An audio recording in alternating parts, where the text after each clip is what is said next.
Thank you.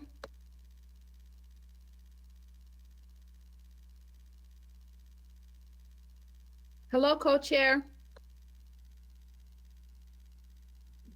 Hello, how are you? Good, thank We're you. good. How are you? Good, good, good. Hello, Mr. Evans. Hello. Well, this is working so far. So far, so good. It works. Hey, Doc. Hey, Kashamba. How are you guys? Hey, good. How are you? Good, thank you. Are you in your office, Doug? Oh, I we am. are on live television now. I think audio is live, everyone. We have Chadwick. Message.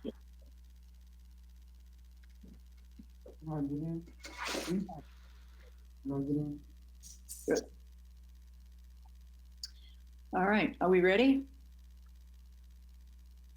I see Kashamba, Shirley. I see Doug. I see. Okay. Ready?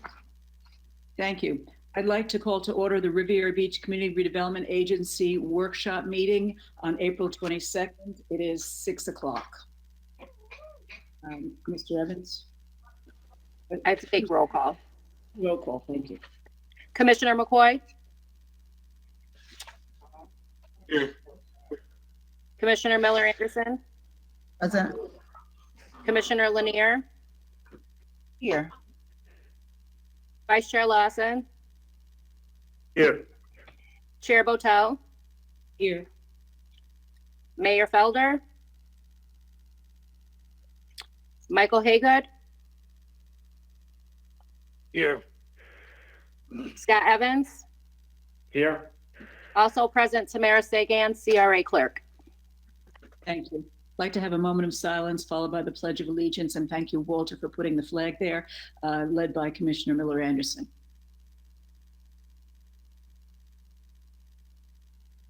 I pledge allegiance to the flag of the United States of America and to the republic for which it stands, one nation, under God.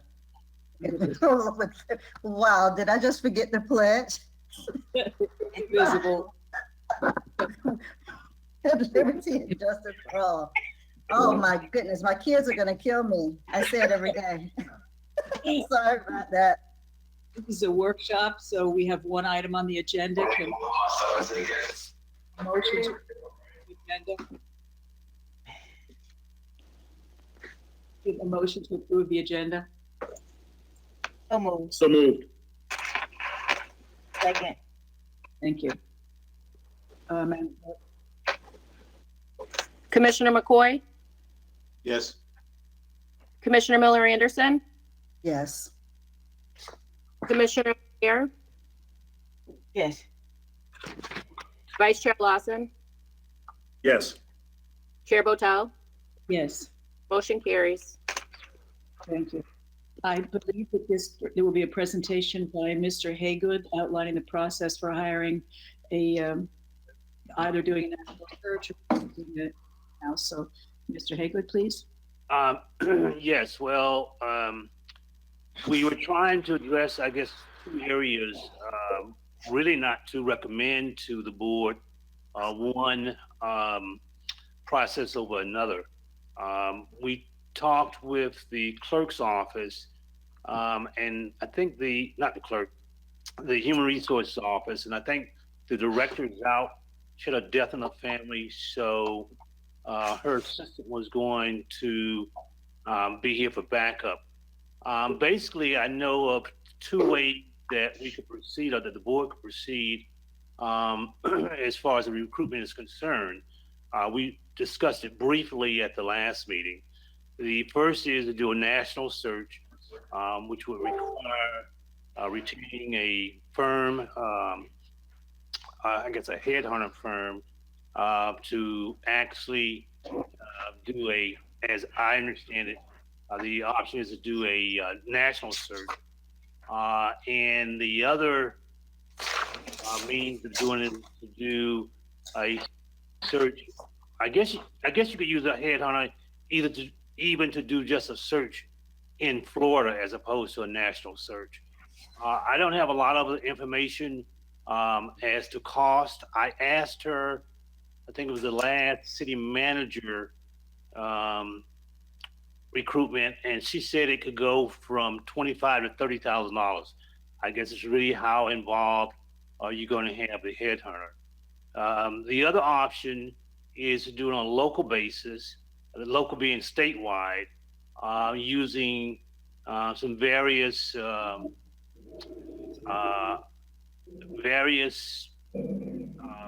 publications and the Municipal League of Cities, the Florida Redevelopment Association. I know they have a site that will publish, actually put up advertised positions, as well as doing some other publications. And then talking about, I guess, a time frame in which to do this. And then that's just something we'd have to get directions from you on. Thank you. Did Madam we have, Chair. go ahead, thank you. Kishan. Ms. Dickerson is here. Is she able to give more information? She seems like, well, she signed in. Is she able to provide some of that information as well? You mean as far as costs are concerned? More details about it. I don't know how much more detail we could give you at this point. I mean, you'd advertise for a headhunter to come in, hire him, and then I guess we discuss the process of how you wanted to actually do this. Are we able to hear from her? Rosalind Dickerson, can you turn on your microphone and your camera, please? Ms. Dickerson, thank you. And your camera?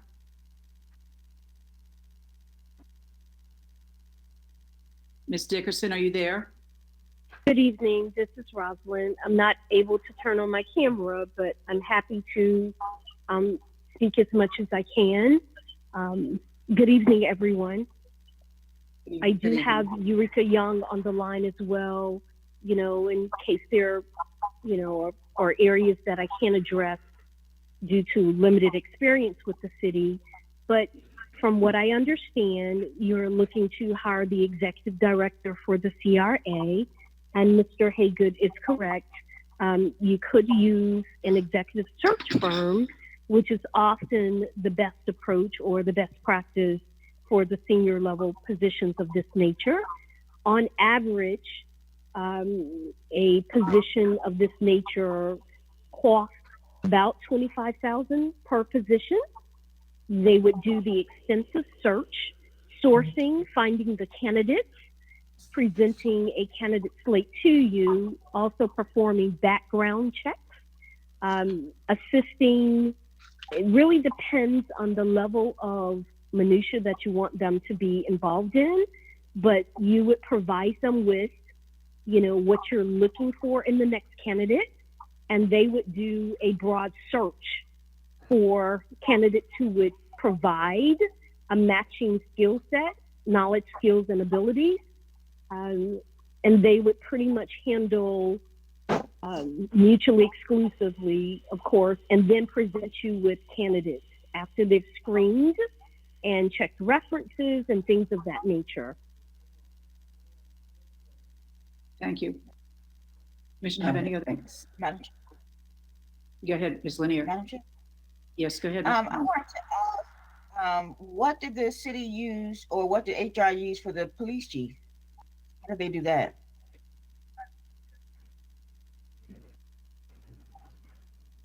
Regarding the police chief position, it initiated prior to my arrival, but for that position internal to the city, there was a selection committee.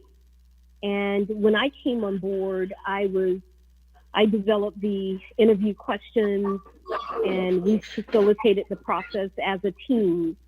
My understanding though, and I don't know if Eureka can speak to prior involvement with the CRA. That's the part that I don't know.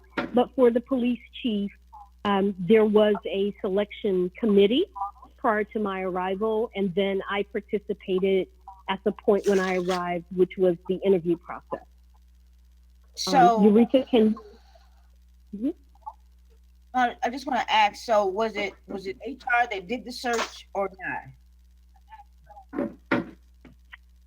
Eureka, are you able to speak to that? I don't believe that HR performed the search. I believe it was handled out of the city manager's office. Okay. So if we did the search out of the city manager's office, then we should, I mean, in terms of trying to save money, spending $25,000, $30,000 for a national search, I think that we should look to what we did for the police chief. I'm sorry, guys. Commissioner Lanier is going in and out. I can't really understand what she's saying. Okay, let me get my earphones then. Okay, thank you. Madam Chair, while she's doing that, I believe Mr. Evans, can you hear me? Yeah, I can hear you. I could hear Shirley. Okay, could you hear Shirley? She's getting her, yeah, she's getting her earplugs. I heard her. She's putting that in. Can you But- check? Can you check your audio, because I could hear Shirley fine. You can't hear me? I can hear you. Doug? Can you hear me, Doug? Doug's having trouble. Doug couldn't hear Shirley, and I just want to be sure he can hear going forward. Oh, I could hear okay. Shirley fine. he's on mute now though, Doug is. Well, that's okay. Go ahead, Ms. Miller Anderson. I believe Mr. Jonathan Evans kind of handled the police chief whole dynamics. So if we were to go that route, we might want to check with him and see how he set that up. If we go that route internally. Do you have any other questions? No, I was just, and for the sake of expediency, for the sake of, not spending, $20, $30, $40,000 for a search, why not use the same process that we use for our police chief? I mean, that's one option. Thank you. Mr. Lawson, did you have a question or comment? I don't think he can hear. Doug? He can't hear. Doug? He can't hear. At some point, Go ahead, Mr. Haygood. I think the board should approve, it's not a scope of services, but exactly what you're looking for in a director.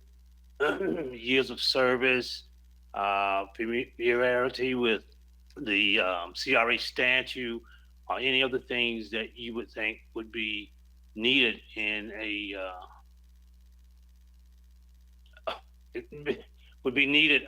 in your new director. And then if you want to follow that, we could then give you some publications that you would advertise in, and then come up with a process of how you're going to review the candidates and come up with how you're going to make a selection. Whether you're going to actually, narrow it down to 5 people, whether you're going to do an interview process and so forth. Thank you, Mr. Haygood. Yes, go ahead, Ms. Lanier. Yeah, I just wanted to say that, at this point, this is the first step in the process. We're just trying to figure out how we're going to move forward. So I think the first step that we need to do is figure out what the actual process is. Do we use a headhunter? Do we pay a consulting firm to do a national search? Do we do it locally? Do we do it through the city manager's office? I mean, we need to figure out what that process is before we start talking about how many candidates and that kind of thing. Right, I agree. And what I'm hearing from you, correct me if I'm wrong, Ms. Lanier, is that you are reluctant to spend $25,000 or $30,000 on this. And if I hear you correctly, you're saying that your preference would be to do it internally first and let the process come out of the city manager's office. Is that correct? Well, yeah, and at least give us something to start with.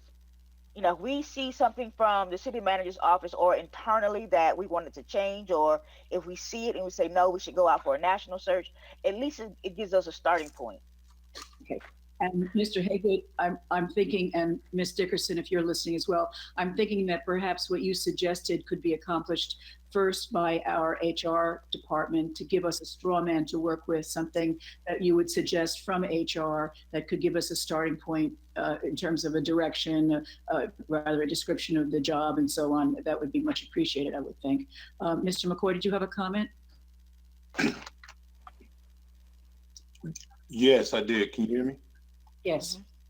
Okay, I wanted to suggest a search firm because that's what we've used in the past, and our manager, Mr. Evans, and even prior to Mr. Evans, Ms. Jones, as well as our previous CRA director were all recruited by a search firm. And I'm concerned because we have to first establish what kind of qualifications that we're looking for. I mean, be it locally in our own HR or nationally, I don't want anybody to make the decision for me. If I'm stuck having to actually make a decision on hiring somebody, it should be based on the criteria that we set as a commission, and not something that, you know, the search firm just goes out arbitrarily and decides what's best for the city. I mean, so certainly I would think if we establish the criteria, but I'm certainly leaning towards a search firm. That way we can keep it completely separate from the city, because the first thing I noticed was the manager was not the person that was responsible for receiving the applications and sorting through those applications. So certainly that was done at the HR level. So perhaps Ms. Dickerson was not aware, but I know certainly I had already seen that the position was advertised and it was being held through our police department. And at one point, I remember hearing somewhere over 50 applications. So certainly I know the manager didn't have the responsibility of going through as the first round of screening out all of those police chief candidates. So I would certainly like to see that we establish a criteria and then rely on someone that specializes in solely recruiting of executive positions. And Mr. McCoy, you'd rather not have our HR department lead it. You'd rather have a search firm, and it's okay with you if we spend money, just asking. I mean, I think the money is immaterial. We operated without an executive director, so there are dollars that are there. So it shouldn't be necessarily a situation where we're trying to do it on a meaning budget like $25,000. I think that's typical when you're searching for an executive director. Okay, thank you. Mr. Lawson, can you hear us? I don't think he can hear.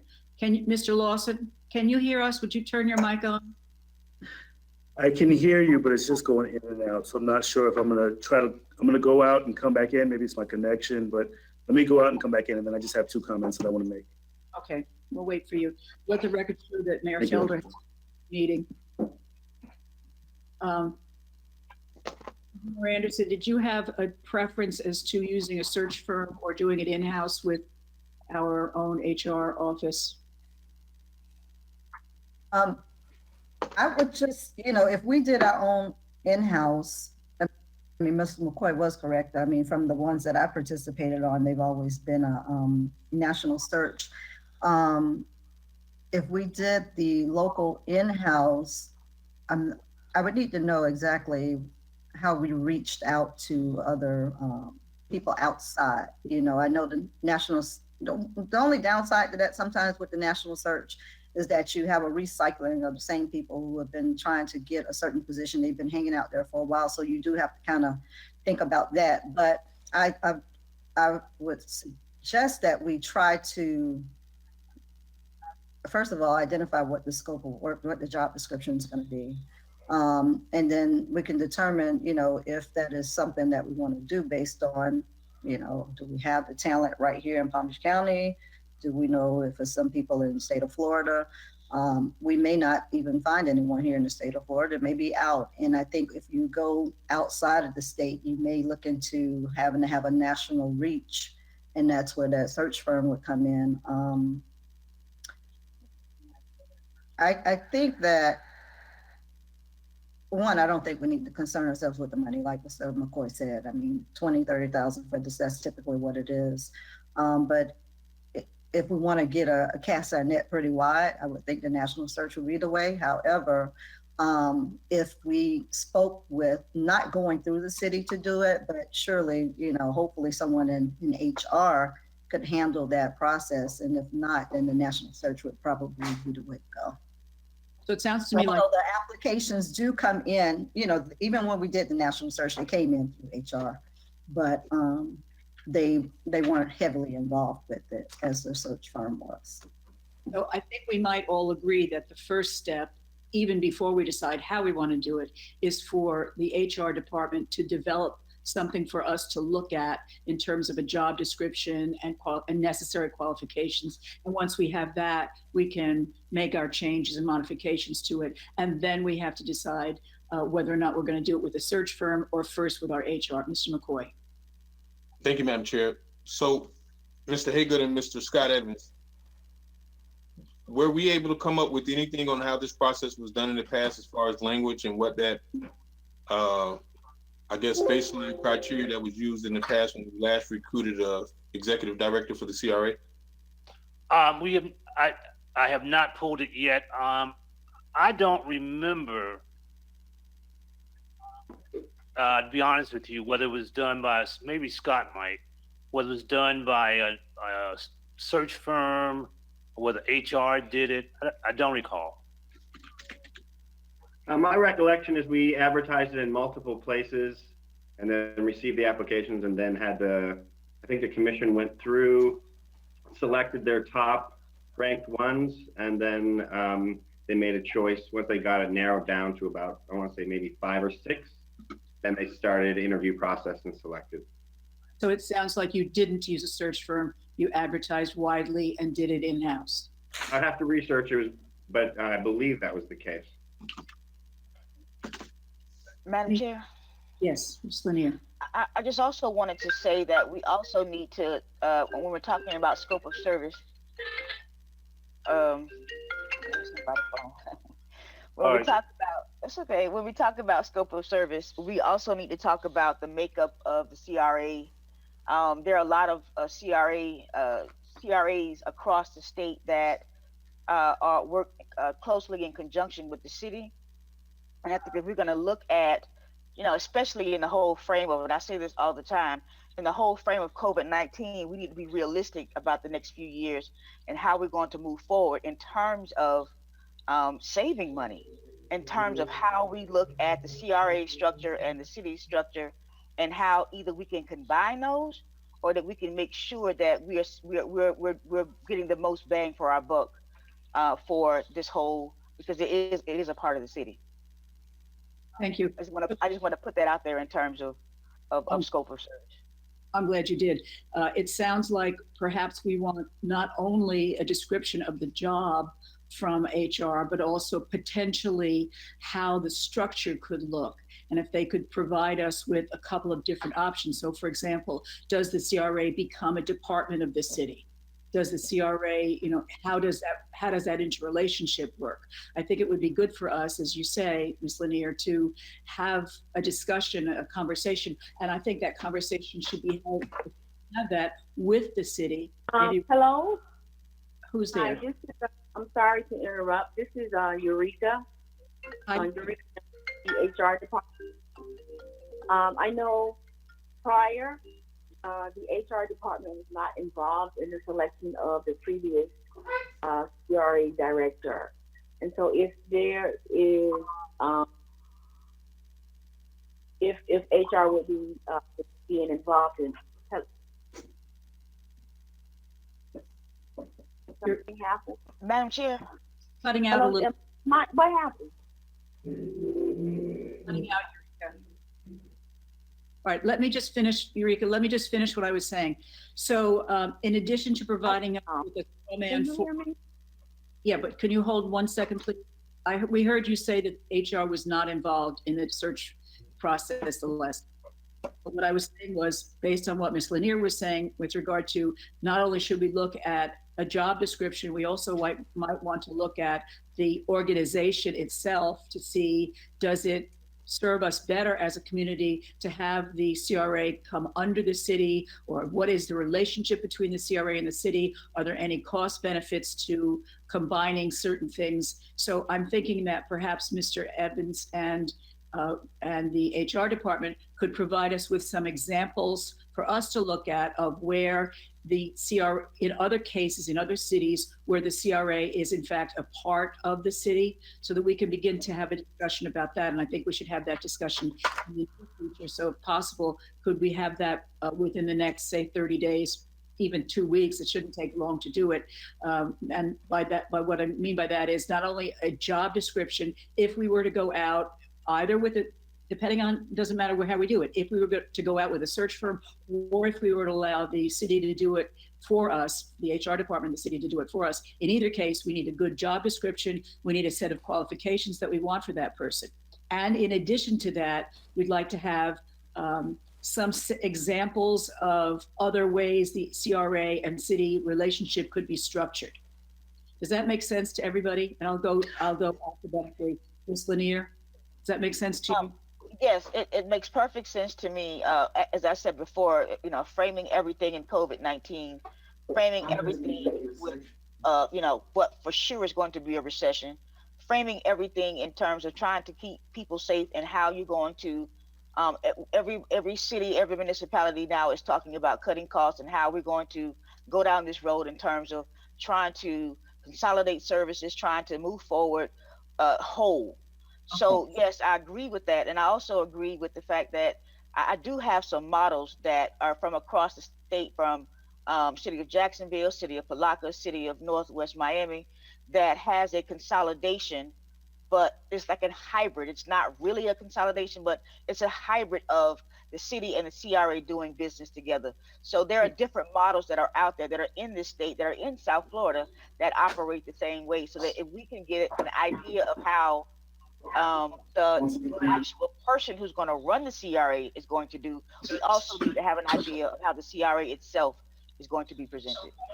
So we'll share that information with HR, and Mr. Haygood has a question. No, while we were talking, Tamara sent me the advertisement for the position that was sent out in 2009. Which includes educational requirements, examples of work, and so forth. So we'll share that with the board. Great, thank you. So back to Ms. Lanier, you'll share that information you have with, let's run everything through the HR department so as not to put in the middle Madam of it. Chair. Madam Chair. Miller Anderson first, and then Mr. Lawson. I know Lawson wanted to make his comments, but I just wanted to point out about the announcement about how the public can provide their comments. Yes, thank you. I'll read that. I was going to read it for the next, public doesn't comment in a workshop, right? No, you're right. I'm so sorry. Yeah, you're right. For the next meeting. Okay, thank you. Did you have a comment about this while I have you with regard to number? No. I was thinking this was an agenda item. No. Mr. Lawson? Thank you, Madam Chair. All right, so kind of recapping, and I was hearing only bits and pieces of the conversation, but from my notes and what I see with our national search is, I would actually prefer that our national search firm develops that scope of work. Because if we're truly looking for the best and the brightest across the nation to come to our city and to be the director of our CRA, I want us to have a broad scope, not just based upon what we've used in the past, but also be a little bit more transparent with what the residents want to hear. So we provide information to the national search firm to allow for them to know what we're looking for and what we want to establish, in addition to actually working with our county and seeing what they've done, if we could possibly piggyback on any searches that they've done as well, and then having a national search firm develop the entire scope of work. Right now, my concern with HR is that the last post that I've seen from HR was back on March 6th for job descriptions, and they normally were posting every week. HR is currently flooded with work. We have 7 executive positions currently being advertised on the HR city side. So I don't want to add additional work when our CRA and our city, even though we want them working in a cohesive manner, we're still separate entities. So I want to make sure that we keep it transparent and keep them separate. Thank you, Mr. Lawson. Mr. McCoy, did Thank you you, have Madam Chair. please, you're muted. I know that's hard for you to be muted, but. Thank you, have a- Madam Chair. So I'm not sure why we are at the conversation of speaking of operations.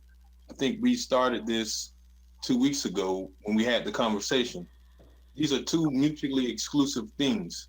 The CRA director and the operations are something totally different. As it stands, and just from the current structure of the CRA, it reports to the board. So about consolidating operations, that's a whole different conversation that I don't think is even germane to this topic. And I think when you start talking about structures at this point, I mean, I think we should address it from the city side. If you're really concerned that the operations are better suited as a department within the city, then that shouldn't be a part of this discussion. I mean, because we started off talking about the process, but I'm really and I'll share this with you. I was the one that brought the item forth on the special meeting agenda, and Madam Chair and Commissioner Lanier, you guys were very much against us even having the conversation. But I definitely wanted us to at least explore the options, but definitely not the options of trying to do some conglomerate move to both look to hire a CRA director and also to, I guess, streamline operations. I think that's a little bit much to bite off, especially being that we're in this current situation. And currently, the manager is operating under EOC. And I don't want this process to become another priority in the sea of many for the city side. It was my idea that we can go back out, and I started the conversation by asking, what was the plan and was there any kind of performance evals done, which kind of led me to believe that this wasn't a permanent position for Mr. Scott Evans, and that's why we needed to start the conversation. It was not my desire for us to restructure the organization. I think we have to really take one step at a time. And before we do that, I think the most important thing is establishing the criteria. And I really am disappointed, Mr. Haygood and Mr. Evans, that 2 weeks ago, I was hoping that we were coming back to have these same items provided to us. And I was very clear when I asked Commissioner Lanier if she could clarify what those models meant. And I asked the question as, what should we expect when we get here today? And if we're here today and we're still talking about, we're going to go back and look, it seems like we just wasted 2 weeks of what could have been, we've been presented with options that were used in the past, or, industry trends on what it takes to hire an executive position such as the CRA director. That's all I have, Madam Chair. Thank you. I was attempting to honor Ms. Lanier's concerns, Mr. McCoy, and I think I would have to disagree with you with regard to, what comes first, the chicken or the egg. If we do eventually decide that the CRA would come under the umbrella of the city, I would think that the qualifications of whomever that person at the helm would be might be somewhat different than an executive director of a standalone CRA, which is why I think if we are going to have that conversation about changing the structure of the organization, that's the conversation that has to happen first. How do you all feel about that? Madam Chair. Madam Chair. Madam Chair. Yes. First, Ms. Lanier, and then Mr. Lawson. I think that I don't want to get off track here, and I certainly understand Mr. McCoy's position that we came here to talk about a CRA director, and as he said, we were supposedly to look at some, job criteria, what we would be looking for. We can add this, we can take away that. That's what I was thinking that would happen tonight. But as that was 2 weeks ago. When we're looking down the barrel of this, and I keep saying this COVID-19 issue, it's not going away. And if we're going to be talking about moving the city forward, if we're going to be talking about huge development projects, we're going to be talking about trying to streamline and save and cut corners and cut costs in terms of how we're going to move forward with this city. The CRA is a part of the city. So it's not mutually exclusive. They go hand in hand. If we, there are different models out there that have hybrid. It doesn't have to be one or the other. It can be a hybrid situation, the same way our city council is a hybrid. We have a small, we have a mayor on this council that does not vote. Some cities have a mayor on the council that does vote. So there are different hybrids of how we can move this forward, but we also have to talk about this simultaneously because we're trying to make sure that we're using the money that we do have in the best interest of the city. So I think that we can talk about both at the same time. We can have discussions about both of them at the same time. But as for Mr. McCoy's point, first let us look at what are we looking for in a CRA director, and at the same time, how are we going to look at our CRA and how are we going to try and streamline our services at the CRA side, at the city side, at the utility district side. We sit on three boards. So we have to be able to understand that going forward, we're going to have to look at how we're going to streamline some of these services because it is not going to be the same as usual. And I just say that because at least we can have a discussion about it. We're not making a decision tonight. We're just having some discussion. We're looking at different options, and I think those should be on the table. Thank you, Mr. Lawson. Thank you, Madam Chair. And thank you for your comments, Ms. Lanier. I agree with you in regards to we can do both. We can have the conversation, but I also agree that tonight's topic is about hiring the executive director. And like Councilman McCoy, I'm a little disappointed because I wanted some additional information so that we can make a decision tonight to move forward. Mr. Evans, I have a question. What is currently your spending limit as a CRA director? 25,000. Okay. And Mr. Haygood, in the event that we selected a national search firm that was 25,000 or less, would that allow for us to avoid having to go through an RFP process? Yes, but what I would suggest is that you do an informal, get quotes from 3 firms, identify 3 firms and get quotes. Absolutely. I would definitely recommend that so that the RFP process doesn't have to lengthen what we're trying to go through with bringing in a national firm. But again, that would be my recommendation, just to allow for the national firm to come in and to develop that scope and to do the work. And I do agree with Councilwoman Lanier that we have to be frugal with our spending, but we also have to make sure we bring in the best candidate because we're looking to have a CRA director that's going to be here for the next 10, 15, 20 years. So if we can bring that in and allow for us to get the right hire, get the right person, that's going to work cohesively with the city. I think we need to just look on a national level. Thank you, Madam Chair. Thank you. Anyone else? All right, the sense I'm getting is that this committee, it's not a council, it's a board, right? Commission. We have, as you're right, Ms. Lanier, we have a board, a commission, and a council. This commission wants to go forward and do a national search. Correct me if I'm wrong, anyone. And at the same time, we want to take a look at the structure of the CRA to see whether or not we can have any cost savings because of things that we might do with the city. And in order to accomplish that, we probably need a workshop where the city is involved, so that we can have this conversation with both Mr. Evans in the room. Have I got that right, everyone?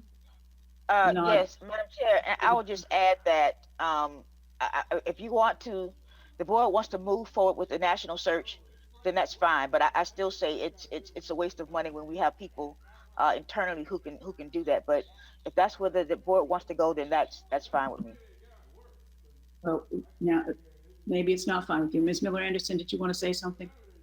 Well, as you reminded me, this is a workshop, so we can't make that total decision today, but we can bring it back maybe during the meeting to vote on, if that's what we're going to go for, the 2 options, and then vote on which way we're going to go from there.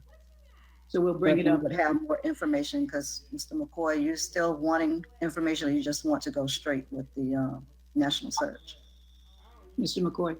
I would like to see, Mr. Haygood, is it possible for us to have whatever information you received about the criteria that you received during the meeting sent to us right now?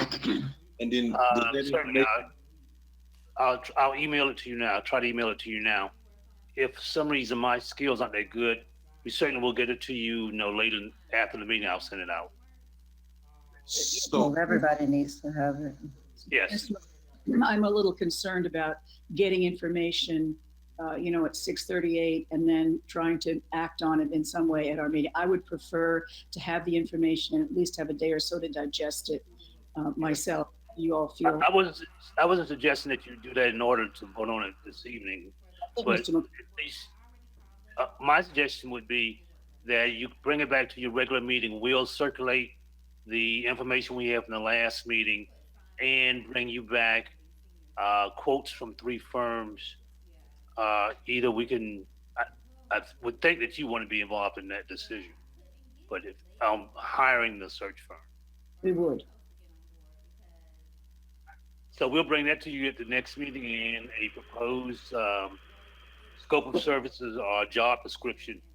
Now, And- I sense an urgency on the part of Mr. McCoy, at least, in that he's already not happy about the fact that he didn't have that information for this evening's meeting. So my sense is that perhaps we might want to have the workshop with the city and combine a workshop with the city where we discuss the structure of the CRA as it relates to the city, and at the same time in that meeting, and that would happen prior to whatever next month May's meeting would be, so that we don't drag this on for another month. Am I right, Mr. McCoy? You're wrong, Madam Chair. Correct me, please. Wow. Can you say that again? I just want, ask me again. He just didn't want to say I was right. You're wrong, Madam Chair. Respectfully. No, actually, so I really was concerned, Mr. Haygood. So does this criteria speak to who their search firm was? Because it seems like we're taking baby steps. I don't want us to go back and have another meeting to find out. Then we need to select 3 more firms. Is there any indication from the information that you have from Ms. Tamara who one of those search firms are? Are we going to identify criteria of, I mean, just through, I don't know if it's just a Google search on some of the top executive search firms, but I don't want us to get back here and then figure out we should have had a discussion about who those top 3 firms are, because we're not going out. I mean, I don't think this is something to go out for a bid for. Who would go out and bid on something like this? We really get what we pay for when it comes to a search firm. So I want to know that we have some plan to address who those top 3 are, those top 3 search firms. And this is separate and independent of whatever other substantive discussion you want to have about CRA and city operations. Well, again, there was not a search done the last, when we hired the last executive director. We didn't use a search firm, so we don't have information on the search firm. What we do have is, and I don't know, if you want Mr. Evans to choose the firm, that's the only way I know we could do it without bringing it back to you. Ms. Miller Anderson. I mean, we can get with HR, city's HR, to get some of the search firms that we've used over the past. We've used them for city manager a couple times, if I'm not mistaken, at least, I think twice maybe. And so they should have some contacts that they've used before, and then you can have those. I don't think Mr. Scott Evans should be the one deciding on which search firm we use. If we're not having another meeting for another month, I mean, maybe we need to have one sooner. I mean, nothing is stopping us from having another CRA meeting sooner. We can do that so that we don't have this lapse in time. But I mean, the information does have to come to us so we can see it and discuss it and vote on it. So if we need to have a special meeting, then we need to have a special meeting. It doesn't have to be long, but we don't need to wait the whole month, and we definitely need to meet before we, can have a search firm. So getting with HR, I mean, Mr. Haygood, contact a few other, you can contact Florida League of Cities. I mean, a number of places that you all can do research on and find these people, because the search firms are out there. That's not hard to find. But those that we've used in the past, we can certainly at least start there and get those names from HR who we used in the past. And Ms. Eureka was there, so she definitely knows who they are. That's it, Madam Chair. Mr. Haygood, can you go ahead and get some information for us, and let's set a meeting for, I would say, 2 weeks. Yes, ma'am, but I want to know exactly what you want. You all weren't very specific the last time as to what you were looking for. So if you can be specific as to what you want me to do. I know you want me to bring back, as I understand it, let me summarize. You want me to bring back 3 firms, at least 3 firms, and bring back quotes from those 3 firms as to the search. We would also have on that agenda the scope of services and education and other qualifications you'd be looking for in it, executive director? Yes. I Is there understand. any from anyone else that Mr. Haygood should be asking? So with Well, this- Go ahead, Ms. Lanier. Well, no, I was just going to say that, you know, we're looking for HR to lay out this process. You know, if we have CRA to lay it out, or if we have the city to lay it out, you know, I was thinking that the HR department, who is well versed in this area, I mean, that's what they do.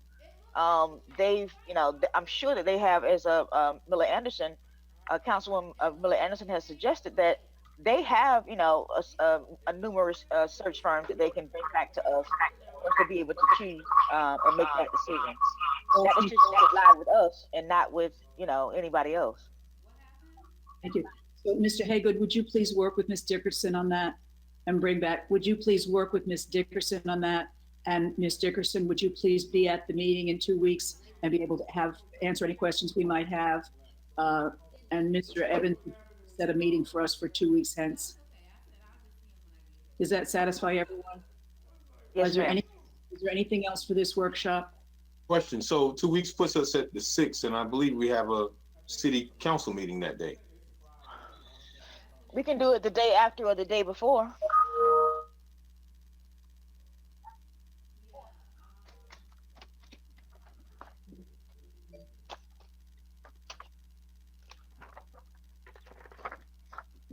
If I could just add, if you want to wait to the date of the 13th, that would be our regular CRA meeting, and I would like to have some COVID-related new items ready for that. So I would just offer that the 13th might be a good date to both do that and for me to bring back some potential COVID-related incentives. Well, that sounds, I'm sorry, Madam Chair. Ms. Miller Anderson raised her hand like a good student. Oh, So she can go ahead. Oh. She can go. That's right, you're right, but she can, you know what, she Miller can go Anderson, ahead. you teachers, okay, I see now, I see now. Right ahead. We have structure here. No, she can go ahead. Go ahead, Ms. Lanier. No, I was just gonna ask that, I don't, you know, when the workshop and this meeting came at the same day, I don't like a workshop and a meeting at the same time, on the same day, because we may get into, you know, a lot of times, and people, you know, we get into the weeds a lot with a lot of these issues. So I don't want to have a workshop and we start talking about an issue and then it runs over and then, you know, we're here to 10, 11 o'clock at night with, you know, another meeting. I think that these two meetings should be separate, and that, you know, I mean, it's only 6:44, so it should only be, you know, an hour or so, or an hour and a half at the most, to be able to have a conversation about this. And then also I want to add that at this next meeting in 2 weeks, are we going to add the models to that agenda item as well? I think that we should begin to talk about that. I don't know whether whether we would have time at that meeting to do that. We'd have Well, to if ask. it's on a separate, I'm sorry, I'm so sorry. If We have to- it's on a separate day, we could. True.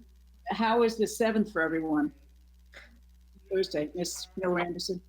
So were we scheduled to have a regular meeting on the 13th? Because we haven't been meeting every 2 weeks lately. Were we scheduled, Scott? Yes, it's on my. Yes, we can have a regular meeting on the 13th. I hadn't put out the May schedule yet due to the COVID restrictions, but we can have a meeting on then. So would we like would be having a workshop and a meeting, or would you just be having the workshop and a regular meeting the following, the 4th Wednesday? Just following the conversation, it seemed like the board wanted to make a decision on this at the next meeting, so. Okay, I but don't I'm think saying we it wasn't a workshop. regular agenda? I mean, did you have a regular agenda with other items, or was it just gonna Yes, be a I'm- meeting? I would like to have some special COVID items I would like to bring on the 13th. Okay, I'm fine with it being on that day. I mean, as long as the agenda is not long, I don't have a problem with the workshop and then the agenda. I'm regular sorry, does agenda. the board need a workshop? It could just be a regular agenda item where you review the job description, pick a proposal that you like from one of the firms and direct us to issue it. But we're not gonna have, sorry, Madam Chair. Mr. McCoy was first, I think, and then Ms. Lanier. Mr. McCoy? Madam Chair, so I'm looking at the calendar for the city. It appears that our next city council meeting is not until the 20th of May. So it's not actually on the 6th. And I believe, if I'm not mistaken, I believe we decided to go once a month as a city council. So you think we could have this meeting on the 6th? It's open. I'll say that. Why don't we plan it for the 6th then? And then if it turns out that we have to have a city meeting, that'll have to take, we'll speak with Mr. Other Evans and see what he thinks about having a meeting at another time. You think that you're pretty sure that the 6th is open? Yes, Mr. McCoy. I see Doug Lawson 2 times. Did he duplicate himself? Twice, okay? Get over it. So, Mr. Evans, is that ample enough to move forward whatever items you have for 2 weeks from today, which is the 6th, for us to deliberate on related to COVID? Certainly, they'll be ready for discussion. I don't know if I'll have resolutions and action items, but we're working on a couple of things that we'd like to bring back to you, as well as, which I'll talk about during our regular meeting, participating in the manager's initiative. So we can get something, we'll have something on there, yes. Okay, so we can meet on the 6th. Ms. Lanier. Madam Chair, can I make a suggestion that we have our workshop on the 6th, and because Mr. Evans is trying to put together the items for the next meeting, that we have the workshop on the 6th and then have the regular meeting on the 13th? I think that's a good idea. Anybody object to that? All right, we'll have our workshop on the 6th and we'll have our CRA meeting on the 13th. Anything else for this agenda, for this, yes, Ms. Miller Anderson? So why are we having 2 separate meetings? Because Ms. Lanier does not want to have a workshop on the same evening as a meeting. And if we have a workshop, it will only probably be about an hour long at most. And then we'll have that done. And then because Mr. Evans will not have the items ready by the 6th, but we can have a workshop on the 6th about this topic, and then the items will be ready by the 13th. Is that right, Mr. Evans? Yes.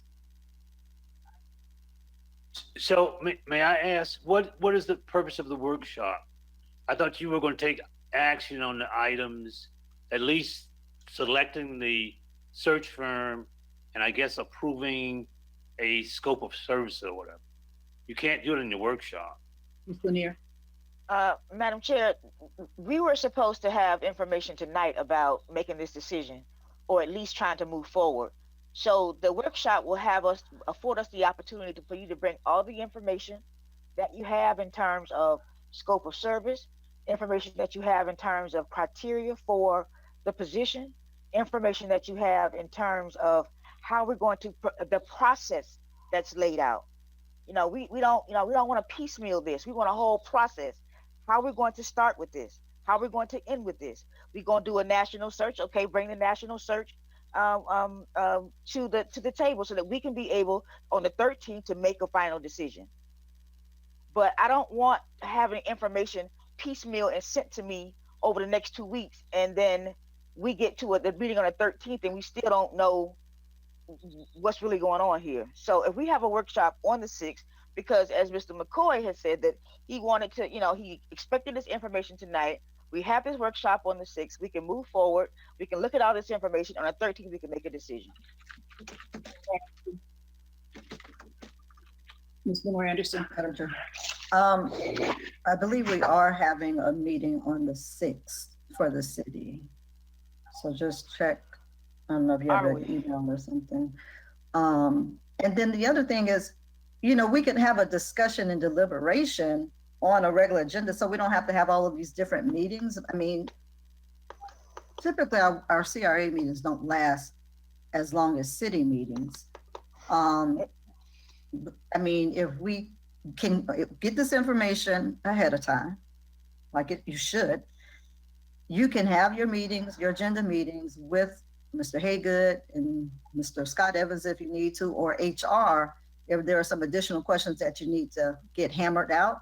And then during the discussion and deliberation, which would be a regular agenda item, if there are some additional questions that you may have that you may have come up with since you've had that discussion with them, then that would be the time for us to do it. And it should not take long if we get all the information ahead of the meeting in a week in advance.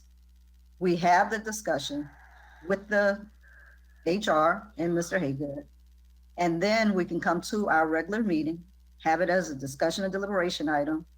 And if you have any other additional questions that you may need to ask it at that time. And then we can just make the motion to go ahead and do that. We really don't have to have a separate workshop per se.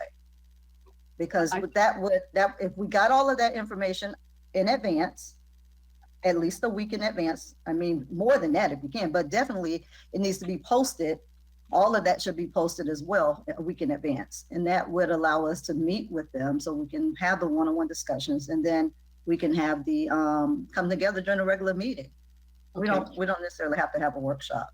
It looks to me like I've been told that we have a city meeting on the 6th. So our only option is to allow you to get the information that we need, present it to us well in advance of the meeting, and have our meeting on the 13th, at which time we can take a vote. We can have the information provided. Sorry, Ms. Lanier, that we can't have a separate workshop, but it looks like we just don't have the time for Well, it. the only reason that I suggested the workshop was the fact that I wanted to have some conversation about talking about not only the CRA director, but the structure of the CRA as it relates to the city. So that Let's put that on the agenda as a whole, as two separate, but I agree. Let's have both those conversations at our meeting on the 13th. Ms. Miller Anderson, and then we're going to cut this off. So can we give Mr. Haygood a specific date? The 29th, can you get this within a week? Is a week good enough for everybody for him to make sure that we have everything? And then we'll all have at least 2 weeks to look over it and to meet with them before that 13th meeting? Good for me. The only, we certainly can get the job description information from you. The only thing I'm not sure of, if we would have quotes from the at least three firms, for you all to consider for the national search. Okay, can you at least attempt that? Just attempt to try to get that information? They may already have something, we just need ballpark type things. We may not have a specific quote because we don't know what the specific scope of service is going to be as of right now. So if we could at least get whatever documentation we need to help us make a decision, at least by the 29th, or the 1st, say May 1st, that give you all of next week. Thank you. A few days this week and then all next week. Mr. McCoy and then Mr. Evans. Can I defer to Mr. Evans and then come back? Mr. Evans? So just to clarify, so we'll have an agenda item on the May 13th CRA agenda that will include job description for approval, and hopefully if we can get it, 3 proposals to do a national search based on that job description. Is that correct? And also a conversation, discussion, deliberation about the structure of the CRA as it relates to the city. Well, that was described as a separate agenda item, and who do you want to prepare that agenda item? Well, I'd like someone to take a look at the samples that Ms. Lanier has. Perhaps you and Mr. Evans, the other, can take a look at those and provide us with those and any others that you might have in advance of the meeting so that we can take a look at what the possibilities are.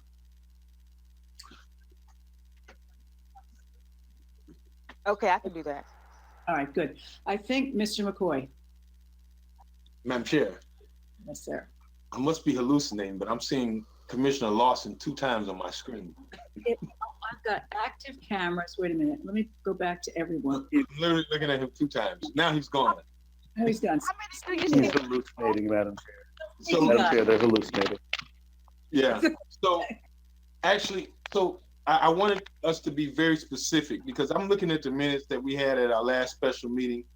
And ironically, I said this, I want to see if we can retain a search firm and have the discussion as opposed to, setting another meeting to have a meeting to talk about what needs to happen. And here we are today, setting another meeting to talk about what needs to happen. And I think we have to be very specific or ask our CRA attorney if this is something that he can accomplish, because I don't think we can send him out with something that's vague and expect him to come back with all of the sentiments and thoughts of every single commissioner. It has to be very specific. And I don't want us to continue to repeat the same process. Yo, turn off your mic. Mr. Haygood? Michael Haygood? Yes, Thank ma'am.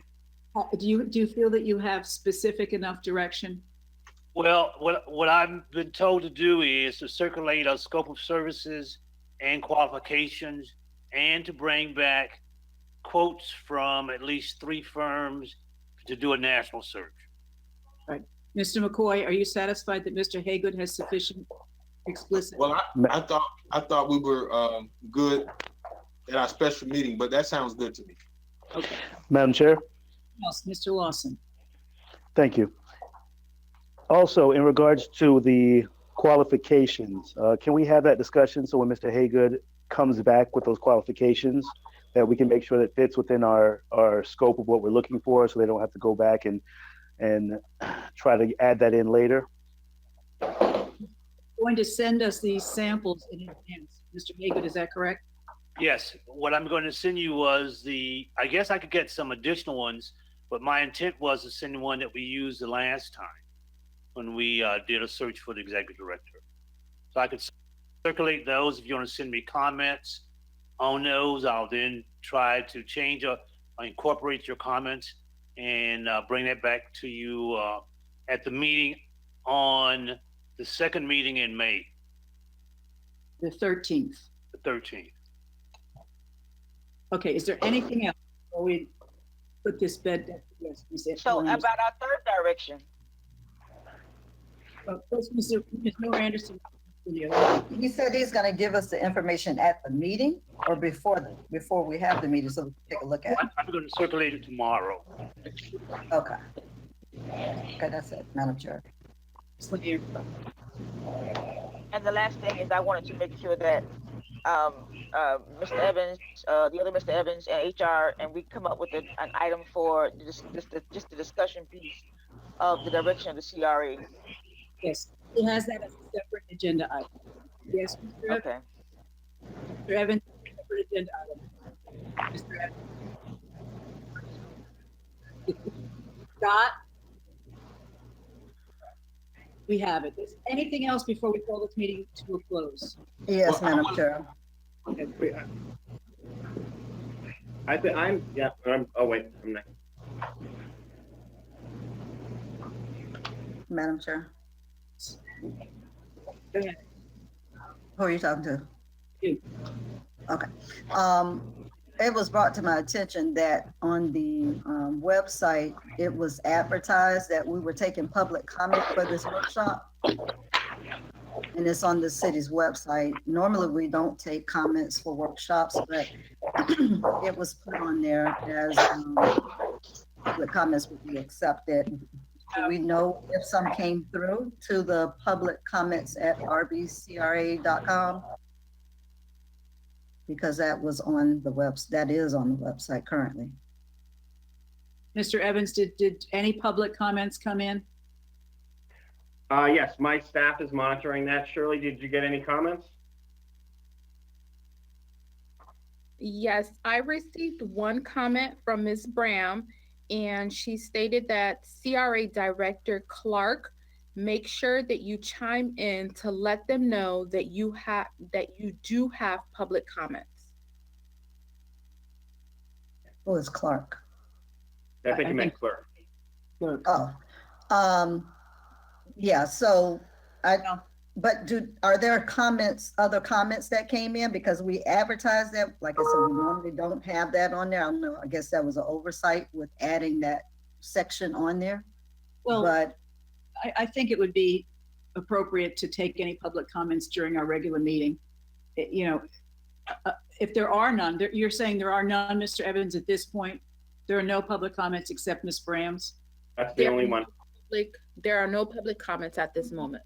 Now, if you're watching, we will take public comments during our regular meeting, which is going to start in about a minute and a half from now.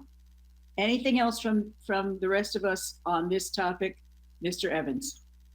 So I'm very clear on the first agenda item, but the discussion of the structure, has to be clarity on what the board expects for that. So you would like the city manager's office and the HR office to prepare potential structures for your discussion? I would like with you and Mr. Jonathan Evans, information information she has about different structures that different cities in Florida have, so that prior to our next meeting, we can have a discussion about that on the CRA agenda. Yes. Are you clear about that? Right, Ma- it's not, Madam Chair, was that the consensus of the board? yes. Well, let's see, do you strong objections to that? I do. Well, yes, I do, Madam Chair.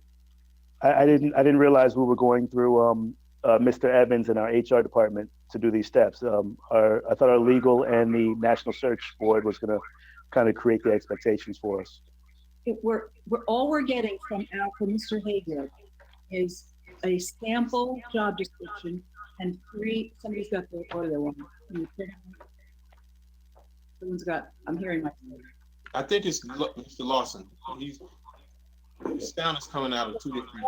Haygood is going to do, he's gone, is provide us with some samples, with a sample job description and 3 search firms, which hope perhaps by then we'll have some information about their costs, and that's it on that topic.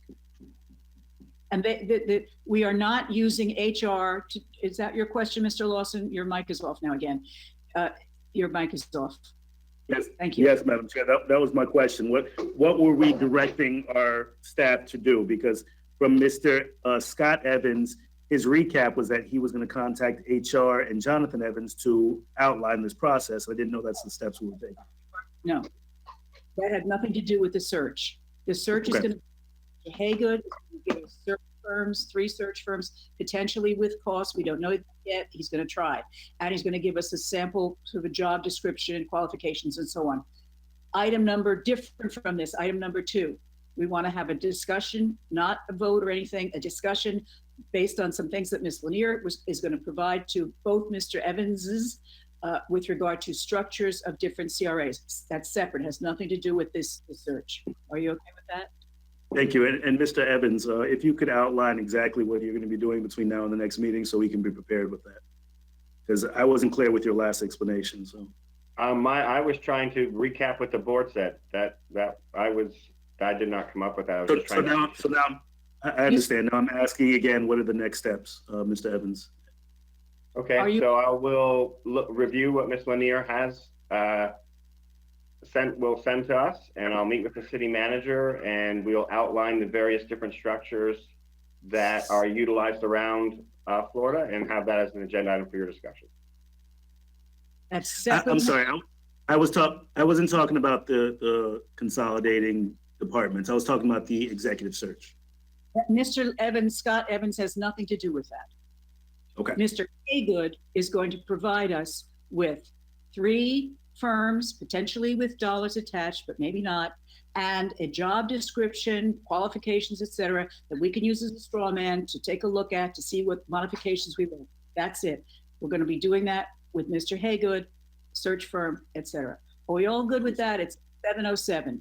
Anything Madam else? Chair. In that case, I call this meeting. This meeting is adjourned. I like the gavel. I Okay, think do we did get one other public comment that came in about 1 minute ago. Meeting is Right. adjourned. Can we take it during the, we'll take it during the meeting. We'll take it during the regular meeting. Let's take, a 5-minute break? Do we need it? Yeah, 5. That would be 7:12 by my, all right, 5 minutes. I'm saying my timer. Set a timer for 5 minutes. Commissioner Lanier, you okay? Should I set an alarm instead? No, set a timer for 5 minutes.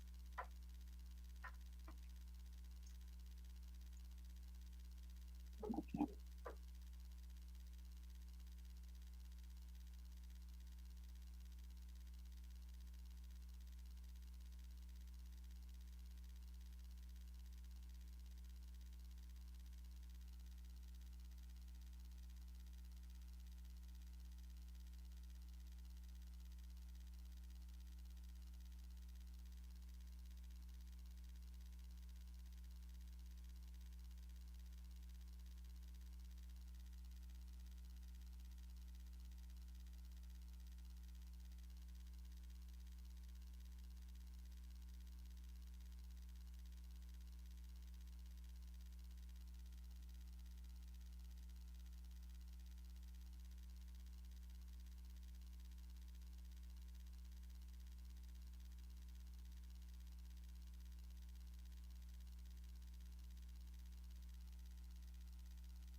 Okay, it's 7:12. Who's here?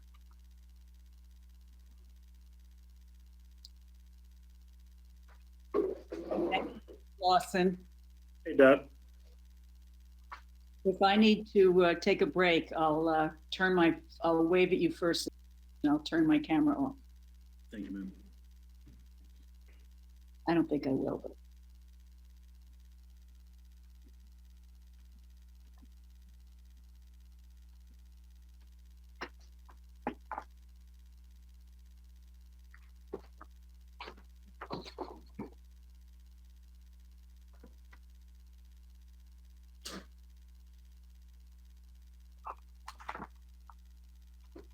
Okay, it's, let's see, who are we waiting for? Shirley. Thank you, Ms. Tamara. Mr. Hooper. Hey.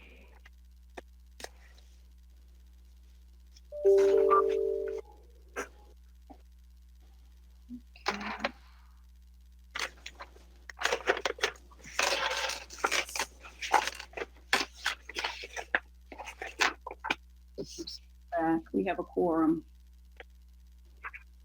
Walter? Mr. Stevens? Walter?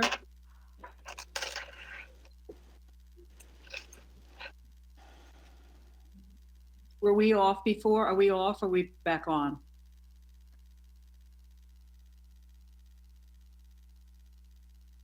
I can't hear you. You're still off. Okay. Yeah. We're not on. We are waiting for Ms. Linda and Mr. McCoy. We're 2 minutes late.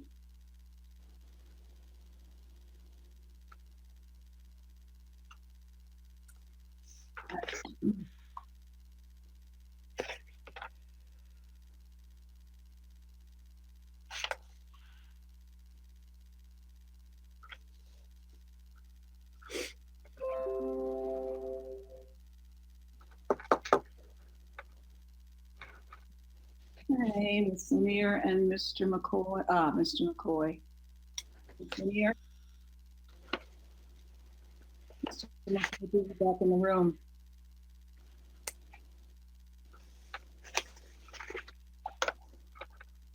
Well, I said 7:12, it's 7:14. All right, Walter, he was probably right there. Walter, let me know when we can start. We're already on, Madam Chair. We're on, okay. I'd like to call the Riviera Community Redevelopment Agency regular meeting, April 22nd at 7:15 p.m. I will read the public comment section now because it's a little bit different and we're not used to it. Any member of the public wishing to comment publicly on any matter, including items on the agenda, shall submit their comments by email to the CRA clerk at publiccomments@rbcra.com. That's publiccomments@rbcra.com. The email shall contain the applicable agenda item number or numbers, along with the precise wording to be read into the record. Explicit language will not be read. Emails without applicable agenda item numbers are read under the public comment.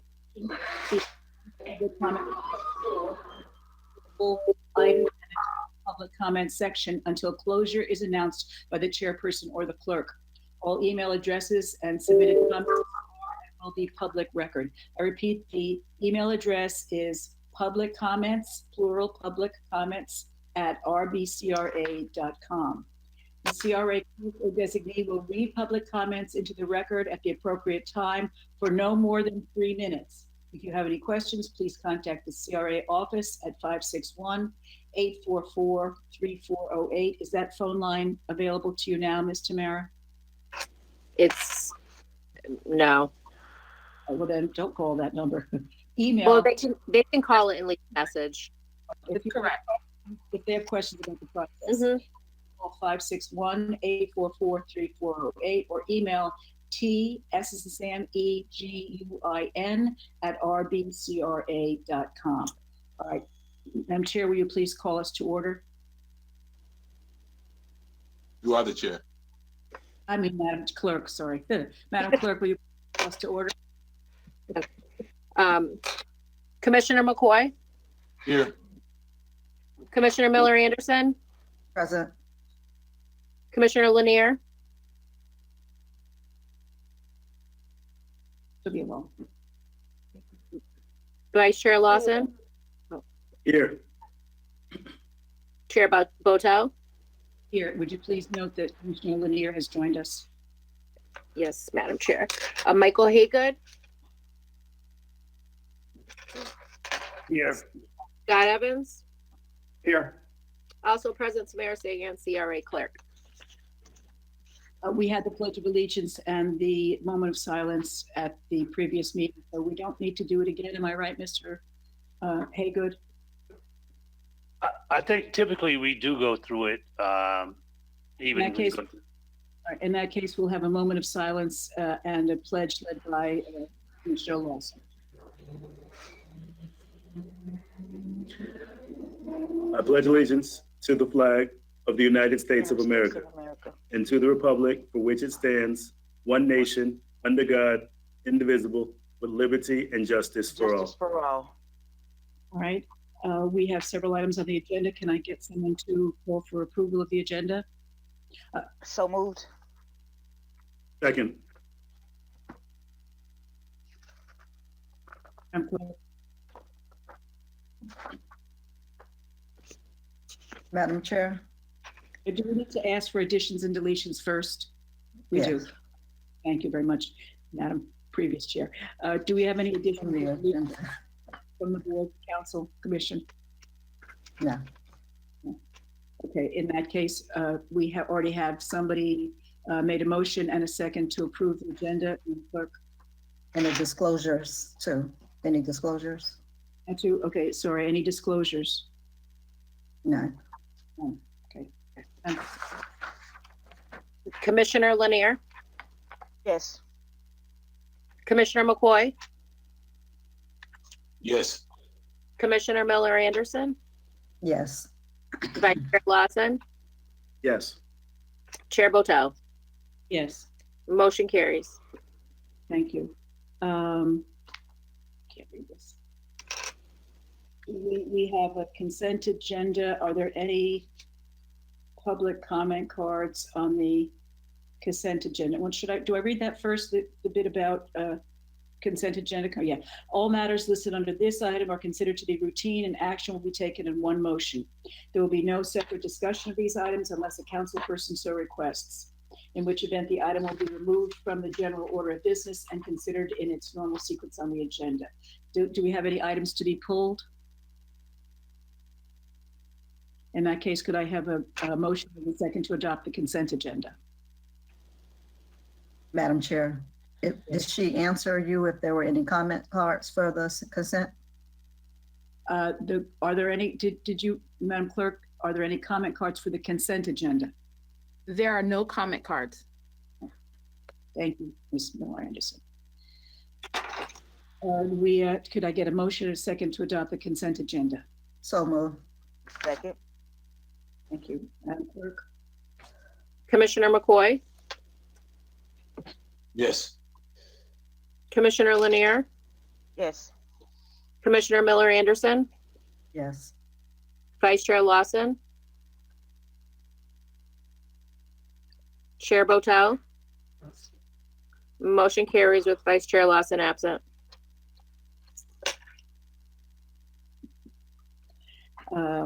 Okay, item number 4, Mr. Evans.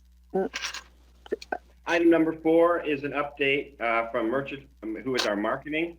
They do a variety of things for us, and I wanted to, this item is actually a holdover from a couple of meetings ago, and I wanted them to come on and update the board on all their work. They do business spotlights, they do all our social media posting, and they help with our community outreach. So I just wanted them to go through some of the things that they've been working on, including some of the recent stuff related to getting word out about which one of our local small businesses are still open. And so I'd like to introduce Colleen and I believe Valerie from Merchant Strategy. Thank you. Thank you, Scott. My name is Colleen Hawkins, and I will be presenting on behalf of Merchant Strategy. The principals of Merchant Strategy are also on, Sharon Merchant and Valerie Staggs. They will be here and will stay on to answer any questions at the end as well. We're really grateful for the opportunity to present today. We've had the pleasure of being your partner and working with the CRA and their staff. And tonight we want to share the results of what we've been able to achieve together this past year. So let me pull up the presentation here.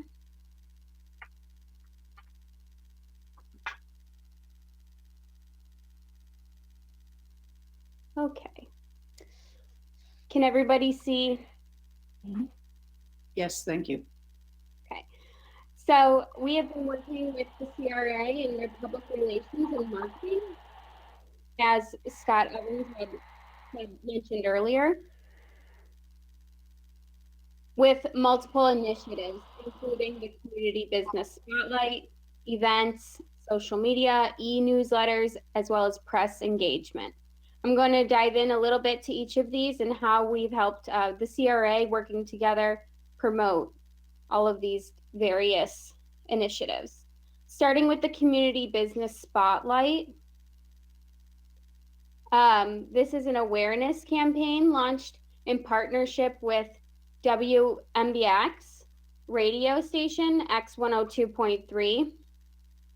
And what we did was we took local businesses in Riviera Beach in the CRA district, and the radio personalities went on site to interview the business owners, which were then promoted on Facebook Live, so the live interviews, also to their YouTube channel, to their digital website, and of course to their radio station on multiple radio spots. One moment, please.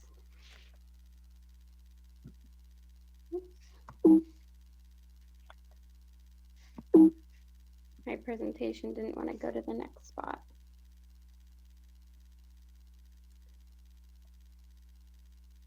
Those were done from November through January. So this is what the website for X1023 looks like. It highlights a business at a time, and this business here highlighted is Natural Vibrations. I do also want to share a radio spot with you, so I'm going to play that next if you will listen. This one is for Wash and Wax Depot. Riviera Beach CRA Community Business Spotlight focuses on local businesses and their owners in the Riviera Beach area. This week's spotlight goes to Wash and Wax Depot and owner Daryl Peterson. Wash and Wax Depot, located at 34 West Blue Heron Boulevard in Riviera Beach, offers deluxe full-service washing, express wax, and complete in-and-out detail. For details on this local Riviera Beach CRA community business, go to x1023.com. These are some of the businesses that were featured in the Community Business Spotlight.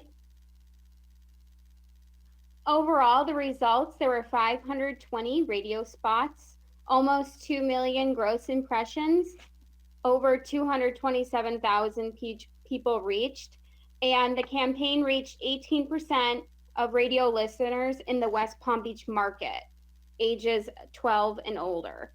There were also over 158 video views. Madam Chair, Yes, go ahead. can I just remind everybody, I don't know where the sunshine thing comes in, but I think we at least need to have 3 people's faces shown at all time during these presentations throughout this meeting, because I don't know if it will be a violation, but I don't want to find out if it is or it isn't. So we got to have 3 cameras on at all time for us. And then if we need to go out, just let each other know so that we know, so that we're not in anything that we don't want to be in. Thank you. Thank you. Mr. McCoy? Mr. Haygood, I think if I'm not mistaken, that provision has been suspended when the governor suspended the requirement of having a quorum. I think that encompasses us having individuals that are a majority of the board actually in the meeting. So that provision, if I'm not mistaken, was suspended with the governor's executive order. Mr. Well- Haygood, are you familiar with that? Yes, I'm familiar with it. That's not quite what the opinion said. I don't know that the issue that's being raised by Commissioner Miller Anderson was addressed in that opinion. The opinion prior to this present health crisis, you had to have 3 people present at the meeting for a quorum. So I don't really think it's applicable to this. And I don't know that the issue that she's raising has come, at least to my knowledge, has not come up. But I don't think it's come up yet because it just hasn't come up yet. And I just don't want us to be the example because it hasn't been defined yet. And if I don't think it's going to cause too much pain for anyone to just say, hey, I need to step off or cut my camera off. My question Because to, we don't know. That's the whole point. We don't know. And I don't want to try to find out.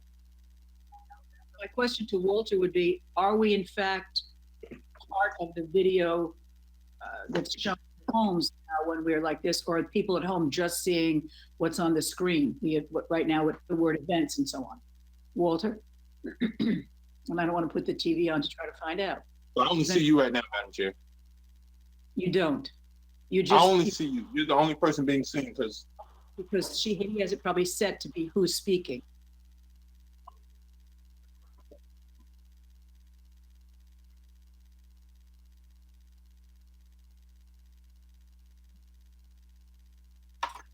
Okay, so at no time, pretty much during a presentation, would you know one way or the other if all the faces of all kinds of people are there? You wouldn't know.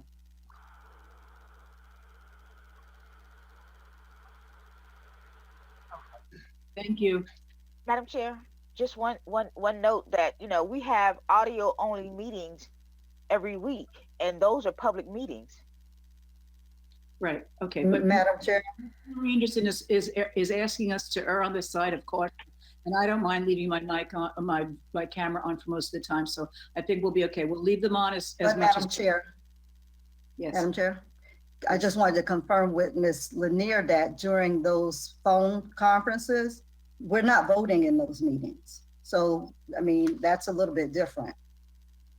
okay, so we'll leave our Okay. cameras on as much as we can. Thank you. Let's proceed. Okay, so we also help promote events with the CRA. A summary of these are the community events at Marina Village. And we've created a mix of both adult and family events with music, food, movies, activities, education, and local performers. These were conducted from July through December, and I'll give you a preview of a few of these events now. We had the Summer Vibes event hosted in July. This was an event put on for adults 21 or older and was a date night with food trucks and a movie night with karaoke as well in contests and prizes. We also had a family event, the Lion King event, known as the Family Movie Main Event. This was centered in October, right around Halloween, and there was the Lion King movie playing, as well as trick-or-treating, face painting, bounce houses, and food vendors.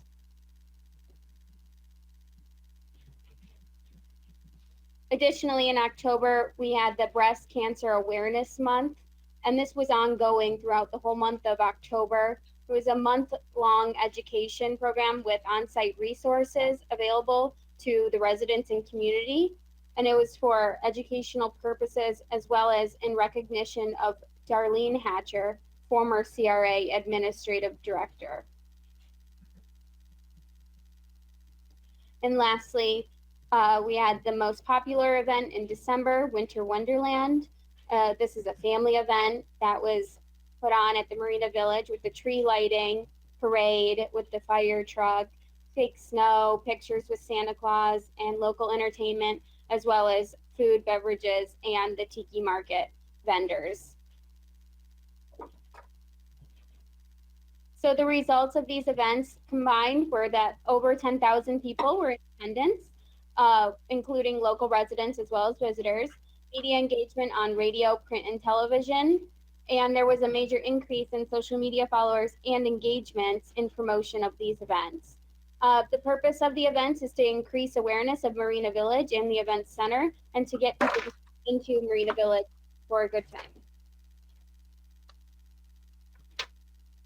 Moving on to social media. The social media management is overseen by us as well. The CRA channels include Facebook, Instagram, and Twitter, and the content development includes links, video, text, pictures, events, and active engagement with followers to comment, share, and click. This has been going on since March until still currently, and I just want to promote that the CRA has been really great in working with us to get messaging out there for any updates with COVID-19, especially their resource guides for small businesses and any local residents in the Riviera Beach area. So I want to show you a few of the top posts on their social media channels. This is an example of one of the projects that the CRA has taken on. It's the 2600 building project. And if I can direct you to the right side of the screen, you can see the insights here, that it's reached over 2,000 people. And there have been over 181 comments, reactions, and shares. If you look towards the bottom, you can see there has been 642 post clicks. Question. Yes. I seen something that says high negative feedback. Is that not, do we not put that out there? Negative feedback means that somebody clicked to hide all posts on this post. So a Facebook user that follows the page saw this post and said, I don't want to see posts anymore, and they clicked hide all posts. Okay. We, running a government social media, we cannot delete or change out anything from people commenting and stuff like that. So we're very careful with how we handle their social media. Moving on to the next post, this was a post to promote Winter Wonderland event, and this post reached over 1,000 people with 47 reactions, comments, and shares, and 60 post clicks. Another type Let of me ask a question. Yes. Do you guys boost your posts?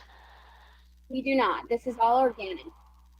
Okay. The only boosted post that has occurred was in promotion with Winter Wonderland. So that was budgeted into their event marketing for the Winter Wonderland event, and otherwise, all posts in general are organic. Okay. So this post is a video of dolphins jumping in the water that somebody took while jet skiing in Riviera Beach. And we tried to promote, the really nice areas of Riviera Beach and everything that's great to do there that would attract tourism, to help show just really how great the city is, and other things that the CRA is doing to help get residents into the tourism areas as well as outside visitors. So the results over the previous year, the following profiles have increased. So followers on Twitter, Instagram, and Facebook have increased by 43.1%. The frequency of social media posts have increased by 248%. The incoming messages have increased by 138%, and engagement, clicks, comments, and shares have increased as well. But there have been over 298,100 impressions since the start in March 2019. And I just want to note really quick, in case anyone wants to ask this, the reason that there's hundreds is because certain profiles were not in existence before we started with the CRA. So they came from the beginning. Moving on to the e-newsletters. So we generate monthly e-newsletters for both general news and events. Stories developed about Riviera Beach CRA news, happenings, distinctions, any upcoming events, announcements, and general information are sent out to the public, anyone on their email mailing list. And I do want to point out again that, as Scott had mentioned in his introduction, the general information, so with COVID-19 happening, we've been trying to help support the essential businesses that have still been, kind of hit hard during this time, but are within the CRA district, to say these people are still open. This is how you can communicate with them. This is the safest way to conduct business. They're still open, and just the conditions that have happened. Here are two examples of our newsletters. On the left, you'll see a general newsletter. We occasionally have this Kids on the Beat part where a child interviews somebody from Riviera Beach that is doing something really great. And it's just a nice way to highlight two different members of our community, and a fun way to see more about, children in our community, as well as adults doing really impressive things in our community. On the right side, you'll see an event newsletter where we are promoting an upcoming event. This one was about the ribbon cutting ceremony for the Beach Bash, which unfortunately now is postponed, but we promote events and, link at the bottom to learn more, or to link back to Riviera Beach's website if it's an event, how to buy tickets, or time and place that somebody would need to know. The results of these are, there are at least a minimum of 2 e-newsletters monthly, both events in general. And you can see here all the sends we've had, and the opens, and the clicks, and the emails that have gone out.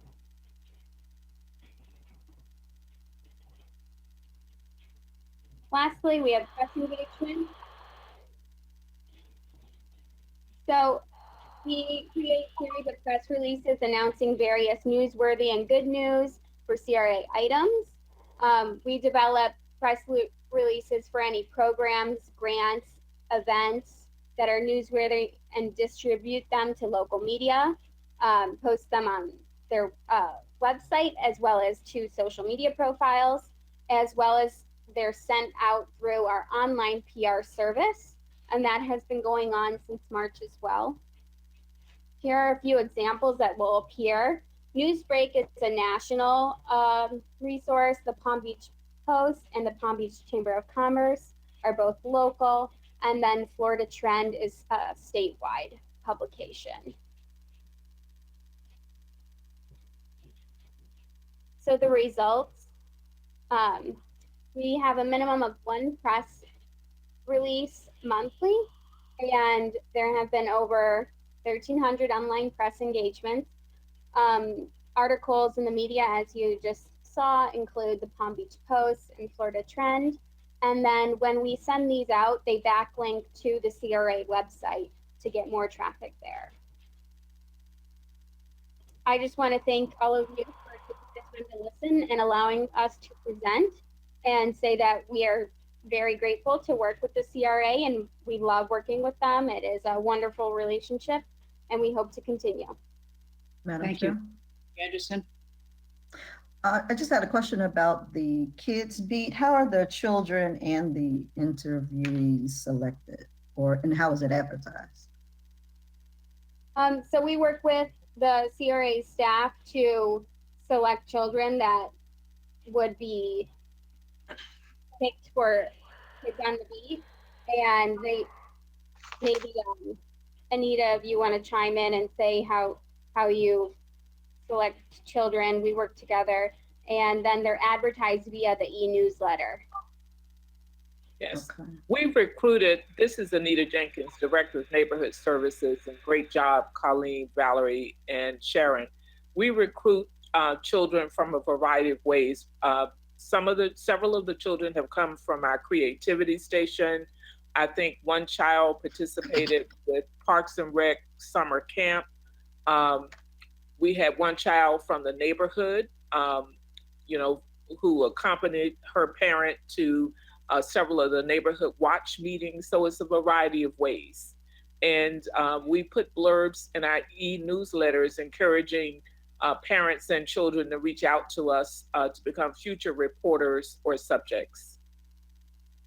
Okay, maybe that's something we can also advertise on TV 18 and maybe on the city's website, since they do put some of the CRA things on there, so that we can reach a variety of people in the city. Yes, ma'am. Thank you. Madam Chair? Mr. Madam Wilson. Chair? Thank you. Yes. Colleen, thank you so much for the presentation. Excellent. The work, I've actually seen it throughout the community. I've seen it on news and on radio. A lot of the advertising and marketing you've been doing for the city. So amazing job to your team. I thank you guys. I wanted to see if we could possibly increase the number of followers and likes on our Instagram and our Facebook page. Since you guys have taken over operations of it, the followers are not comparable to some of the surrounding municipalities and other like municipalities. So I wanted to kind of get those engagement a little bit higher with the number of people that are following and liking the pages. Okay. Yeah, there are definitely strategies that we could try to work into place. I do know that from looking into other municipalities and looking at the bottom, a lot of them do use advertisement. So if that was potentially worked into a budget, that could definitely help as well. Okay, and that was the second question about the news, the advertisement, news coverage and press coverage, because one of our biggest goals is to kind of change the narrative and to create our own narrative and to tell our own story. So getting as much press as possible and seeing how that can be budgeted and worked in so that we can tell a lot of the positive stories that are happening within our CRA district and to outline those on press coverage with more news reports, more releases, and possibly having coverage come to the different events. That'd be great as well.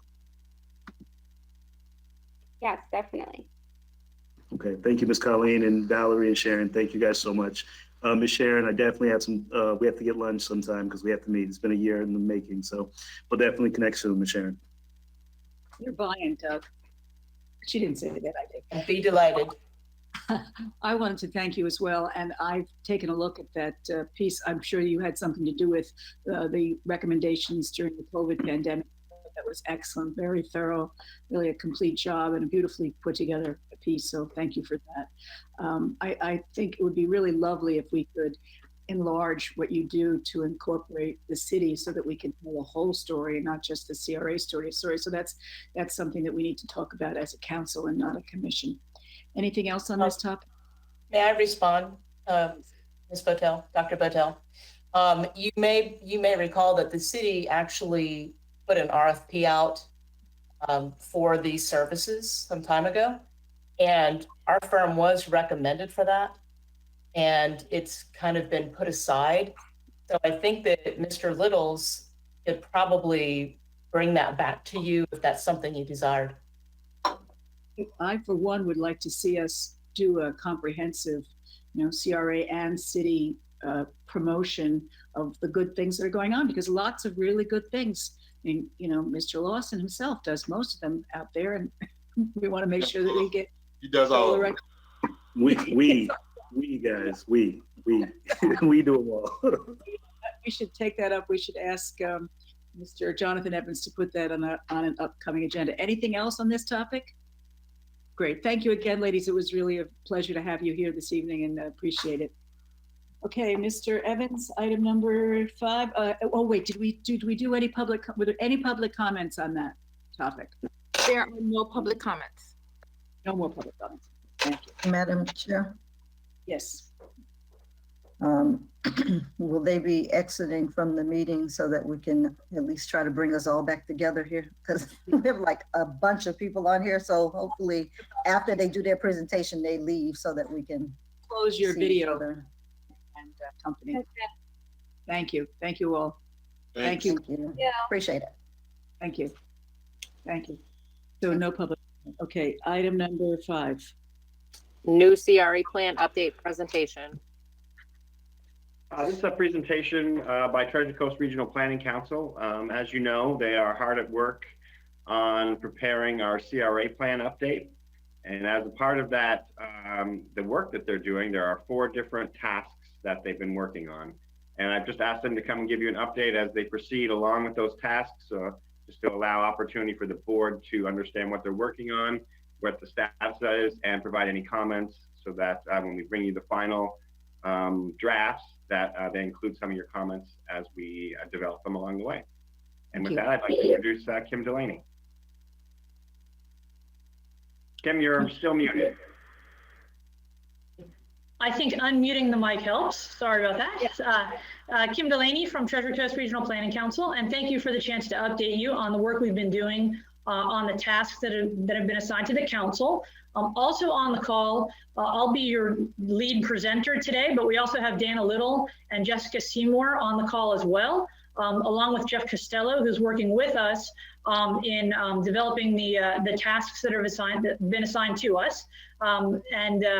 I'm going to try to share my screen so I can walk through the presentation with you. So I will look to you, Scott, for a thumbs up that my screen is visible. Yes? Perfect. Yes.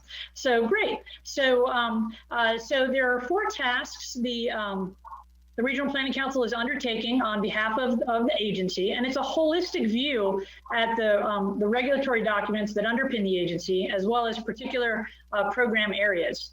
So the first of those is the Singer Island Area Plan, which is underway.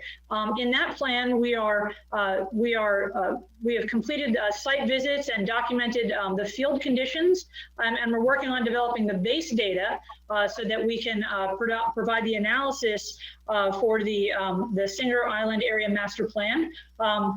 As we go forward, we'll be looking at both the current and past development proposals for the city and particularly the CRA-owned parcels, looking at design concepts that are based on the current code requirements, and then planning level economic analyses to understand the market feasibility and, if any public assistance is required, the degree to which that assistance would make those projects feasible and developable in the Singer Island area. So that project is in motion. The second project is the CRA Core Gateway Signage Program. As the board may recall, this program is looking at 2 key corridors, the Blue Heron Corridor and the Broadway Corridor, as really the gateway entrances into the heart of the CRA. And these photos just illustrate some of the existing conditions with the signage that's out there today. And so there are a series of actions that have already been undertaken, working very closely with the staff. We have surveyed the Blue Heron and Broadway corridors to assess all of the existing conditions. We've been working with a local sign company, Barron Signs, to develop typical cost estimates to understand how far CRA dollars can go to leverage signage improvements and particular signage improvements on those parcels that have been identified. We've initiated the gateway business signage concept as well to begin to understand the types of destinations that will make sense for gateway business signage, as well as various sign concepts. And we're in the process of developing preliminary signage grant program selection criteria, which I'll get to in just a couple of slides for the board's consideration as we begin to develop that criteria. Next steps in the project as we carry it forward will be producing illustrative graphics to illustrate kind of the existing and then future condition for those signage investments. So again, we can leverage the property investments in the CRA. To look at wayfinding destinations and determine what the best locations would be for wayfinding signage. Wayfinding signage, of course, is a phased program where most agencies and municipalities begin with a first layer of signage and then add to that signage over time. And so those destinations will be designed to build over time to holistically produce that wayfinding throughout the CRA as it continues to redevelop.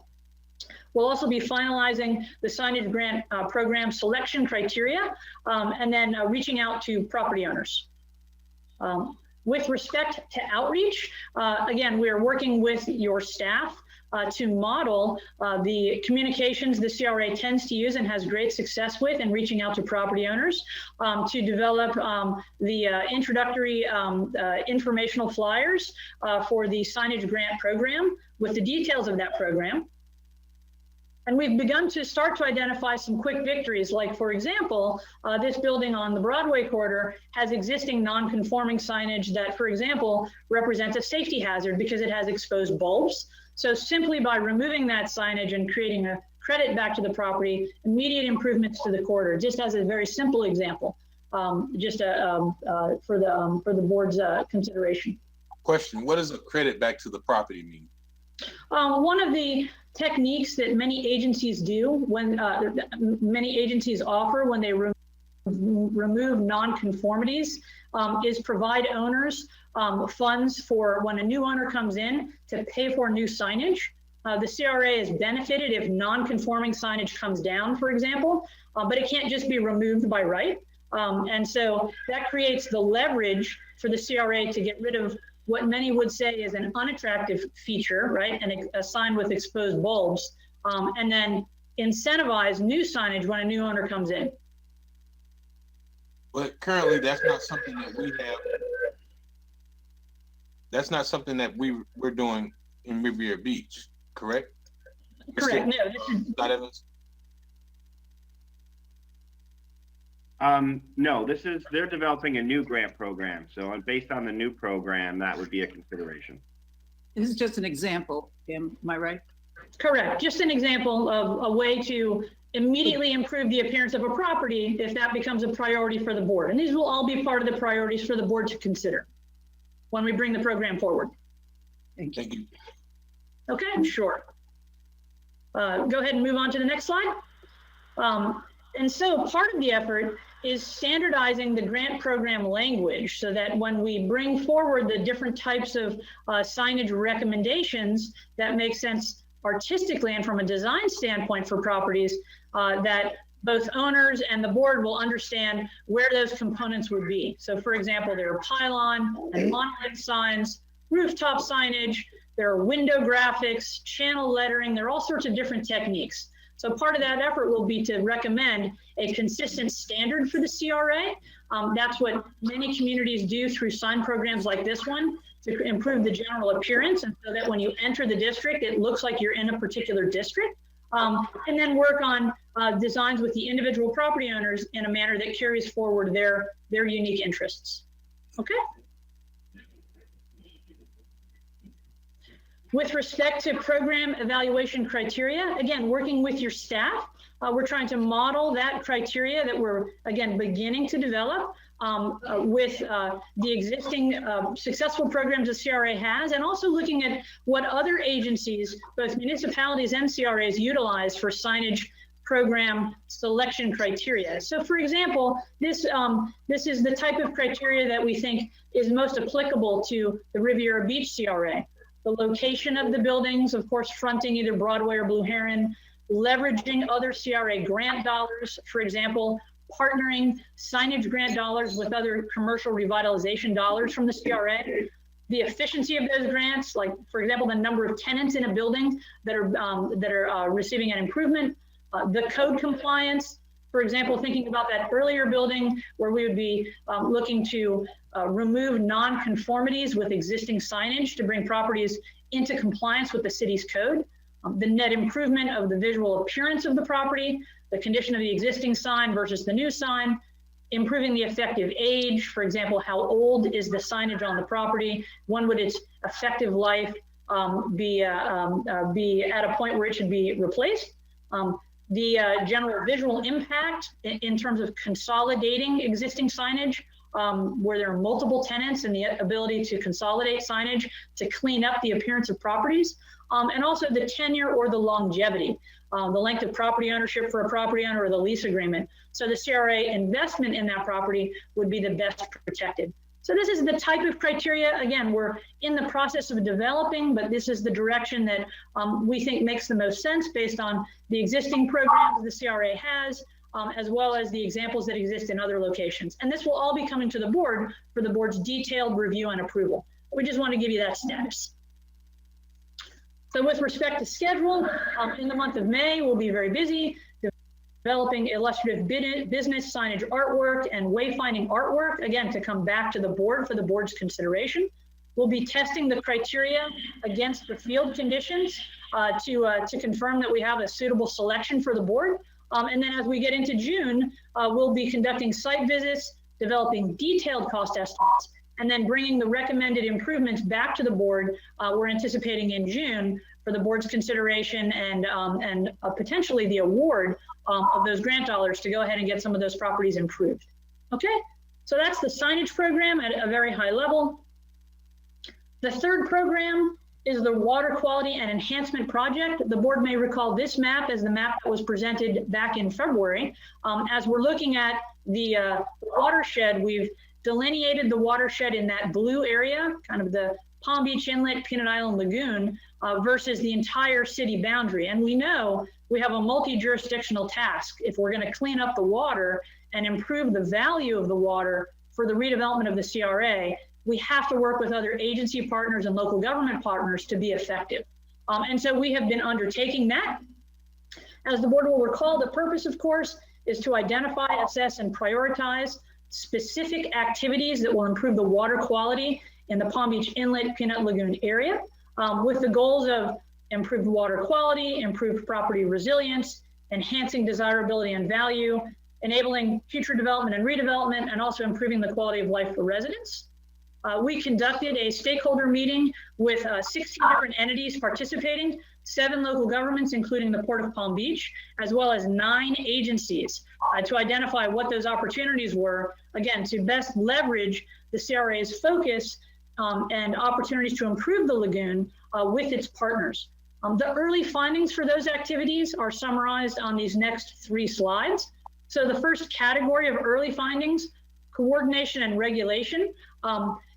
There's the opportunity to establish a project manager within the CRA, an individual or as part of another staff member's function, to really prioritize the focus on water quality improvements because they have such a direct relationship to the value and potential for redevelopment in the CRA boundary.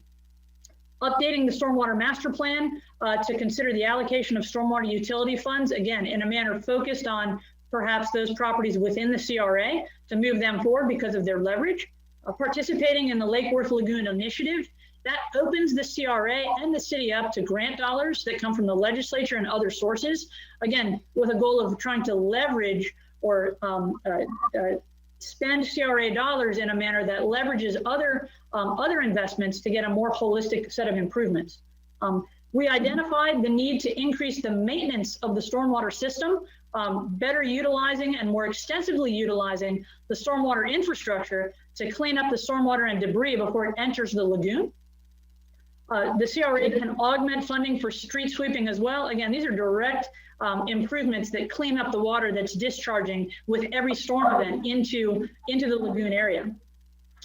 Again, from a regulatory standpoint, again, looking at low impact development through the city's ordinances, through funding, fertilizer restrictions, and education, and then collaborating with your adjacent municipalities for larger scale project improvements, like, for example, the C-17 canal, which discharges a tremendous amount of water quality impediment, if you will, into the lagoon just north of the district. With respect to specific projects, we've evaluated all of the stormwater improvement projects in the city's stormwater master plan and identified the infrastructure the CRA may wish to consider prioritizing. For example, the 3 projects that are noted, 22nd Street, 24th, 25th, and also Lake Drive on Singer Island, have kind of quick victory improvements that would immediately begin to improve stormwater discharges into the lagoon. In addition, again, noting the potential to collaborate with your adjacent property owners. The Port of Palm Beach is in the process of reevaluating its stormwater discharges, looking at its outfalls, and also coral relocation, which may augment activities on Peanut Island. That's a partnership opportunity with the port. Certainly the City Marina project has the opportunity for improved stormwater treatment and outfalls. Rybovich Marina as well. And FDOT's the Broadway US 1 corridor has a series of outfalls that can accommodate improved treatment. And FDOT has indicated its willingness to be a partner with the city to help improve stormwater discharges into the lagoon. So, and then finally, with respect to early findings, other potential collaboration opportunities, there is, of course, the mooring field project that is in motion. The CRA can play a partnership role in conjunction with FIND, Palm Beach County, and others to advance the mooring project to improve not just the discharges taking place into the lagoon, but the impact on seagrasses, which has a secondary benefit to stormwater quality as well. Supporting the removal of derelict vessels, supporting bilge removal activities, again, to clean up the discharges into the waterway, considering dinghy landings and surface transportation to reduce neighborhood impacts so that folks that are moored in the lagoon aren't coming ashore in any location, but have a specific location designed for them to come ashore to reduce neighborhood impacts that can occur otherwise. And then advancing stakeholder partnerships with those other entities to pursue additional grant funding. So again, these are very early findings. We just met 6 weeks ago, but we wanted to bring some of these ideas forward because as we bring the recommendations forward to the CRA, the goal is to have the CRA positioned immediately to begin pursuing grant dollars as grant dollars become available to accomplish some of these implementation efforts. I have a question. I'm sorry. I'm sorry, going back? Yeah, I'm sorry. I just wanted to ask one question. I know that we get a lot of requests and complaints about removal of derelict vessels. How do you propose to work in collaboration with whom? And how can the city leverage the funds that they do have to be able to tackle this issue? Sure.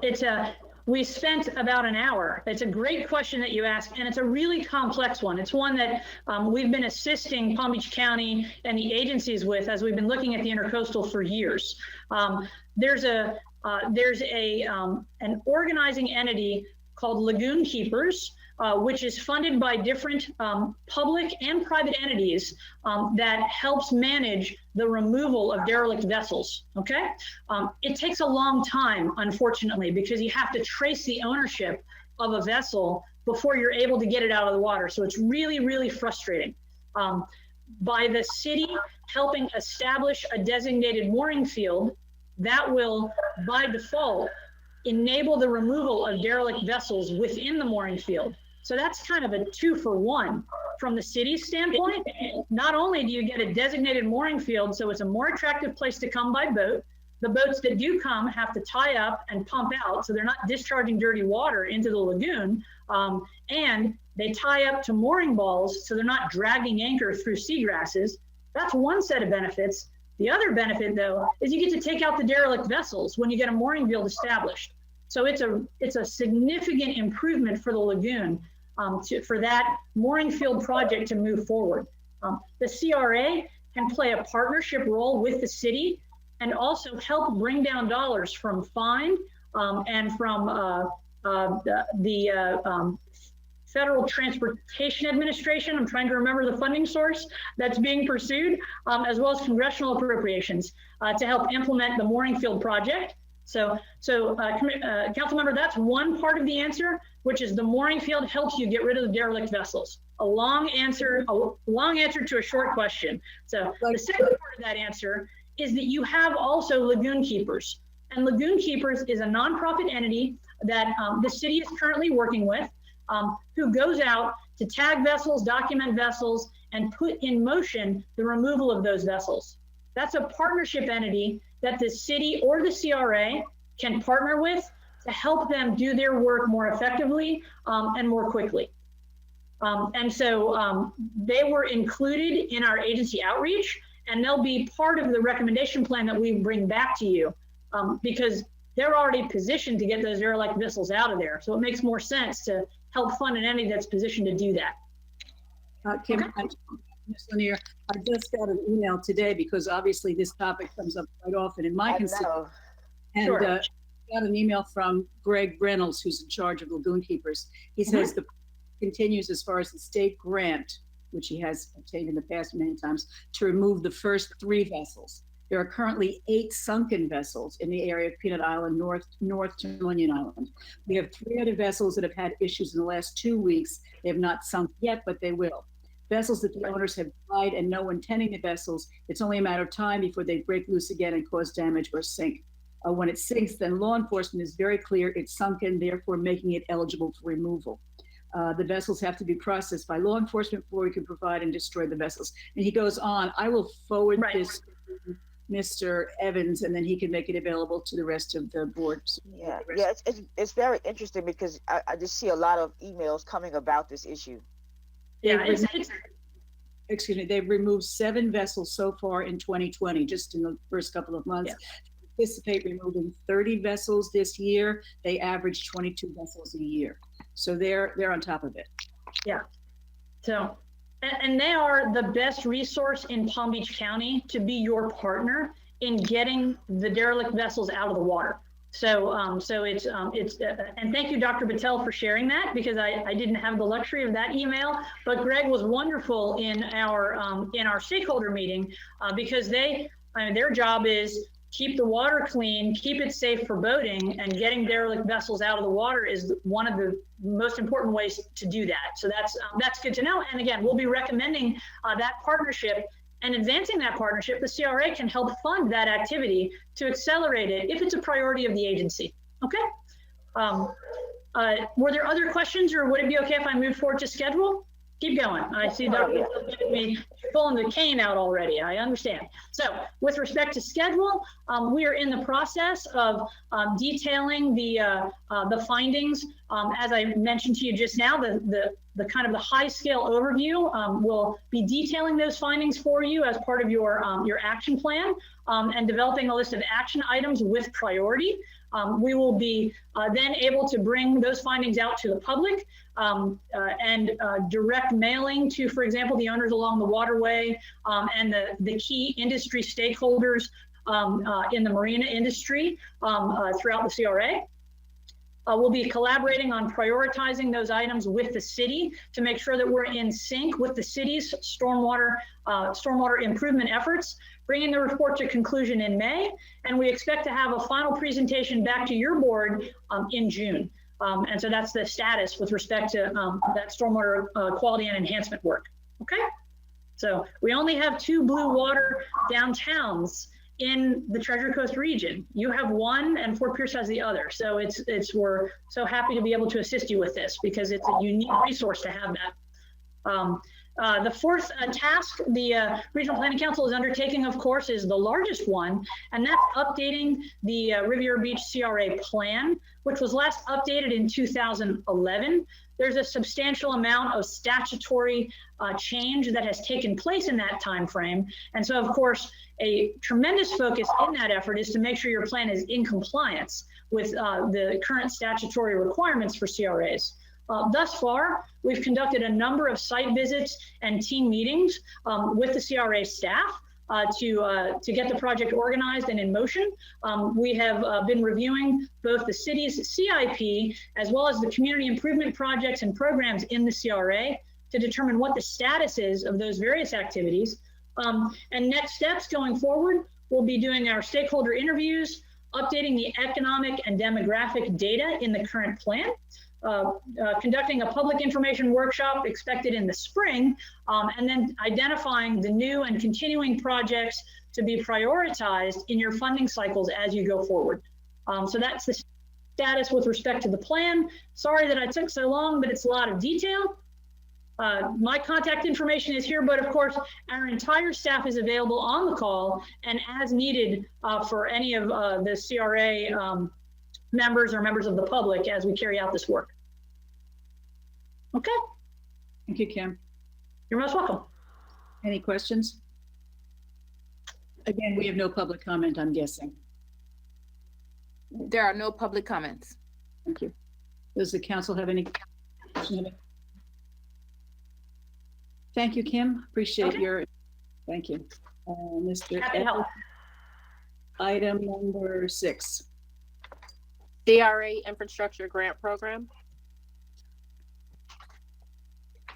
This item was on our original work plan that we adopted this year. And what we're trying to do is create a more comprehensive, a more significant grant program to try and attract new development to the CRA. Jeff Costello is a planning and redevelopment consultant. He has over 30 years experience in the South Florida area. That includes working for Delray Beach for 10 years as their assistant and executive director.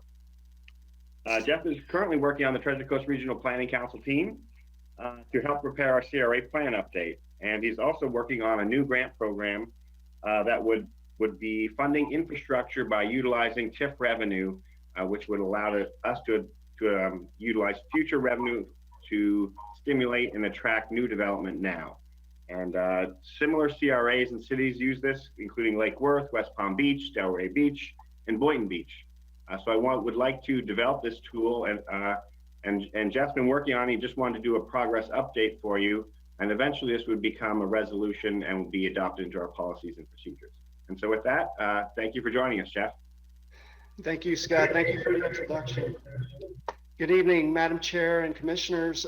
Thank you for the opportunity to present to you this evening as we create a new incentive program for the Riviera Beach CRA and to further the transformation of Riviera Beach, this dynamic waterfront community.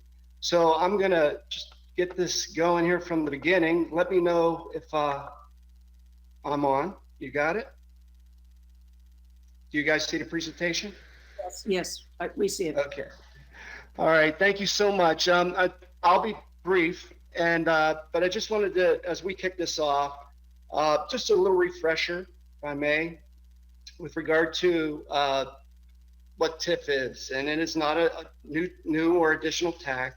It's a portion of the tax dollars that are collected and transferred to the CRA based on the incremental increases in property values. The base year for Riviera Beach, 1984. The city receives tax revenues based on the 84 assessed value, plus 5% each year. The CRA receives 95% of those increases, and it includes the county tax dollars. So those two entities that you utilize those tax dollars and reinvest those into the redevelopment area. Chapter 163, Part 3 includes provisions that encourage private enterprise. Excuse me 1 second. Sorry about that. Oops, let me go back up. And so basically it encourages private enterprise to the rehabilitation and redevelopment within the community redevelopment area. The Community Redevelopment Plan Section 7 includes approximately about 17 potential programs, and this is one of them. Basically direct financial incentives to generate new private development. As Kim said, if it's in the plan, you're able to do it. So as we go through the updates to the CRA plan, we're looking at other opportunities and programs that can leverage CRA funds and utilize them, in the transformation of the district. You do have, currently you have two programs in place, and they focus on eliminating blighted structures and incentivizing property owners to make improvements, thus improving the overall aesthetics of the area as well as property values. Those are focused on exterior renovations, restoration, rehabilitation, and landscaping. So what is the purpose of these incentives? Basically, it's to ensure the economic vitality of the district through the growth and enhancement of the commercial tax base. It's to catalyze investment, to promote opportunities for businesses and to create jobs, to help overcome barriers to new construction, to encourage infill of large tracts of land that give the downtown a blighted appearance, insecurity, or a sense of insecurity and abandonment, to attract daytime business population, support and strengthen the downtown businesses, to make feasible the development of mixed use and multifamily residential developments, and also ultimately to help Riviera Beach become known as a place to conduct business. We touched on the TIF. Basically, again, it's utilizing the increment revenue, the investing not only in the CRA's programs, but also to leverage public funds to promote the private sector investment in the target area. some of the incentives as we were discussing the infrastructure, we're looking at potentially, there's ways to achieve it. There's 4 bullets in front of you as far as reimbursement of a portion and the increment revenue for infrastructure improvements. Basically, this occurs after development is completed, and you're reimbursing the developer for these particular improvements based on a percentage of the revenue that's increased. There's traditionally the tax rebate. There's also the CRA where they could contribute, provide their equity contribution based on the development's projected increase in increment revenue. And then also invest the CRA's land via long-term land lease in return for fulfilling the CRA objectives. From the CRA's perspective, you want to look at the timing of the assistance, the level of assistance, and the net benefit to the CRA, the city, and the local economy. So, the focus, focusing on public infrastructure, job creation, business relocation, the targeted locations, and that's where we need some direction with regard to, is it throughout the CRA district, or are we looking at certain major corridors, such as the Blue Heron and Broadway? And then the targeted projects. This presentation has a pretty broad view, and you can structure these as you want. Typically, in my experience, there's a time frame, and early in the incentive process, in the incentive time frame, there may be a greater reimbursement than on the back end, because the idea is that those that are first in the door are taking the larger risk in the development opportunity. So the schedule kicking off tonight. Thanks again. And as far as the scope, I'll be reviewing the study of programs in other cities, the best practices and what's best interest for the Riviera Beach CRA and the city of Riviera Beach as a whole. We'll be conducting one-on-one meetings, so we'll be reaching out, and then come back in June for a CRA workshop meeting, present the findings, and potentially some ideas or thoughts for recommendations, and obtain more feedback from the board. And then ultimately, based on those directions, would move forward on developing the program guidelines and application process. Those would be for the board's approval and adoption also.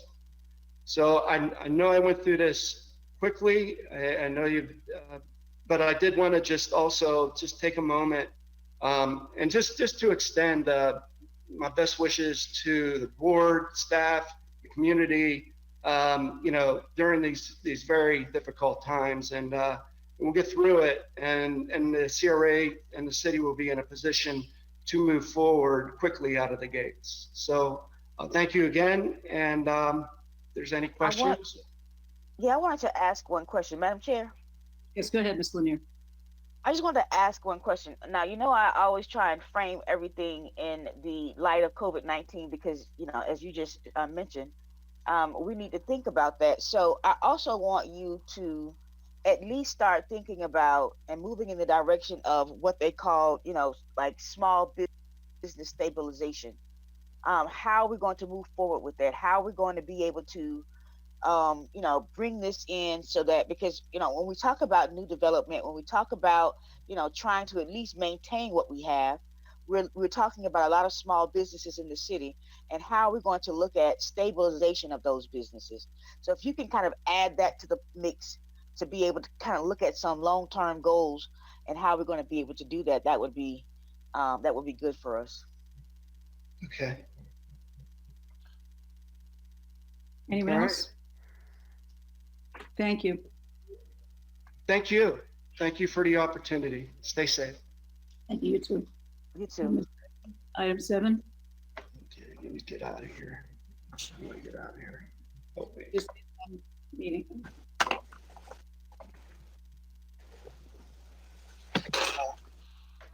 Get out of here. Turn off your microphone and your video. Sorry about that. Thank you.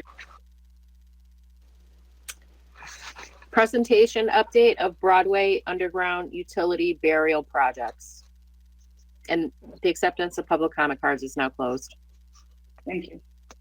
Okay, this item, the Broadway Utility Burial Project, is now moving forward again. It was previously put on hold because we didn't have all of the required easements to move forward with the project. But however, we have now accomplished, we've got control of all of those easements. And we've got a number of board items that will be coming for your approval over the summer and the fall. And these will include contracts and agreements with FPL, AT&T, and as well as doing some other work related to getting those easements in place and hiring electrical contractors to make some of the private connections. So I wanted to give the board an update in advance of all those agenda items coming before you. And our project manager on this is Suzanne Dombrowski, and she's from Chen Moore and Associates. Welcome, Suzanne, and thanks for giving this overview. Thank you, Scott. Good evening, Madam Chair, Council. Suzanne Dombrowski with Chen Moore and Associates, and as Scott said, I'm here to give you an update on the Broadway Utility Burial Project. All right, there we go. So the purpose of the project is to remove the overhead facilities along US 1 between 12th Street and Blue Heron Boulevard and bury them underground. And this is the purpose of this is both for beautification and for storm hardening. The status of the project is phase 1 is complete. Phase 1 includes level 3 fiber lights, equipment, and fiber nets, and phase 2 is ongoing. Part of phase 2 is FPL, AT&T, and Comcast. Comcast portion has been completed, and we are currently working with FPL and AT&T. As we work through the rest of phase 2, the bulk of our effort is mostly related to locating the equipment and working with the affected property owners on easements for this equipment. And as Scott said, we put a lot of time into the easement acquisition process, and we do have a good number of easements identified and acquired. There are a few pending ones that are going to be dependent on the FPL design, and FPL is working through that right now. So FPL has submitted an initial design plan to us. We've been working closely with them over the last couple months. We've been refining these equipment locations, making sure that they're situated the best way within the easement locations. We are also meeting with them on site. We've visited each location so that we really understand the existing conditions and make sure that we're not impacting properties more than necessary. And we're also looking at it from a cost perspective, seeing their design and making sure it's the most cost-effective construction for the CRA. So as FPL continues to take our comments and we take theirs for the easement acquisition, we can finalize all that easement locations, and then FPL will provide a final design. When FPL design is complete, then AT&T will initiate their process. And AT&T will utilize all of the FPL easements, which is why they really need to know those final locations before they can begin their design. I would like to note that FPL can provide overhead lighting as part of the undergrounding project. However, it's not currently included in this scope of work, so they will need to have a separate request for the lighting. These are some examples of facilities that you may see as part of an undergrounding project. The switch and the transformers are FPL equipment, and you'll also see an AT&T box there. All of the facilities will be evaluated for landscaping, dependent on the location of the actual equipment. And this landscaping will screen the equipment from public view, also provide a beautification. It does have to be designed in accordance with FPL standards, which means they still need certain distances so that they can continue to access and maintain their equipment. For our schedule, we expect the FPL design to be completed by summer of 2020. And at that time, FPL and CRA can initiate the actual construction contract. Also, FPL at that time will begin their permitting process with the Florida Department of Transportation. Fall of 2020, we believe that we will secure all of the easements based on that FPL final design. And at that time, the AT&T design will be initiated. By spring of 2021, construction should begin, which will include installation of all the underground conduits, and then removal of the overhead lines. And then by 2022, construction should be complete and the new businesses connections should be complete. The underground system should be energized and the overhead system should be removed. Suzanne, Yes. we have a question Sure. from Mr. Madam Chair, I think I'll wait till after this slide. This is what I wanted to hear right here. Thank All you. right, Go ahead. so our budget going through the project for phase one, it is complete. And the budget is approximately 811,000, which has already been paid. Again, that's level 3 fiber light and fiber nets. For phase two, the CRA has already paid the FPL design deposit in the amount of $12,832. And this deposit will go towards any future construction costs. The FPL construction cost that has been provided to us is really a ballpark estimate because they don't have the final design completed, but they believe it'll be about 1.9 million.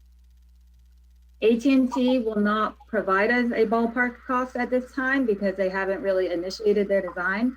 So once they get further into their process, then they'll give us an idea of their costs.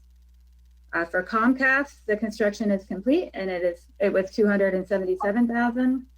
The project management portion was 98,000. The private connections, which will go from the FPL equipment, the new underground equipment over to the property owner meter. It has not been designed yet, but we're expecting it to be about $200,000. And we also are expecting some restoration costs within the right-of-way, approximately $150,000. And then we've added $100,000 in the budget for miscellaneous items and contingency, bringing the phase two total to $2,738,222. And again, that does not include the AT&T cost. You want me to take a question now with the budget? Mr. Lawson. Madam Chair, I have a question. Mr. Thank Lawson. you. Yes, Ms. Susan, question. For the phase one completion, was any local participation used to actually complete phase one? No, so the utility companies themselves were responsible for all the work effort. So we paid the money, but they were responsible for hiring staff, hiring all the employees and work? Correct. So these utility companies will only allow a contractor that has been vetted and pre-qualified by them to perform their work. Okay. Is that something that for phase two we can implement to allow for them to vet and to qualify contractors that are local? I think we could definitely bring it up for discussion and consideration and then bring those results back to the board. I would actually ask my colleagues to make it a little bit more stronger than consideration. I would want to make this a requirement to get this work done because we have local participation. When I say local, I want to start within our city first. And if we go from within our city, then we move to Palm Beach County. I want to keep it with local and minority participation if possible, women and minority businesses, if that's feasible to negotiate with them when discussing phase two. Because if we're going to spend 2.7 million, I would love for local participation to be involved in it. Mr. Lawson. Thank you, Ms. Susan. Thank you, Madam Chair. McCoy. Madam Chair, thank you. I want to respond to Commissioner Lawson. And I'm playing just a hypothetical here. And that being FPL, they say no. What is the alternative? Because I certainly support it, but we're asking to do this and we're relying on them to do it. And if they don't agree, what are you proposing that is the alternative? Well, first and foremost, I want them to say no first, to allow for us to tell us as a municipality that they don't want to vet or utilize local participation to underground our utilities. So if they come to us and tell us no, honestly, FPL is monopoly. There's not much we can do, Councilman McCoy, but in the same time, it can be a strong ask. Madam Chair, if I could just also add, there's a couple of things in phase two that would allow us, that we have control over, and one's the private connections. So we are going to have to hire an electrical contractor to make the private connection from private properties to the main system. So that's something we can control and try to keep local, as well as some of the potential right-of-way restoration. That work may be possible for us to control and put out ourselves, just in addition to making that ask to the work that's being done by the utilities. Thank you, Madam Mr. Chair. Mayor and then Mayor. Oh, go ahead. I'm sorry, Mr. Lawson, were you done? No, I was just following up with Mr. Evans' point that I definitely would want and recommend that we use some of those additional fundings, but this is $2 million. We're going to be utilizing 1.9 million in FP&L construction costs that I would love to go local. So if we can just make that ask with the intention of allowing for them to tell us no, to turn us down and tell us we don't have qualified individuals here in our community, then I would love for them to hear that from them. And essentially, I would want to make this a requirement for us to move forward. And if we can't, as Councilman McCoy has stated, we'll cross that bridge when we get there. I will certainly make that ask. Madam Chair. Yes, go ahead. Sorry. Oh, wait. Ms. Lanier's been waving at me over there. Okay. Go ahead. All right. I just wanted to add, I certainly agree with Mr. Lawson wholeheartedly about moving forward with minority businesses. And of course, we can't tell FP&L what their policy is, but we can very well make our own policy in terms of creating a minority business policy for our own sake. I wanted to ask Scott Evans about that issue because we do a lot of business with outside entities. We do a lot of, business here in the city. And that's another reason why we should, have this coordination with the city, because the city does have their own policies of minority businesses, and we can always piggyback off of that. So, even though we can't tell FPL what to do, we can very well have our own policies in place. Mayor, excuse me, Mayor Felder, did you have a question? You were waving at me. I was supposed to be next. Oh, go ahead, Councilwoman. I'm sorry. Ms. Lanier, are you done? No, I just wanted to add to that, piggybacking off of Mr. Lawson's way earlier comments in terms of, having a disparity study. That's how you figure out how you do these type of businesses. But I just wanted to say that, but you can go ahead. I'm sorry to interrupt, Councilwoman. If the mayor's done, Miller Anderson was next. Well, he didn't go yet. So this goes back to a conversation I had with Mr. Evans and Mr. Haygood some time ago, probably over a year ago, if I'm not mistaken, where I asked her in a meeting to see about coming up with some sort of policy, because a lot of times we make these asks, but if the information is not in writing, no one has to comply. A lot of times people say things to get the contract and then turn around and do the opposite of what they said that they would do. And so Mr. Evans and Mr. Haygood, we really need to try to bring something back. I know we talked about the disparity study maybe costing too much, not having all of the things that we need in order to make that happen. But there was something that you all thought that we could possibly do, which would give us somewhat a similar result, not the full policy as not the full composition of a whole minority program, but something where we would be able to provide the same results that we're trying to do, which is get local participation. Do you recall that, Mr. Evans and Mr. Haygood? Yes, I recall. And we could bring something forward. Actually, I've been trying to negotiate a scope of services to do a sheltered market program that I would like to bring forward.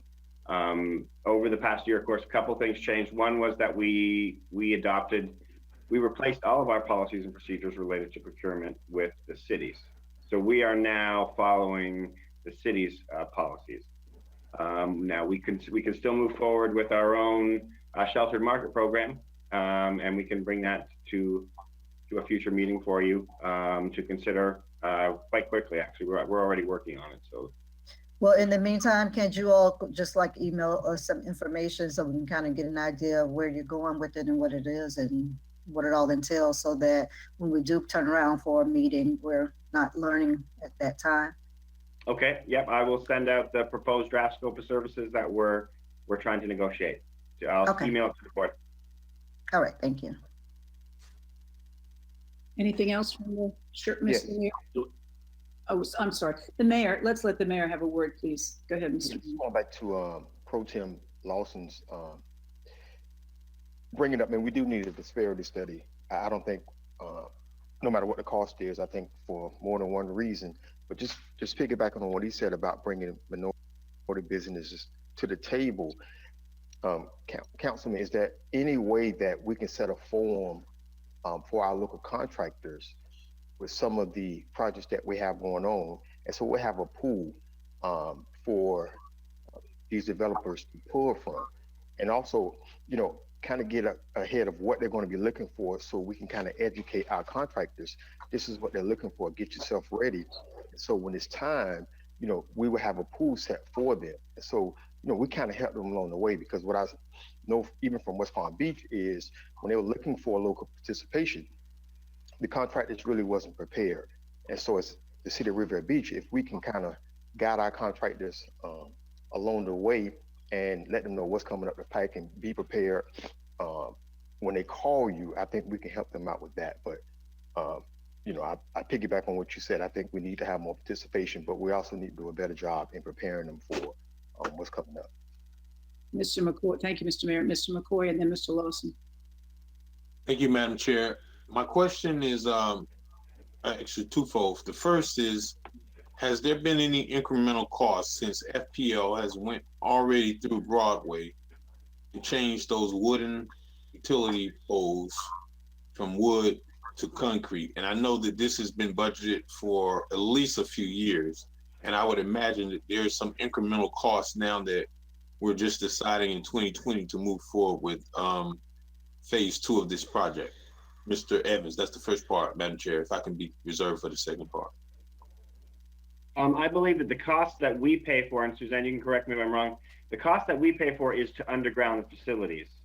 So the overhead facilities as they exist, whether FPL upgraded them now or in the future, the cost is to dig the trenches and to move the lines down. So we're not paying for the work that they've done previously to their overall system. Is that correct, Suzanne? Yes, that's correct. Okay. Thank you, Madam Chair. Secondly, Mr.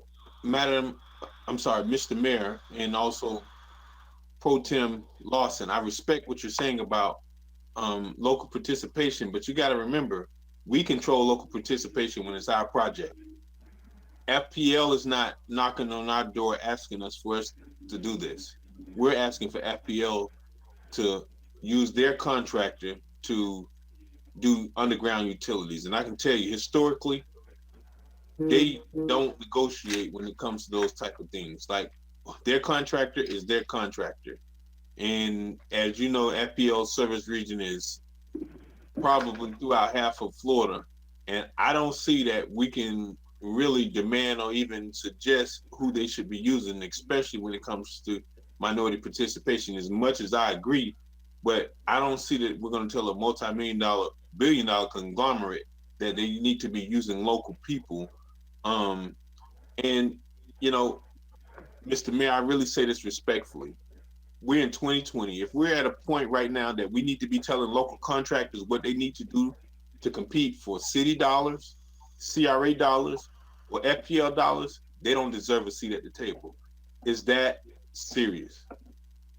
Like, I don't even know what else more we need to do. I constantly get emails from the Palm Beach County's, it's no longer called Small Business Assistance, but the department that former council person Tanya Davis Johnson runs. So there should never be a reason that we need to tell somebody what they need to do to have a seat at the table. Quite honestly, if you're in there for business, then that's what you're there for. And it shouldn't be just the business of work. It should be the business of getting business. And, I just really disagree, because oftentimes, and what you're saying to me, I've heard that position right here on this city council before we got here, that people didn't know what they needed to do to compete for business. And when the opportunity was given to them, they still didn't compete. So I don't want to hold up the progress of the city for us to wait on people to get their act together, when clearly those instructions are just there for everybody else. Simple as I can read it, you can read it, and surely they can read it as well. But I don't think that that's such an issue that we need to let them know what they need to be doing to compete for business.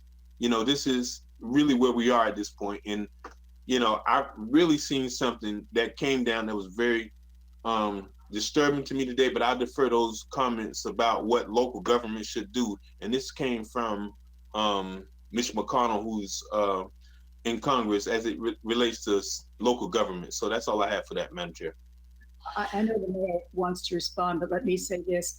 I think that the CRA already does the kind of work that you just suggested that maybe we don't need to get in the business of doing. And that is, if I'm not mistaken, the CRA has had workshops and such.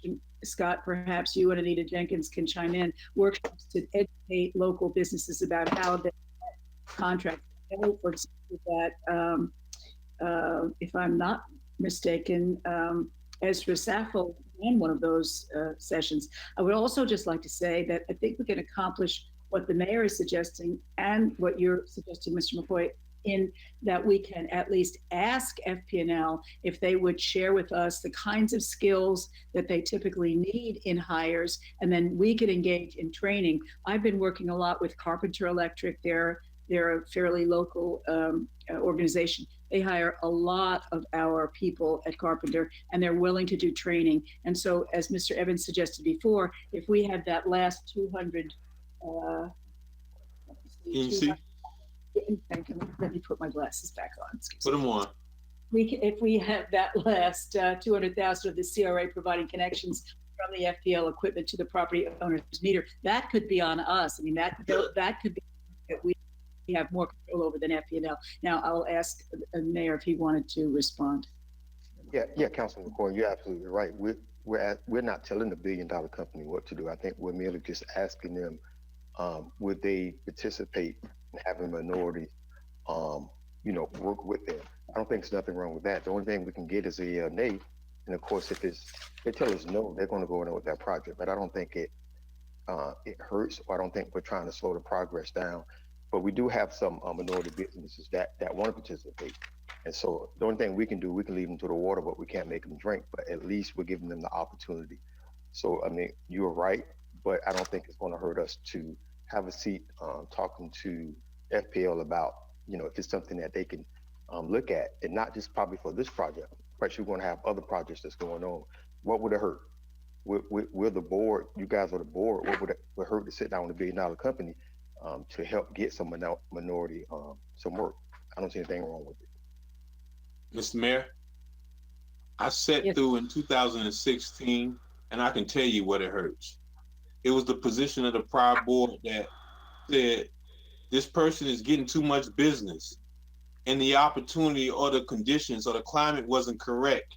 We need to put it back out for other individuals to vote. And guess what happened? Nobody came back to the table to bid. All right, we're not going to let.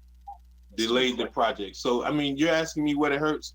It does hurt. I just don't want to unnecessarily try to control or dictate the business of FPL. I mean, if people are ready at the table, then, they should take a bite at the apple. Otherwise, then I don't want to hold somebody out from an opportunity to make a living. And I'm finished after this, and you're absolutely right. But remember, most of us are a new board, and so I think we have an opportunity with companies that I have sat down with that wants to do business and are willing to work without minority people. And so remember, we're a new board. If we can sit down with them and build these relationships, because I think that's the first thing we need to do is build relationships with the businesses that's in our city. And I think they're willing to sit down and listen to us because they have expectations that this board is ready to move forward. And so, no disrespect to the last board, but they're dependent on this new board to sit down and build these relationships. And it may cost us some time to sit down with them and negotiate. I see nothing wrong with that. Okay, if there's nothing else, then we can move along. Mr. Evans, was there anything else on this topic you needed to say? No, I have nothing further. I think Suzanne might have a couple more slides. Mr. Evans, can you tell us how much we have budgeted for this? The total project budget's about 3.4 million. What was it 2 years ago? Because clearly it's not the same amount. We increased it. The original budget was set in, I want to say 2012. So obviously the project's been delayed quite a long time. So in the most recent budget, we updated it since we knew that we'd hopefully be proceeding this year and the next 2 years. So 8 years later, the budget went up by about $1 million. Well, I thought it was almost double, if not double. I can email you those things. I don't have them right in front of me right now. That Madam Chair, if I could just have a second, that's why I don't know if this is a good time. Because if you look at some of the guidance that have come from Congress today, even Mitch McConnell has mentioned, the COVID impact on local governments. I mean, we're looking at spending almost over $2.1 million on this. I'm very apprehensive about where we go with burying underground utilities for aesthetic appearance when we're about to be challenged with much more issues. So, I disagree with us moving forward with burial of underground projects at this point. I'm not sure I would characterize them as aesthetic. I think the primary purpose is for to harden the infrastructure, because we are so prone to having hurricane damage here to our utilities. But in any case, that's not a conversation for this evening. If there's nothing else, Mr. Evans, I think we can move on. That was her last slide. Okay. So moving right along, we're up to item number 8. Approval of proposed changes of the commercial grant incentive program evaluation matrix. The acceptance of public comment cards is now closed.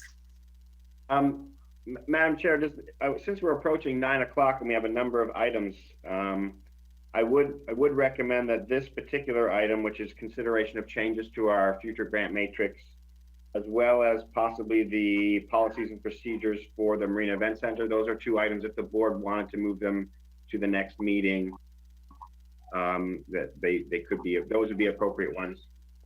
I can't imagine that anyone would object. Do we have any objection to moving those? Hearing none, go ahead. Oh, notice the time. I agree, and I have wanted to add some things to it. I'll just send it to Scott directly. Okay, great. Thank you very much. So does that mean we're up to item I have number? a question though. So what happens? Do we have any pending applications for the grant? Yes, so item number 9 is a grant. I just recommended that we delay number 8 and number 10, which would mean the next item would be number 9, which is a grant application for the board consideration. Okay. Let's do number 9. Thank you. And I'll just add that this is a grant from a previous round. So item 8 was setting the new evaluation criteria for future rounds. And this is a grant for the previous round. And Andre Lewis, our project manager, will present.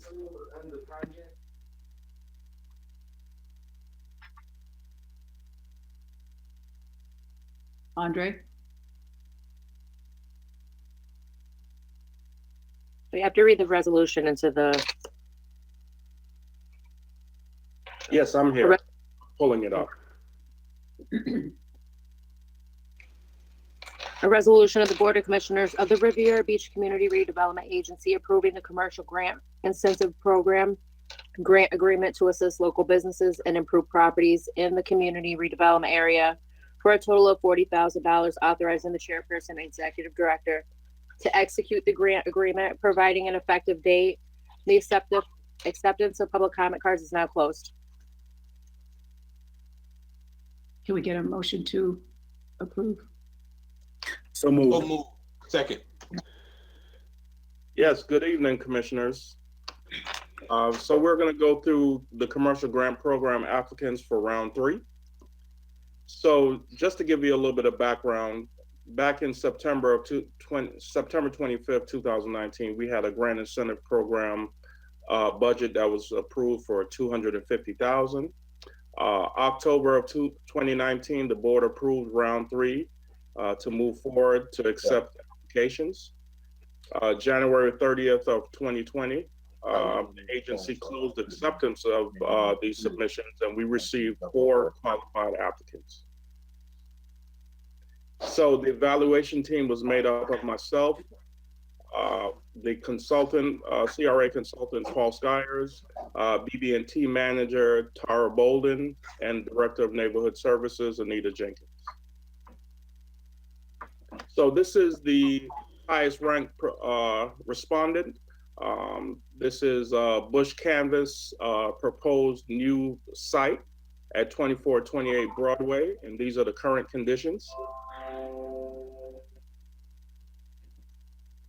So Bush Canvas is proposing to exterior improvements, 265 feet of aluminum perimeter fencing, premium and lush landscape package, and sealing and restriping of the parking lot.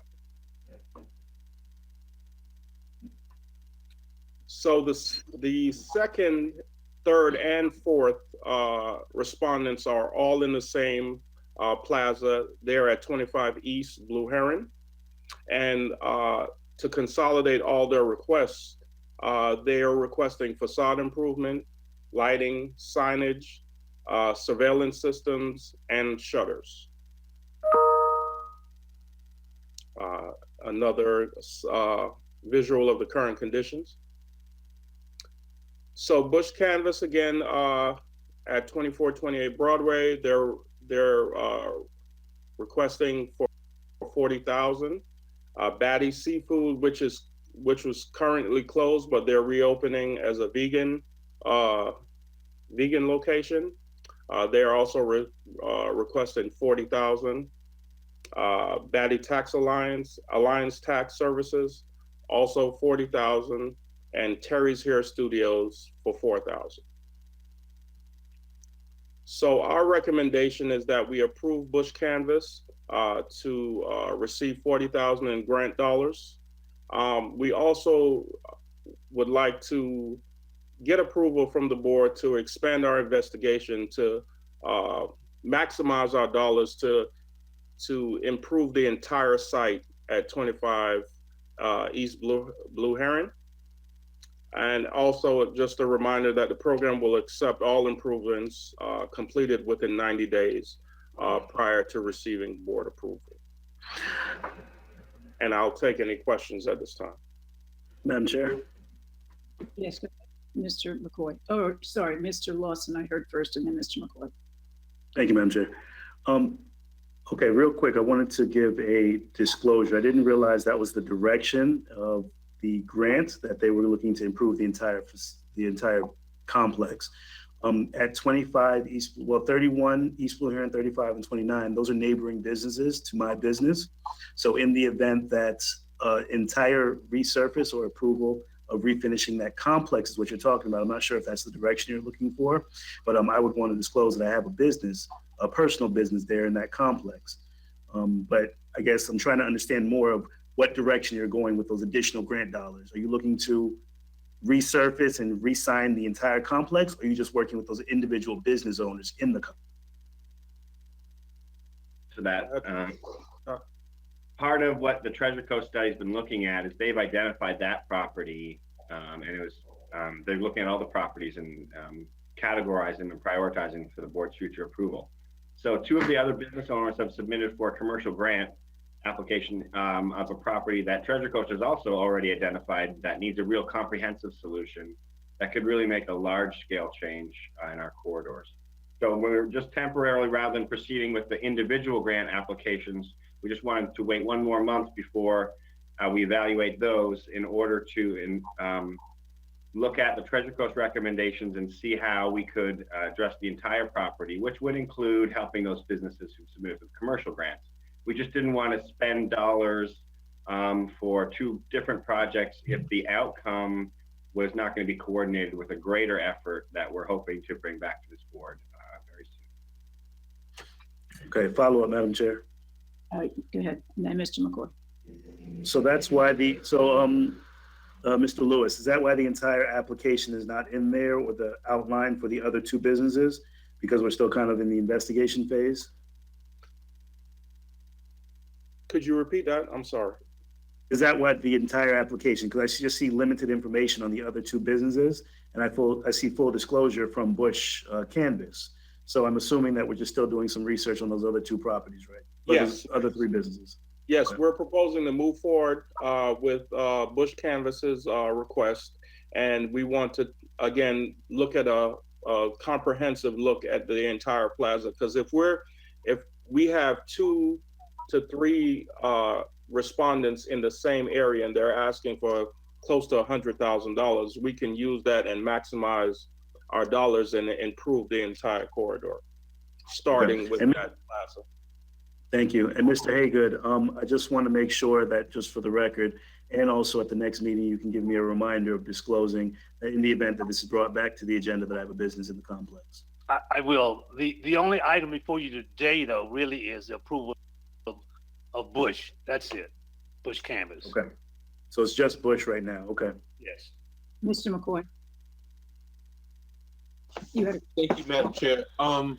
So that was my concern, because if I'm not mistaken, that property, if not currently on the market, was on the market recently. And I hope that our projects aren't to help support someone with making their project more marketable, to help them in, you know, retailing or selling or flipping this property. But certainly, if I'm not mistaken, I've already seen this property that was already marketed on the commercial real estate market. And I would definitely not want to use taxpayer dollars to support that. So do we have any provisions in our current grant funding program that prohibits this?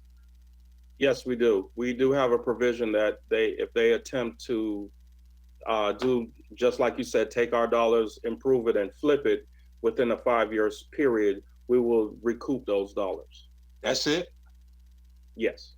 So that seems like a zero interest loan to me. Is that all we're doing? Yes, it's really a commitment. It's a grant. It's not a loan. Right. But what I'm saying is, if someone knowingly has the interest of want to sell their property in 1 year after they receive our dollars and improve their property, all we're requiring is that they give us back the money that they receive from us? That's correct. That's not good. Which property are you speaking of? I'm speaking of the East Blue Heron properties.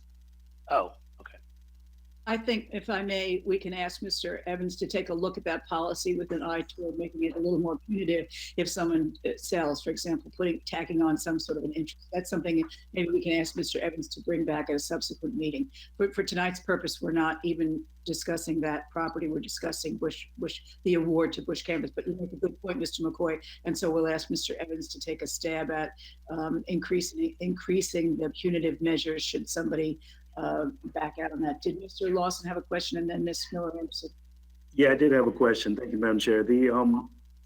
I guess the question, or the loan, as Councilman McCoy referred to, who would be paying that back? Would it be the property owner? Because from what I'm seeing is these individuals don't own the building. So will we be recouping that money from the tenants or from the people that are selling the building? well, actually, if it's a property that's being leased, the owner has to agree to it and agree to the terms. Correct, but who are we recouping the money from in the event the property is sold within the next 5 years? It would be from the owner. Okay, so the owner would have to agree to reimbursing the $80,000 for the renovations that the business owner did to the parcel. If they sold the property, yes. Okay. That's a so 5-year period? 5 years, presently. Okay, if you can please just follow up with, just kind of reviewing that policy and bringing that back before us so we can take a look at this, because there's something just not sitting right with, allowing for the business to be renovated and then the owner going and selling it. And then, they have to just reimburse the money that we put up, the taxpayers put up for this business. In fact, Madam Chair, I want to be recognized for a follow-up motion. Those are all my points. Go ahead, Madam Chair. has not had a chance to speak, so let her speak first, and then Mr. McCoy, go ahead. He can go ahead if it's relation to what Mr. Lawson was just speaking about, because I had something about the memo that was provided for this item. Well, actually it's not, but I want to see the scoring, because here we are, I want to understand how we get to this point. We're looking at the various scorings of Terry's, baddies, and then Bush, and we don't have any backup documentation. So I certainly would love to see what that looks like before we move forward. But I can almost tell you with certainty that I've already seen this property marketed for sale. Okay. Sure. That property. I would just like to add, the scoring is for purposes of ranking the projects. So in past rounds, we've had, say, 15 projects submitted, and we only have funding to reach 9 applicants. So if an applicant doesn't complete their application correctly, they don't get to compete. In this case, we had multiple applications that were submitted correctly, and we have more funding than is required. So that scoring is actually not even being utilized to determine if they're being funded or not. It's in this case, since there's less applications than the funding, There's just the fact that the applications are complete allows them to be before you for approval. Follow up. Go ahead. Okay, but Mr. Evans, if I'm not mistaken, it was October 2019 that the CRA adopted the same procurement policies as the city. So we would have the opportunity, if we so choose, to review and rank these ourselves, correct? Yes, absolutely. Yes, that's why they're provided to you for that purpose.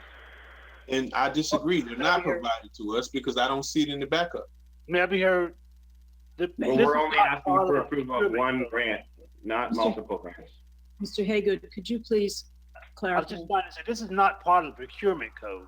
Now, if you in fact want to rank these individuals in this program, you have every right to do, but it's not under the city's procurement code that we're going out doing this. This is under a specific project, specific that you all, that the board has approved. It's not a regular procurement where we are going out buying anything. Okay, but Mr. Haygood, if I'm not mistaken, but prior to me being elected to office, I asked you and the CRA for the individuals that submitted an application for these grant programs and these grant improvements for beautification. And your office stated to me, and I'm sure I got it in writing, that these were treated in the same fashion as procurement and they were ranked in the same fashion as procurement. No, sir. You're incorrect. No, sir. No, I'm not incorrect. I'm telling you what you sent me. Send it to me. Okay, so thank you. Well, I Mr. moved that we table. That's where I'm at, Madam Chair. The only thing we have on the table this evening is one. I moved that we table, Madam Chair. Does anybody want to second that? Dies for lack of a second. So the only thing we have on the table this I evening. raised my hand, but I could not say, I couldn't get my mic off quick enough. I raised my hand though. Go ahead. And this is can I just say why I'm Yes. okay with that? Because in the memo, hold on. The memo states that this approval, I know what the resolution says, but the memo says that we're approving the, hold on. Yeah, I was going to ask that I know where you're going. I was going It to says ask. the memo says that staff is requesting approval of the commercial grant incentive program applications for round 3 totaling $124,000. So The discrepancy between the memo and the resolution, as I see it, is that where you're going, Ms. Miller Anderson? yeah, Would you please have the resolution reread or just correct, when I heard it, I did not hear what I thought we were voting on. My impression was tonight that we were voting to give the $40,000 grant to Bush Canvas. The other grants are out of the picture because they are not, it doesn't make any sense to deal with them because we're going to be doing something else with that property that has to do with the Treasure Coast Regional Planning. So would you please I clarify? understand, Madam Chair, the resolution does say she read the 40,000. It did say 40,000 in the resolution. However, on the backup documentation in Novus or subject, it talks about 124,000 for the program, the applications for round 3 totaling 124,000. You go into the memo talks about 124,000. The PowerPoint presentation we just looked at had all of the two baddies and the Bush one included as well, which is what kind of confused me because it was there, but we were talking about Bush, but all of the information for the other 2 businesses are listed as well in the PowerPoint. So I don't understand why did it change? What changed and what changed and what didn't change? Because there's a conflict there. Well, I will tell you that from my perspective, the conversation, the pre-meeting conversation, the agenda review that I had with Mr. Evans, he made it clear to me that those other properties were not even going to be part of the resolution because it didn't make any sense to upgrade those properties because they'll be falling under a different program at some time in the very near future. That the only thing we're voting on this evening, please correct me if I'm wrong, Mr. Evans, the only thing we're voting on this evening is the $40,000 award to Bush Canvas. Yes, and this agenda item, when we were first preparing it originally, was for all of the grant applications. And we realized we didn't want to proceed without that Treasure Coast having a look at the whole property. So we amended it, and I think that the amended memo didn't get put up correctly. The information's correct, but we changed it to just be the 40,000. All right, so my second stands. Okay. Notwithstanding, Madam Miss- Chair, would I have the ability, or not, I'm sorry, not me, but would the commission have the ability to re-rank? Because, you know, at the very least, and this is the same exact thing that I really emphasize on the city side, don't bring us something half-baked. I only see, just from the backup, nothing about what the scoring was, and I know Mr. Lewis spoke of BB&T manager himself, Miss Jenkins, and there was another individual, but at the very least, and not only that, it's definitely important that we have it because we had that item on the agenda, just the matrix on how we decide on these commercial grants, that should be included a part of our discussion here tonight. That is on the agenda as a separate item. As Mr. Evans, am I right about that? Is that one of the items that you pulled? Was it number 11? Yes, to analyze how we evaluate and rank all of our future commercial grant applications. That's an item that we're going to bring back to a future meeting. So my concern about this is these people at Bush Canvas are moving forward with their project.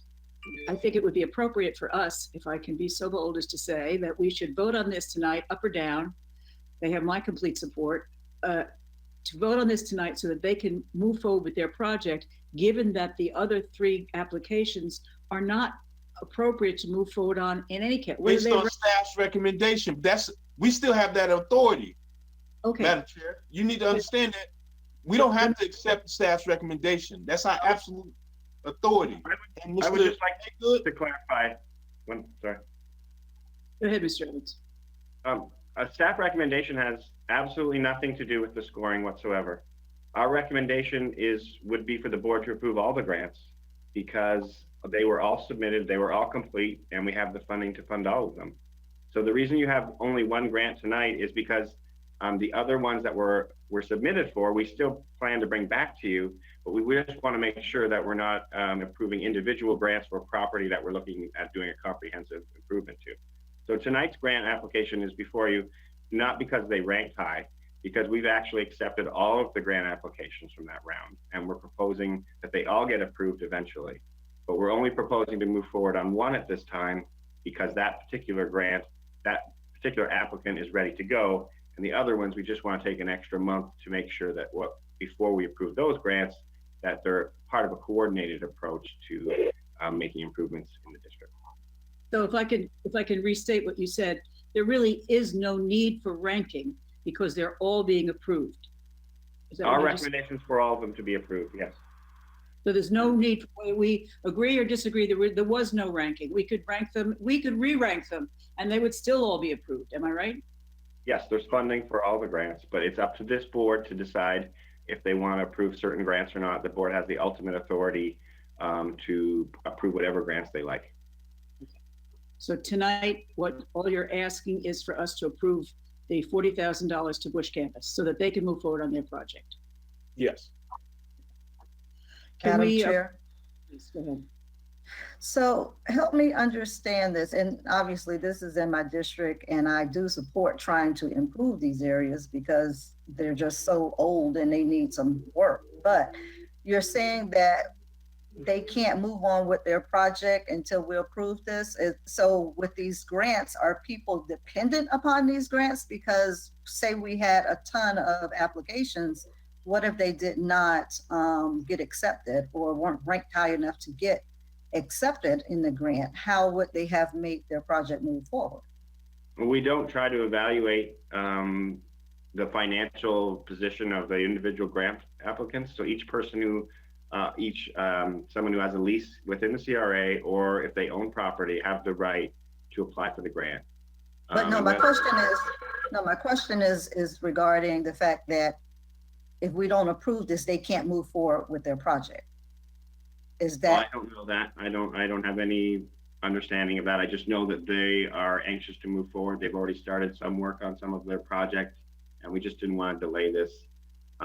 Yeah, I understand that, but I just want to make it clear because it's a grant. So with grants, you can't depend on a grant to do something that you need to move forward. So us in delaying it, I mean, not saying that we have to do that, but I'm just saying if we did delay that, that should not impact them because they should be operating, and not when I say they, I'm not talking about them specifically, just any business. They should be able to move forward on whatever project they want to move on, not dependent upon the grant, because they could have very well been denied. So I don't, if making a decision, it's not because we need to make this decision. And then we kind of come across that sometimes with these community benefits on the city side. So I just don't want that to be that we're holding them up because we didn't provide the grant.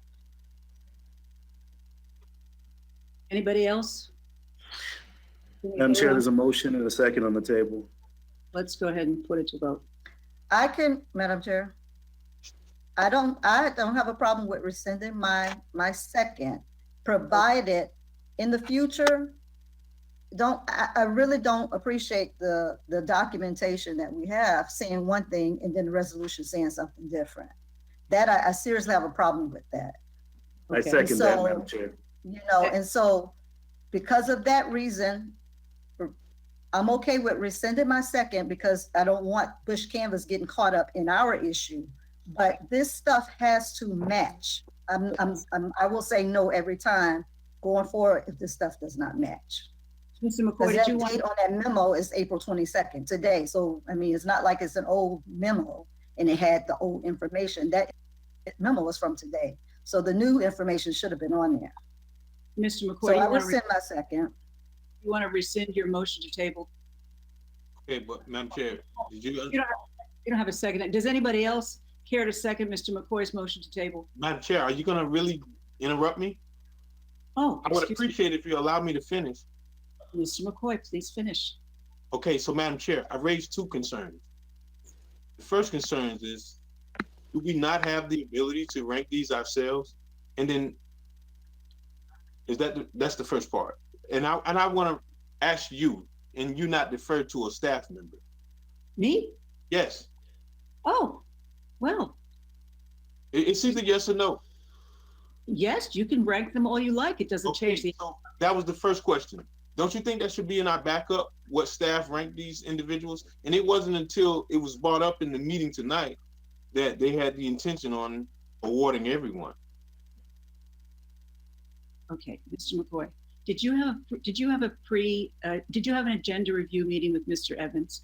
Of course not. And I'll tell you why, because nobody knew the CRA office was closed. No, let's not go there. If you didn't have a pre-agenda meeting with Mr. Evans, then that may be why some of these questions come up. I don't want to Wait, hold on, Matt. Hold on. Don't do that. No, I Chair, am going to do it. You're out of line and you're wrong. I'm the chair and I'm not out of line. You asked us to have something tabled. The second to your asking to be tabled was removed. You're no longer. I renew my motion to table. Does anybody want to second it?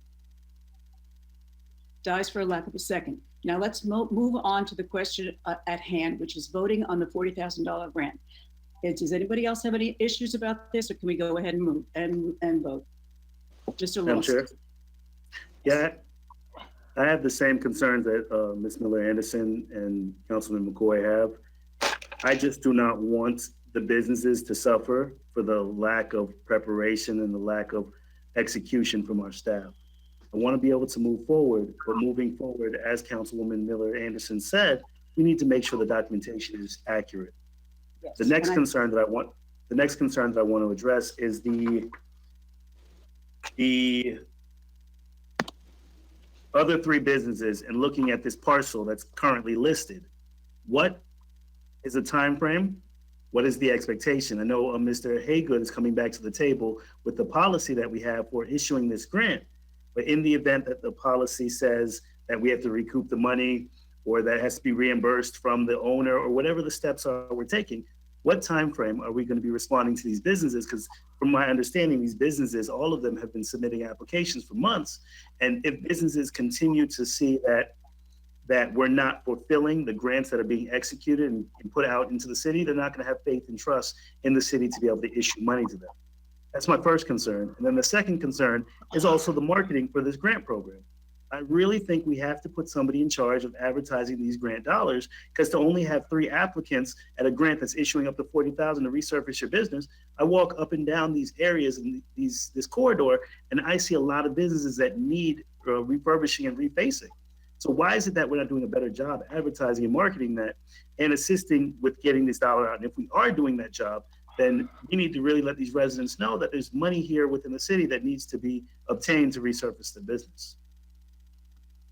But Mr. Evans probably wants to respond, and then Ms. Lanier. Mr. Evans? Yes, we do try to market the grant program.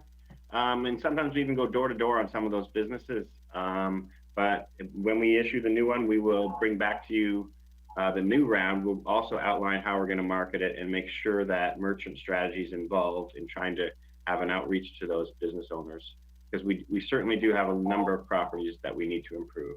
And responding to the time, we will meet with those existing. Treasure Coast is actually finishing up that project now. In the next couple of weeks, I'll have their recommendations on that building. And we can then compare what the grant applicants are requesting to those recommendations. And then, so within 1 month, we can bring back to you either to proceed with those grant applications or to proceed with the larger project on that site. Follow up, Madam Chair. Yes, go ahead, and then Ms. Lanier. Thank you.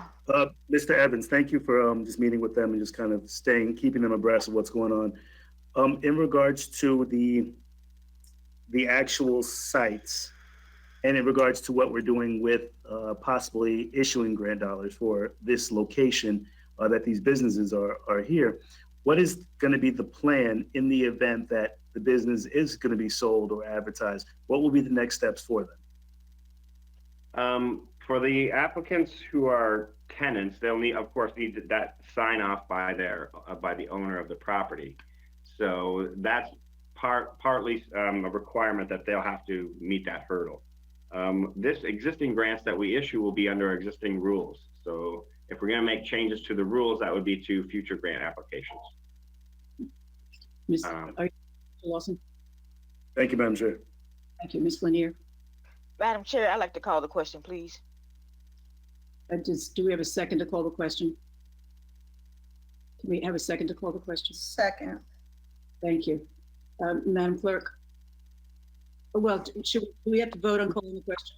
Wait. Did we have any public comment cards? No. No. So can we continue a question to call in the question? Well, You do not. Thank you. Madam Clerk? Madam Chair. The question, Mr. McCoy. Okay, so since you don't want to acknowledge me, I'm gonna go ahead and say what I want to say right now. Mr. Evans, can I kindly request that you provide this information as a backup going forward, because you're asking us to vote on something clearly it's a $40,000 grant that we didn't for, and the backup is definitely not in order. So going forward, can we be provided, not even going forward, can I be provided this information tonight, at least with all the submittals? Because I can tell you what Mr. Haygood represented to me is absolutely incorrect. And prior to me being elected on this board, I specifically requested information about the individuals that were submitted, and the response back as to why I couldn't have my public record received was that these items were treated as the same process as procurement, and it was not public. So I want to make sure that I have all of these applicants, as do I do on the city side, prior to us making a decision about awarding something like this. Yes. Thank you. I do recall your request previously. Mr. Evans, please call the question. Mr. McCoy was out of order. Madam Clerk, will you please call the roll? Commissioner Lanier? She said yes. I'm sorry, yes. Commissioner McCoy? Yes. Commissioner Miller Anderson? Yes. Vice Chair Lawson? Yes. Chair Botel? Yes. That motion carries. Chair, Madam Chair. Mr. McCoy, Madam when Chair. You're going in and out. That was part of the problem, I think, too. Why McCoy, your voice is going in and out. So a lot of we can't really hear. We're having to rely on your looking at you. Maybe I need to put my earphones back in. Yeah. All right, then That'd in be that case, helpful. I apologize. It maybe they didn't hear me, Mr. McCoy, so I apologize. We'll go forward now with number 10. Am I right, Mr. Evans? Yes, number 10. We pulled number 10, I thought. Oh, I'm sorry, number 11. We're number 11. A resolution of the Board of Commissioners of the Riviera Beach Community Redevelopment Agency approving and authorizing the execution of the professional services agreement for informational technology services between Constant Computing LLC and the agency for a term of 3 years with a 1-year option for an annual amount not to exceed $70,740 with a 15% contingency for a total annual amount not to exceed $84,801, providing an effective date. We have a motion. So moved. Do we have a second? Second. Thank you. Do we have any public comments? Madam Clerk? Do we have any public comments? I'm not sure. Shirley's taking the public comment tonight. There are no public comments. Thank you. Mr. Evans? Yes, this item, and Andre, I'll just ask you to provide any additional information, but I'm just going to provide a quick summary because this has been before the board several times.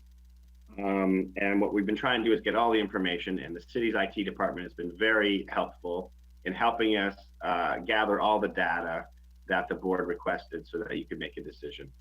So this proposal, we conducted an RFP, and a Constant Computing was the winning firm to provide our IT services. And when the contract came before the board asked us to analyze the cost of if the CRA switched to having the city manage our IT before moving forward with this contract.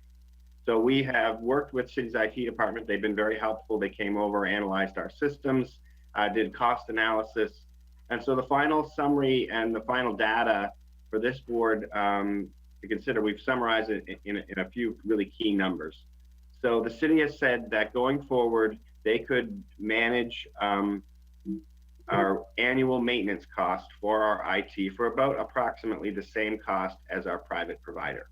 And so there would be no cost savings, but they could do it for the same cost. So if we switch to the IT, our annual maintenance cost would be approximately the same as what we would expect to pay our private provider. The difference that we took some time to put together was how much it would cost to upgrade our capital computers in order to join our system to the city system, because obviously the city has to maintain security and control over one system. In order to do that, all of the computers, all of the internet security has to be the same type. So we identified the total cost to upgrade the capital. And the total cost to upgrade the capital is about $240,000 for just the capital component. And of that capital component, $100,000 would be to make improvements to our computers, our servers, and our systems that we would have to do over the next 3 years, 2 to 3 years anyway, some of it next year. So discounting that, because I know that those are upgrades that we have to make anyway. So we have $240,000 that we have to budget for in order to make the switch for the city. But $100,000 of that we would have to do in the next couple of years anyway. So that leaves the approximate amount that we have to pay to upgrade systems that are up to date but are not matching the cities. So that's a capital cost of about $137,000. So that would be the cost to switch all of our internet security over to the kind that the city uses. And that's a requirement. In order to maintain one system, they have to have everybody on the same hardware that utilizes the same software. So that's the cost before this board. We're recommending that we do a contract with Constant Computing, and before we move into our new building on the corner of Broadway and Blue Heron, that we consider moving to the city, because we're hoping to co-locate with some city departments in that building. That's our recommendation, but that we want to bring those numbers back to the board. This item, the city's IT is quite capable and willing to manage our IT if that's your direction.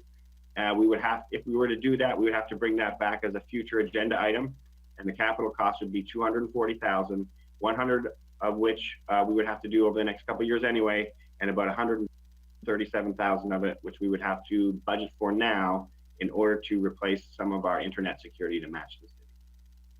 Thank you. Thank you, Mr. Evans. Questions from the council? Ms. Lanier? Shirley? Okay. Shirley, thank you.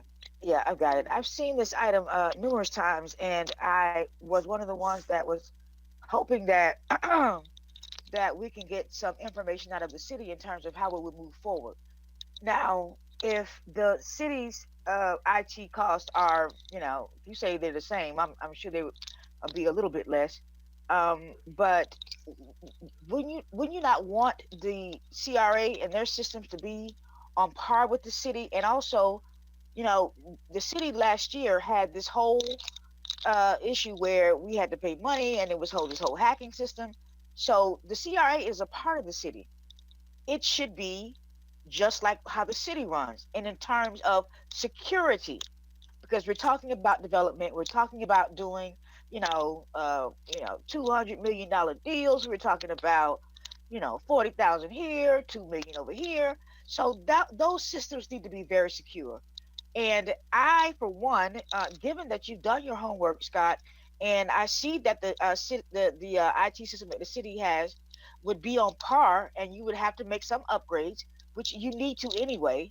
I think that we should go with the city's IT, because at some point we want it all to be the same in terms of security.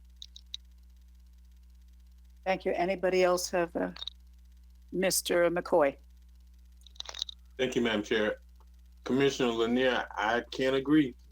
In fact, I thought that was the ideal idea when I first arrived here, and it was about a year ago now that I asked Mr. Scott Evans simply, it just makes sense from a cost-effective standpoint that we're on with the city, and just from a management standpoint. And he says we have everything that's done outside, and when we need something, it's much easier to get it done if we just made a phone call and our system was completely independent. And I really was, I'm not gonna say doubtful, but I certainly was not convinced by his explanation until we had the cyber attack. And that proved everything in favor of why I think the CRA should be held on a separate platform. Because today or tomorrow, regardless of what happens, there are two independent systems. And even though we went through the upgrades, no system, under no circumstances, is absolutely immune from any kind of attack. So I don't want to lose everything all at once. And if it doesn't really prove to be a cost savings, just for the sake of saying that they're all under one roof, I mean, what does that really serve on the grand scheme or the real purposes of efficiencies and how we operate an organization, be it the city or the CRA? I don't think it really serves any purpose. And, I really support that it should be independent. If it's not financial and it doesn't support efficiencies or operation, then, I think right now we're just kind of be more than we should trying to consolidate something like this. Thank you. Ms. Miller Anderson, and then Ms. Lanier. The several departments within the city are separated from, they blocked off like certain departments that are more critical, have basically, I guess, are like on their own server. And I would imagine that would be how the CRA would be, is kind of separate from being attached to the city. So if something happened over there, it won't necessarily happen on the CRA side, because they could be put on a separate server, for lack of a better word. I'm not sure if that's the right term, but I would imagine that was the way that was going to happen. And then going forward each year, though, you're saying, Mr. Evans, that the same amount of money that we would be paying commuting, you know what I'm talking about. Anyway, we would be paying the exact same thing each year. for the city? Yes, the city's saying that they can manage us for the same price. Yes. All right, thank you. Ms. Lanier was first, and then Mr. Lawson. Yeah, Thank you, Madam Madam Chair, Chair. I just wanted to say that the city's USD was not attacked or hacked, because it wasn't it's a separate platform. It wasn't the service so much as it was the domain. So the CRA could also, I mean, they do the same thing with the police department. It can also be on a separate domain. The thing about it is that if it is just as much, and if you talk about upgrades and you talk about wanting to be in a position, because now the city is the standard. You know, people, I mean, the chair said that when she went to these conferences, you know, people were asking about, you know, how did you guys do this hacking thing? And, you know, people were asking you questions because now the city is in a position to provide that kind of advice, because now we are the ones that set the standard, so to speak, for how IT is done in municipalities. So I think that providing the city with the opportunity and also the funding, you know, it's a source of revenue for the city. We're all one big happy family here, to be able to move forward so that the CRA can also be, district that I could validate. Mr. Lawson. it can also be a part of the city system as well, given the fact that USD was not hacked, and given the fact that each of those are on separate domains, and we can do the same thing with the CRA, and it's going to be the same amount of money. Thank you, Mr. Lawson. Thank you, Madam Chair. Just to be clear, with Mr. Evans, you said that the initial cost to convert everything is going to be $240,000, and it's Yes, 100K is what we have budgeted. What time frame did you budget for that 100,000 that we're supposed to be doing in upgrades, and what time frame were you planning on doing that? The detailed analysis of all of our equipment found that over time, in order to match all the city's new standards, that we would need to spend 100,000. And I think it's fair to say that 100,000, we would making those upgrades, much of it in the next year, and then in up to 3 years. So it'd be 1 to 3 years, with most of it coming in next year's budget, starting on October 1st. The 100,000. Okay. So, colleagues, I want to be clear. It's not going to be the same cost if we switch, because that startup cost, if you factor it over the next 5 years, is close to $50,000 annually, and it's going to cost additional for switching because of the startup cost it's going to take for equipment. So I want us to be clear that it's not the same cost. The operating cost, the annual nugget, and the annual fee we're paying for operations, yes, is the same, but we're going to be paying a large amount of money to transfer all equipment. And then to Councilman McCoy's point, where we were on separate networks at the time. So however the logistics work behind the IT department in regards to operating a separate IT, I would be for with the recommendation the staff brought before us, with using the IT department that responded to the RFP and allowing for them to use service. But then my follow-up to that question, Mr. Evans, is during our agenda review, we didn't discuss the possibility of switching to the city's IT when the CRA moved. That was, I guess, new information that you received, because I didn't understand that aspect as to why we wouldn't switch if we've already made the decision to go to the city's IT. I just offered that at a previous meeting, that if you wanted us to do an analysis, that my recommendation is that we do one before we move into that building, to again see if it makes sense, especially if other city departments were coming to join us in that building. So at a previous meeting, I had offered to the board to wait until that move before we did this analysis. But as you're correct, the board elected to have us gather all the data now. So the decision before you tonight does not include that consideration. Okay, so exclusive of that decision with the building that the CRA is eventually going to move into, as of right now, we need a contract for what's being presented to us. And I would be in agreement with going with staff's recommendation. Thank you, Madam Chair. You're welcome. Any other questions from council? Yes, Ms. Lanier. I just wanted to say that since we have been hacked from last year, the town of Jupiter has been hacked twice since we've been hacked the last year. You're going to have to spend that money anyway. as I said before, the city sets the standard in terms of having to go through this whole thing of being hacked, upgrading our equipment. You know how much money we spent to be able to be on par with making sure that that won't happen to us again. And of course, as to Mr. McCoy's point, nothing is foolproof, but we've come mighty close in terms of making sure that we are secure in not having it happen again. But I just wanted to say that, we set the standard for it with the city's IT department. So why not? You're going to spend the money eventually anyway. So why not be safe now? Madam Chair, Mr. Lawson. that's not what Mr. Evans said. We're not going to spend the money anyway. We were only going to spend $100,000 to upgrade our equipment. So right now we're just Upgraded proposing. to what? I'm sorry? Upgraded to what? To Mr. on Evans. par with the city? Yes, Mr. all of our Evans? equipment will be on par with the city. The $100,000, we have some older computers and older servers that are in our system that over time we're replacing. And So so you're going to spend that? $100,000, absolutely. But Councilwoman Lanier, there's an additional 140 for making the switch. So yes, 100,000 was going to be spent to be on par, but there's an additional 140 that's budgeted.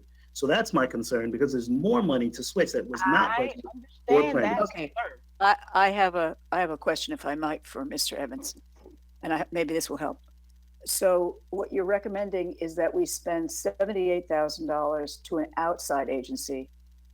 Yeah, and that's, did I read that properly? That's the annual, let me look at it again. 78,000, the annual cost is 78,000? Yes. That is the cost that the city's IT department gave us. What we're asking for is for a range from 74,000 with a 15% contingency. So approximately, It is, yes. in that ballpark, you're asking to spend about that to an outside agency.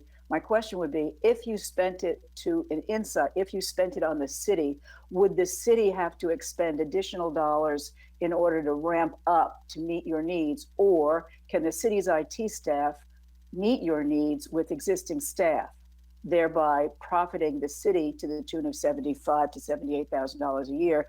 Over time, that would more than pay for the $140,000 additional that you might have to spend on hardware. So I guess that's my question. It's hard for me to compare apples to apples, oranges to oranges, in that we're in Florida, oranges to oranges, because what we're really doing is saying we're giving this money to an outside agency as opposed to giving it to the city staff. I can't really determine whether or not that's money that's going to have to be spent by the city to improve its own staffing to accommodate the needs of the CRA. Do you know that, or is that a question we need to ask Tony Parziale? Well, I think it is a question for Tony, but on our preliminary discussions, he did feel like he may have to add another staff member to help manage. But of course, if he did add another staff member, I'm sure they could help with other things too. We're not a full-time position. So yes, I do believe they would have to add some resources. I just don't know if it's an entire full position or a partial one for that. So the city would be better, the city's coffers ultimately would be, am I feeding back to anybody else? The city's coffers would ultimately be benefited by having this business, if you will, from the CRA. We just don't know to what extent the city's coffers would be benefited, because we don't know what additional staffing might be needed, excuse me, to accommodate your needs, right? Correct. Mr. Lawson, did you have a question? Mr. Lawson, did you have a question? No, Madam Chair. Oh, do we have any other questions? Sorry. Okay, I think we can call for the vote. Commissioner Lanier, No. Commissioner McCoy, Yes. Commissioner Miller Anderson, No. Vice Chair Lawson, Yes. Chair Botel. No. That motion fails. Okay. With permission, I will meet with the city in my preliminary discussions with them. They were looking at an October timeframe of being able to, for us to start ordering our equipment. That may be slowed down because we can't, of course, can't join our system to their system until we get additional equipment. So I'll bring this back as a future agenda item so you can evaluate the timing and how we're going to get to that. I'll bring that back in May because ultimately I think we're going to need to continue with our provider until we get to that point. And the cities, they are interested in taking over, but they can't do it immediately. Thank you. That makes sense. Out of curiosity, I would like to know, my previous question, does the city, I'm so sorry, does the city have to add additional resources in order to take advantage of your new influx of money to the city? And to what extent will the city have to add additional? I'd just like to know the bottom line for the entire city, CRA giving something to the coffers of the city. What does the city benefit? Because clearly the city does benefit in some way. I'd just like to know to what extent. Okay. Thank you. Okay. Item number. So if I'm clear, so where do we go from here? Because I mean, that didn't really explain much other than we voted on the one item. What's the step forward, Mr. Evans? The next steps are an agenda item to extend our current contract with our provider through a time when the city and I agree that they'll be capable and ready to start providing us service. So I'll meet with them right away. And then also to identify the funding to begin purchasing all of the capital and improvements. So we're going to have to bring back a budget amendment to try and identify those funds so that we can make those purchases and upgrade our systems. And then also out of the outcome of our negotiations with the city, we'll bring back some sort of agreement for this board to approve that allows the city to provide us and be responsible for providing us the services. Follow up. Yes, Mr. McCoy, and then Mr. Lawson. So my question is, so being that we didn't go with constant computing, is there now a desire or automatic default to the city? Is that what I'm hearing, Mr. Evans? Or do we not go back out? Because clearly it wasn't just about money. I mean, that failed, a contract that we were just a routine contract to renewal. So what's next? Well, my interpretation of this failing wasn't a lack of choosing constant computing, but rather a choice to move forward with the city. So we'll bring that action back to you at a future date, as well as continuing services with constant computing to allow us to get to the point when the city can start to support us. And eventually we'll have an interlocal agreement with the city for providing the IT services. Madam Chair? Yes. So I guess that was my confusion in regards to moving forward with our next steps, because I didn't have that interpretation that we voted this down just to move forward with the city's direction.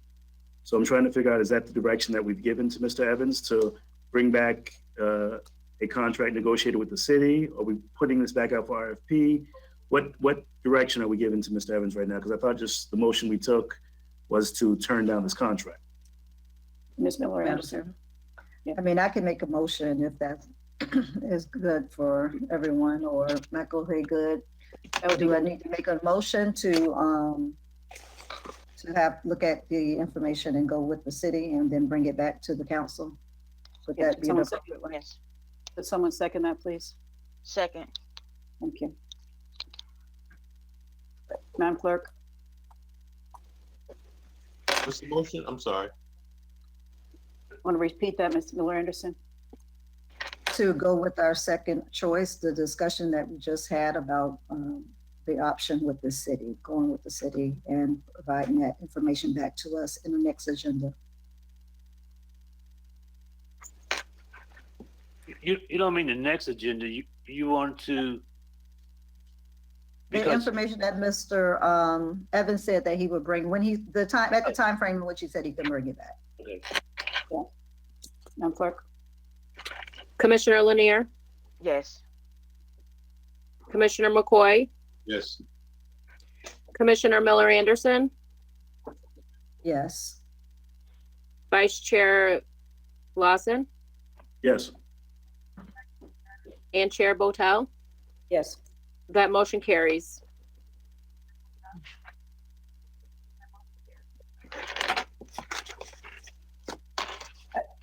Mr. Evans, before I leave this topic, I think that there was a sense from the group that we would want to also be sure that the CRA's computing was isolated, as is the utility department from the city, and as is the police department now, so that you're on your own domain, but you're still paying the city for the services.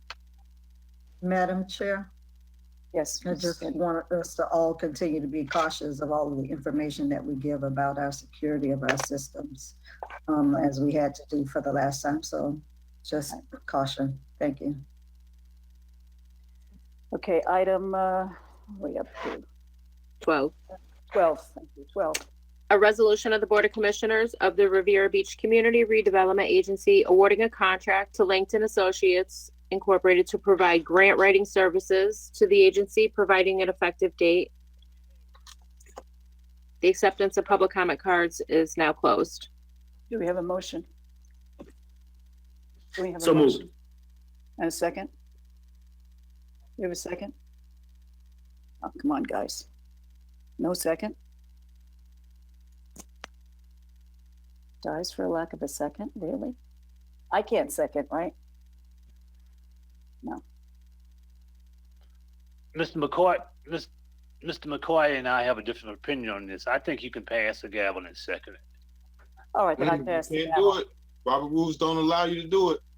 Mr. Haygood, this will be one point that I will bring up in litigation. If you allow her to do it, I promise you, not only will your job be online, but I'll be suing the CRA because you can't establish a standard that's not already prescribed for in Robert's rules. Now, go ahead and advise her. Well, I reviewed it and I don't agree with you, but Well, go ahead and advise her then. go ahead and what? Advise her that she can do it. Well, I reviewed it. Mr. McCoy seems to be pretty strong about this, but we're going to have to come up with a policy on this. You can't, no, sir. The purpose of being the chairperson is that you don't have the ability to make a motion, and you can't relinquish that position for the pure convenience of comfort and to be able to second the motion. And if you do that, doing so relinquish your position as the chairperson. Because the statute. I'm sorry. Go ahead. I will prepare a You know my legal, position. I will prepare a legal opinion on this issue at this time. I probably shouldn't do it, but we will get a consensus on this issue. All right, I will not relinquish the chair. I will express my grave concerns over the fact that we don't have a grant writer, and there are, right now, when there's so much out there that we should be taking in. Madam Chair, Yes. Chair, is there a second? Dies for a lack of a second. However, I will take this moment to continue to express my concern over the fact that we don't have a grant writer. Shirley's laughing at me because there's so much out there that we're not taking advantage of because we don't have somebody writing these grants. And I just don't understand why we can't move forward on this. However, And Madam Chair, I totally agree with you. The only reason I didn't second that was because I just got information today about the backup for who actually competed for this grant, what the scoring criteria was, what the evaluation criteria was. I just got that information. So that's the only reason I didn't go forward with it. okay, so is there hope that we can bring this up in 2 weeks or whatever our next meeting Sure. is? All right, Sure. good, because I really think that it doesn't look very promising given that you're only, well, I won't. No, make any that's fine. speculations. The only reason is because I had not seen any of the backup for it in terms of who else competed, all of that stuff. So I just got it today and some yesterday, but I didn't have enough opportunity or a chance to just go through all of it. So if you bring it back in 2 weeks, that's fine.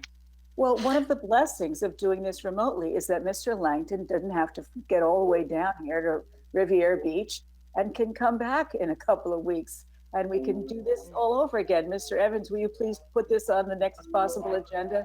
Madam Chairwoman, before you leave, can I make just a quick comment? I'll permit you to do that since you've come all this far away. And I have been patiently with you for 4 hours. And so I just like to take the personal liberty to say, whatever you all think is the best judgment for the CRA, I can certainly live with. But Langton Associates is a firm that's been in business for 39 years. They're the largest and oldest grant consulting firm in the state. We submitted a proposal. There were four total proposers. I don't know how the scoring went, but we were selected number one. You don't know either, Mr. Langton. Pardon me? That says something. Can I finish? May I finish my statement? Go ahead, finish this. Anyway, I'm glad I was with you for the 4 hours tonight, and I'll be happy to come back at another time if you all deem it worthy for me to do so. But in listening to the discussion tonight, I am confident that I can put you in a very competitive grant for the $2.7 million for the Broadway Utility Burial Project on a brand new program that was just announced yesterday, the CDBG MIT program. It's a one-time, brand new federal program, which only 51 counties in Florida are eligible, and the local governments within those 51. One of the large criterions is how many LMI, low to moderate income folks, you have in your community. I believe we're and Mr. Langston, I don't want to interrupt you, but the motion died for a lack of a second, and we just we can't do this. Thank you, Mr. Lanier. Thank you very much. And thank you, Mr. Langton. Thank you for being here. 4 hours listening to you, I would be able to say a few things, but I guess not. Okay. I hope you'll come back and share those thoughts, Mike, when you come in a couple of weeks. I do want to say, I did have a question about that grant, and I wanted to ask Ms. Jenkins about that. You were kind enough, Mr. Langton, to send us in advance a document about the General Infrastructure Program, which, by the way, has set aside $315,500,000. And my question was, if we apply as a CRA, and I will just state that these multi-jurisdictional and regional investments include upgrading of water, sewer, solid waste, communications, energy, transportation, health and medical, and other public infrastructure projects that will reduce the hazard risks identified in the mitigation needs assessment portion of the action plan. So my question was, can the CRA apply for items that are citywide using Mr. Langton and or whoever gets this contract? Can that be something that we can do as a city? Because we have so many infrastructure projects that would be appropriate for funding under this grant. The answer is yes. Thank you, Ms. Jenkins. Sorry. Madam Chair? Madam Chair. Madam Chair. Mr. Lawson. 10 minutes to extend, first thing, and then second thing. I wanted to make a point after you make the motion to extend the meeting. Ms. Miller Anderson, do we have to move on CRA meetings also to extend? Yeah, we usually do. Okay, so I think it's a city council. Just a city one? Okay. Yeah. Usually I think you try to comply, keep some consistency. So if you want to vote on it, fine, but it's not in your bylaw. Okay. And usually we're out of here before now, so I think that exactly. I'm gonna say that we can take item 13 in 2 weeks from now. Yeah, Mr. Evans? Well, that's not for him to decide that. Hold on. Madam Chair. Item 13. Madam Chair, hold on, please. Ms. Miller Anderson. Ms. Miller Anderson. Okay, so Mr. Hager said that we don't have to do the extension, so that's fine. But what I was just going to say to Mr. Langston, I appreciate you being here with us for the 4 hours, but understand that we do still have a right to table an item, vote an item down. Just because a person has come to a meeting, we're not obligated to automatically go with it. So I'm sorry that you've been with us this long, but that is always a chance at any meeting you go to that you may be at a meeting and it may not work out in your favor.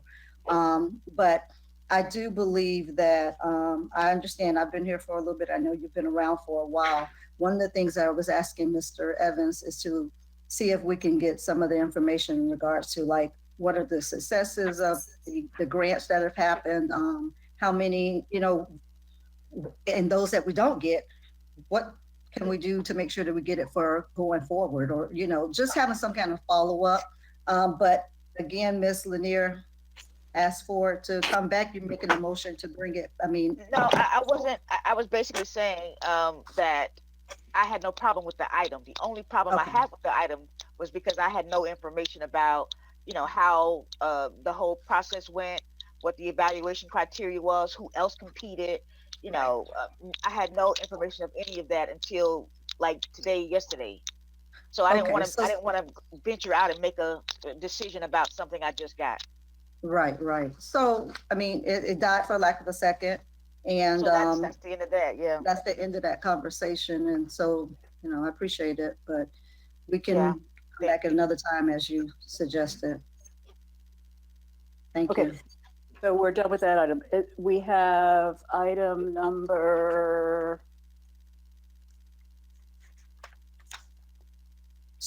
That was 12, sorry. 13. Do we have time? Should we make a motion to, oh no, you said we don't really have to make a motion to extend because we're not on council, okay. I had a I say question. we should see this for next week. I mean, I do too. It's time, Yeah. it's late, can we all agree? Can we agree, Ms. Miller Anderson? I don't even recall. Did we ever do public comment, regular public comment? I don't think there were any. Madam Clerk, are there any public comments? I mean, the general There are. ones. Yeah, the Yeah, general. There are. We better Okay, do, well then we should do that before we leave. thank you, yeah. And we usually try to do those around 7:30, but I know we started I know. late, so I got maybe it. an hour and a half after Next you get started with the meeting, maybe, if we don't have Yeah. a certain time. Next time, kick me under the table. okay? I totally forgot. No, I I mean, thought you did. Hey, we all been going. We all been just going. So yeah. All right. So All right. public comment, Madam Clerk? We have Ms. Bram who sent an email. She said, we do need to move forward in securing a strategic implemented CRA director. If the CRA is to exist, even under these circumstances, government always goes on in crisis. We tap into what we have, forget about the past, and let's move forward because we are in the new normal. I have another one from Ms. Bram, and this is a continuation, but my first comment about the CRA director, this has nothing to do with I dislike of anyone who look at the holistic outcomes and movement. We can fill this out like we acquired the city manager, utility director, and make sure whoever you have that the business that's been dictated in the city always comprise of citizens. And what we come to do business in the city, whatever or whoever that the director may be, I'm a bird that maybe always provide we as citizens with the backup and the information that are pertaining to those agenda items, because this is what we have had to endure, and that's not a way to do business. Asking the chairs about certain backups, that is the books, it's not out in the front. We must do business like we know how to do business. Madam Chair, Yes. with the public comment, is someone keeping the time? And then also, was that 2 cards from one person or was that one from the workshop? I think she said it was an extension. Yeah. Yeah, but they only get to turn in one though. I don't understand. What do you mean extension of what? She must have stopped typing and then it wasn't 3 minutes in any case, so. It seemed. But I'm saying, I am keeping time. It wasn't 3 minutes. She sent 2 emails because the first one cut her off. So she sent me the backup to finish that sentence. okay. And then to announce that the acceptance of public comments is closed so that we don't get any after you started going. Okay. And that is all. Okay.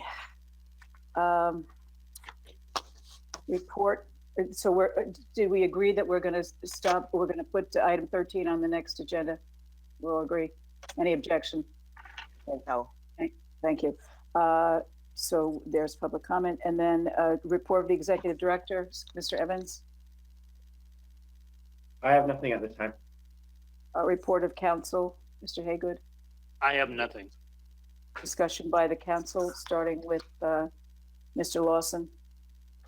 Mr. Haygood, I just wanted to know if we have a sunset date for the CRA as of yet. I know we had asked about it recently, but I didn't know if you had given us an accurate date. Yes, sir. It was extended, and I think it's 2044. 2044. And when was it extended? It was, Well, it's the last time you, let me go ahead, Scott. yeah, okay. So, Last time you adopted amendment to your CRA plan and extended it. right. So Not- Do you know when that was? extension was to 2041. 2044 is a key number. That's the theoretical maximum that we could extend. So when we adopted our new CRA plan, 2044, when you review that this year would be the maximum date. Of course, the statutes took all CRAs and limited them to 2039, with the exception of any outstanding debt that you have, I believe. Correct. And I think our debt goes to 2041. It's right at the same date. I think we're about 2040. So that's Yes. Do you know when it was extended and from what was the original sunset date from that extension?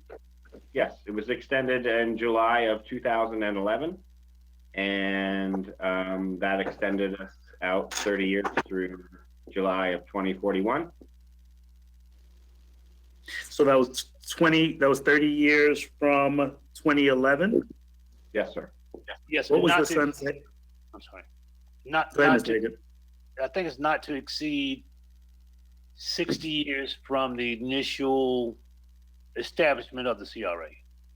And that was my next question. Thank you, Mr. Hagood. What was the sunset date in 2011? The time of our last amendment, I'm not sure. Yeah. I So think we've that's- been amending our plan previously every few years, so it was likely about 2037, 2038. It's my best estimate. 2037, 2038. Okay. And that's all my comments. Thank you, Dr. Botel. Thank you. Mayor Felder?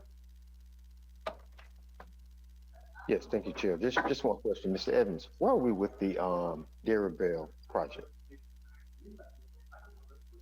The Dairy Bell project is proceeding. We are working on, we're not doing the parking lot enhancements, but we are working on improving the interior of the building so that Ashley can move in with her new business. And the progress is, I think we've done demolition. We're in the progress of updating plumbing. And we have a couple of permits pending at the city, I think, to finish some work. Do you have like a date that you guys can determine when it'll be done? It's about 2 months away from completion. Okay, thank you. That's all, Madam Chair. Thank you.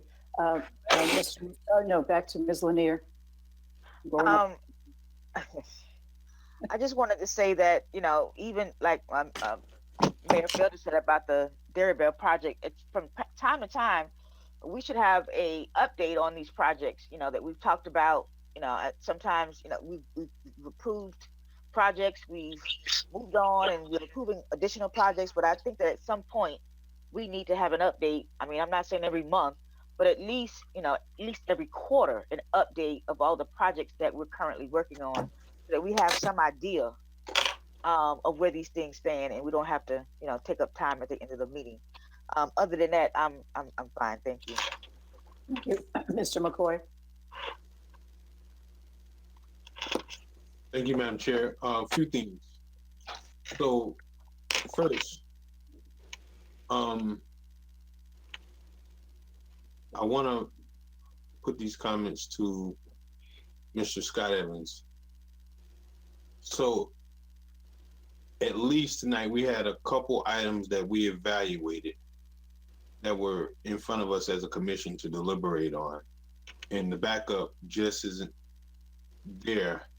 And I know I brought this up before, but even if staff has a recommendation, because we have the sole authority of approving this, I would expect that we have all of those that submitted or participated in whatever competitive process there was.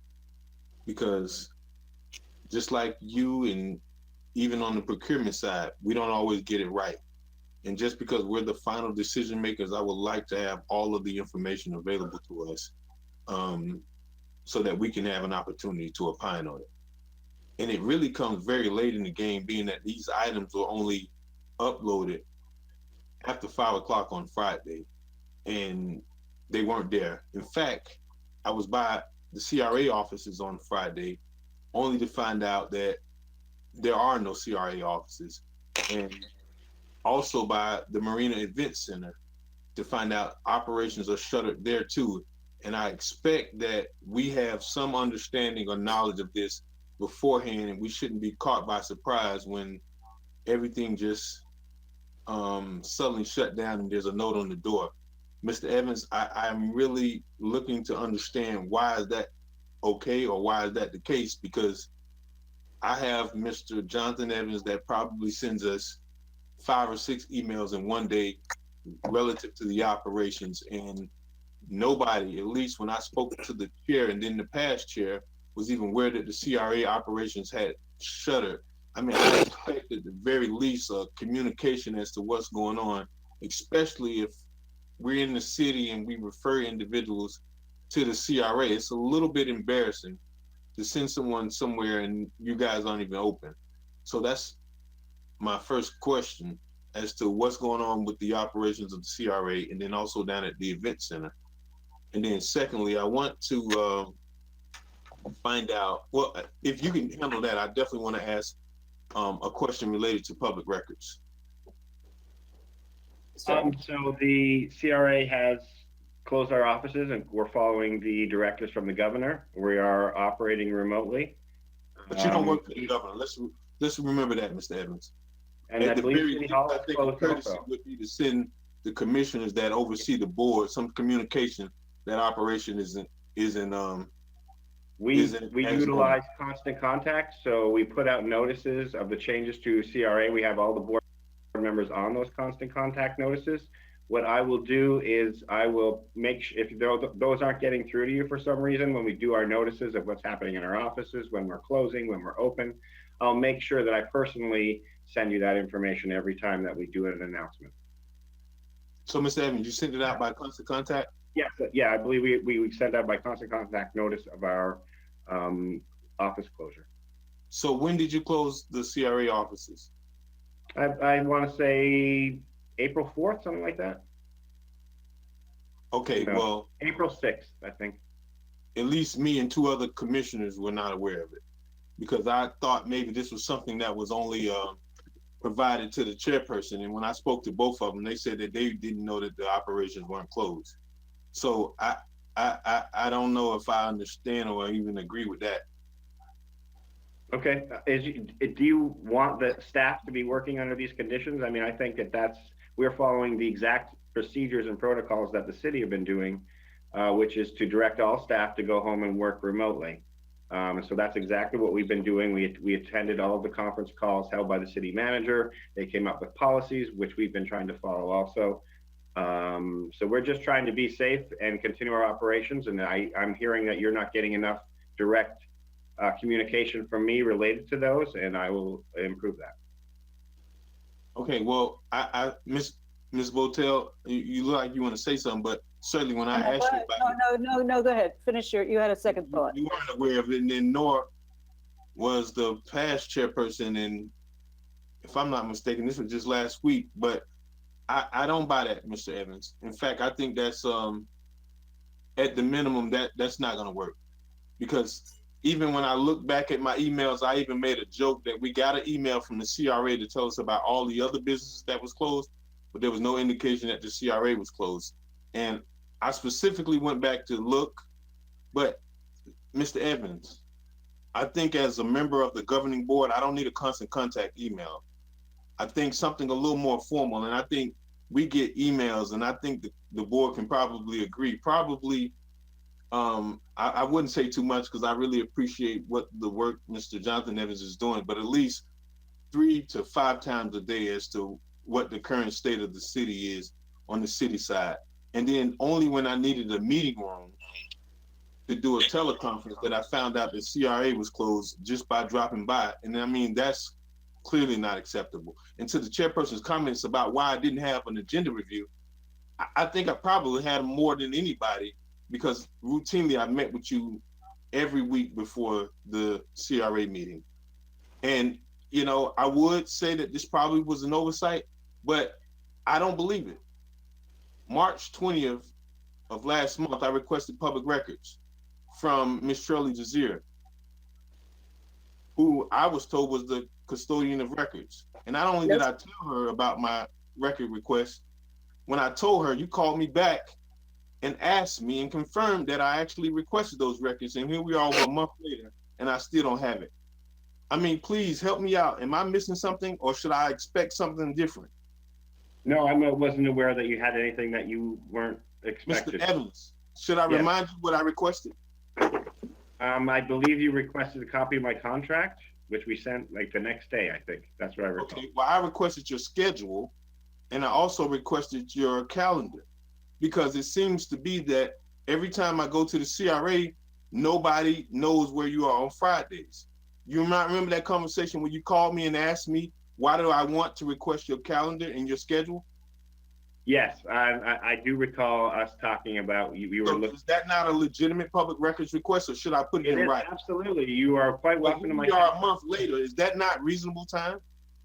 I wasn't aware you were waiting on that. I thought after our conversation that you weren't waiting for it. So we will definitely get it to you. Well, help me out. So, Mr. Evans, what do we do right now? Because I mean, I'm over a month now. So help me out. What should I be doing? We'll send you a copy of it tomorrow. But Mr. Evans, do you recognize that that is unacceptable as a commissioner of the CRA? If I ask for the paper that you put on the wall at a bulletin board, I think I should be able to have it. We have always provided any information that anyone's looking for. That's my misunderstanding that you were. We have a month. Is that reasonable? Is that reasonable, Mr. Evans? I want you to accept some culpability or responsibility in this, because not only did I send it to the custodian of records, you acknowledged. No, you didn't. You called me back. I'm sorry. Did I hear somebody? No. I thought I heard somebody say no. I didn't. Mr. McCoy, what I will say is that I misunderstood that you were still looking for those documents, and we will get them to you. But did I not submit it properly? Mr. McCoy, I think that If you submitted a written request, I haven't seen it, but you don't It's need not to. a written request. There's no requirement that it has to be written, Mr. Evans. And Madam Chair, I would appreciate if you allow me to finish my comments. Mr. Evans, does it have to be, Mr. Haygood, does public records have to be written? I didn't say it had to be written. I just said if we had a miscommunication, it was between you and I said we'd get you the information. Okay, so I initially put it through to Ms. Shirley Desir, because when I called to speak to you, mysteriously you weren't there. And nobody knew your whereabouts. And that was becoming problematic, Mr. Scott Evans. So, I mean, help me out. I'm expecting some sort of explanation. So is it Ms. Desir, or is it a responsibility of you? It's my responsibility. If we had a misunderstanding that you were still waiting for those, I had no idea. You could have called me and said, where's my public records request? And I would have been aware that you were still waiting on something. So that's my fault. I accept responsibility for that, and we will get you those documents. Okay, I respectfully disagree, and I reserve an opportunity to place a motion to relinquish you of the executive director position when we're done with comments. Who am I missing? Oh, Miss Miller Anderson. No one's packing up yet. Hey, I don't miss that anymore. I don't miss that part. Now I actually can say something. And I actually don't have much to say. I did just want to ask about I know you mentioned about the dairy bill. I'd heard that there was a stop work order put on for the dairy bill, maybe a few weeks back. Are you aware of that, you or Mr. Andre? Yeah, I'm aware of it. I believe that one of the inspectors came out and felt like the work didn't match what was approved. So I know that our architect went in and submitted and reviewed what the electrical contractor the work that they were doing. I think what they're doing is upgrade to electric, and they had to make some changes to the walls to accommodate that. But we've addressed it with the building Okay, so but everything is going back now and working? They're back I working, believe so, everything yes. going? Yeah. Okay.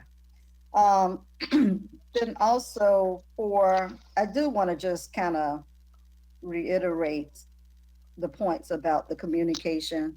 Mr. Evans, and of course, this is not about Mr. Jonathan Evans, but I know you say you follow what the city does, but he communicates to us what he's doing. So we're constantly getting information about what is happening. Like he told us that he will be closing. He told us, all of these things. And this is actually not new, probably, Mr. Evans, but it has, there have been times that I would call and you didn't answer, or you responded back to the email a little bit later. And I'm only bringing this up because it has happened, and that it just has to be a little more communication going on. And that really hasn't happened. And then with the backup, I just want to make sure that we're trying to, and of course, this is not the first time this has happened either with the backup situation. We want to make sure that we get the information at request.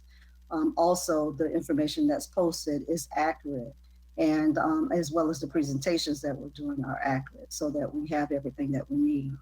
The other thing I just want to make mention about the face masks. There will be a face mask giveaway with the city. I know on the city side, I've provided a lot of my community benefits to the fire department, and I believe what they'll be doing is purchasing face masks to give away on this Sunday from 11 to 1 p.m. at Cunningham Park and Tate's Gym, and then on Monday from 11 a.m. to 1 p.m. at Wells and Ocean Walk.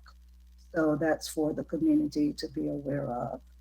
And actually, that's it for me. Thank you. Thank you. I have one question, Mr. Evans, that I intended to bring up when we were looking at the bills, the vendor bills that were paid, and it relates to the building on Broadway and Blue Heron. It looks like we've spent, it looks like we've spent money on conceptual phase, about 100% of it, on the CRA board and community workshops, about 75%, and on a good portion of the schematic design. Where are we with regard to the timeline for getting into that building? People have been asking me, what's the holdup? Are we moving forward? Yes. The next step right now that we're currently in is awaiting site plan approval. So we've submitted that to the city's department for that approval. That process will probably take about 4 to 5 months. After that, we can put the plans out for bid. And then that's a 3-month process. So it's about a year and 6 months from now. Wait, 4 to 5 months to get something from the city's planning? Say that again.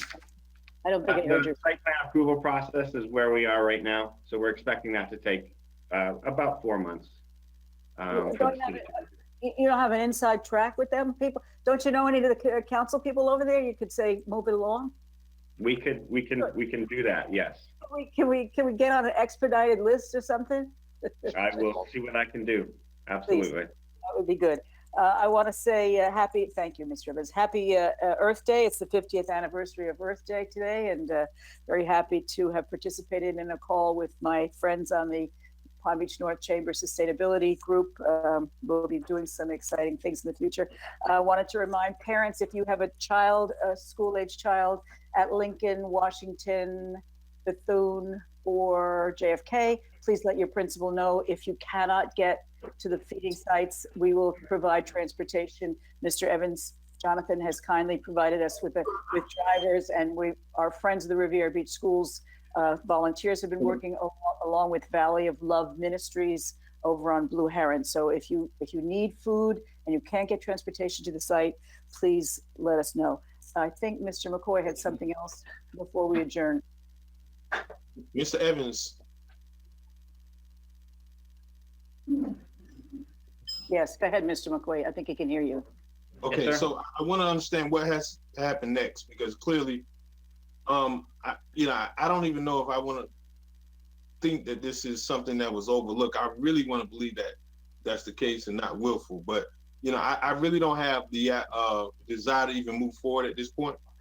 So I was hoping that you was going to come to the meeting tonight to give me some sort of indication of where we are, because again, I've asked even the chairperson, both Chair Botel and also Miller Anderson, if they knew about where we are with city operations, and I still not heard anything about where we go from even the marina standpoint, and even the lack of communications. But quite honestly, you don't even have to answer. You know, I'm really ready to figure out if this is something that's going to work, because clearly I'm accountable to every person in the city, whether I like it or not. And I only think you have 5 people that you're accountable to, that you owe an answer to. And it's not been there, Mr. Evans. So, I mean, if you don't think this is something that's going to work, you know, I want to at least give you that opportunity for us to meet personally, or what we need to do, because clearly I'm not impressed, nor am I satisfied. And tonight is no better. The presentation of the agenda and the items, it's like I've seen this already. So I think, I'm Mr. quite willing to work with you. My goal is to provide the service that you expect. And if you want to meet to talk about how we can improve what we're doing so that it meets your expectations, I'm ready whenever you're available. But Thank you. I'm going to recommend that you do that, given the time. Madam I know you don't Chair, like it when I cut you off, but it's getting late, and I know you, and you really made your point very. And everybody, Madam Chair, Madam Chair, point of order. Yes.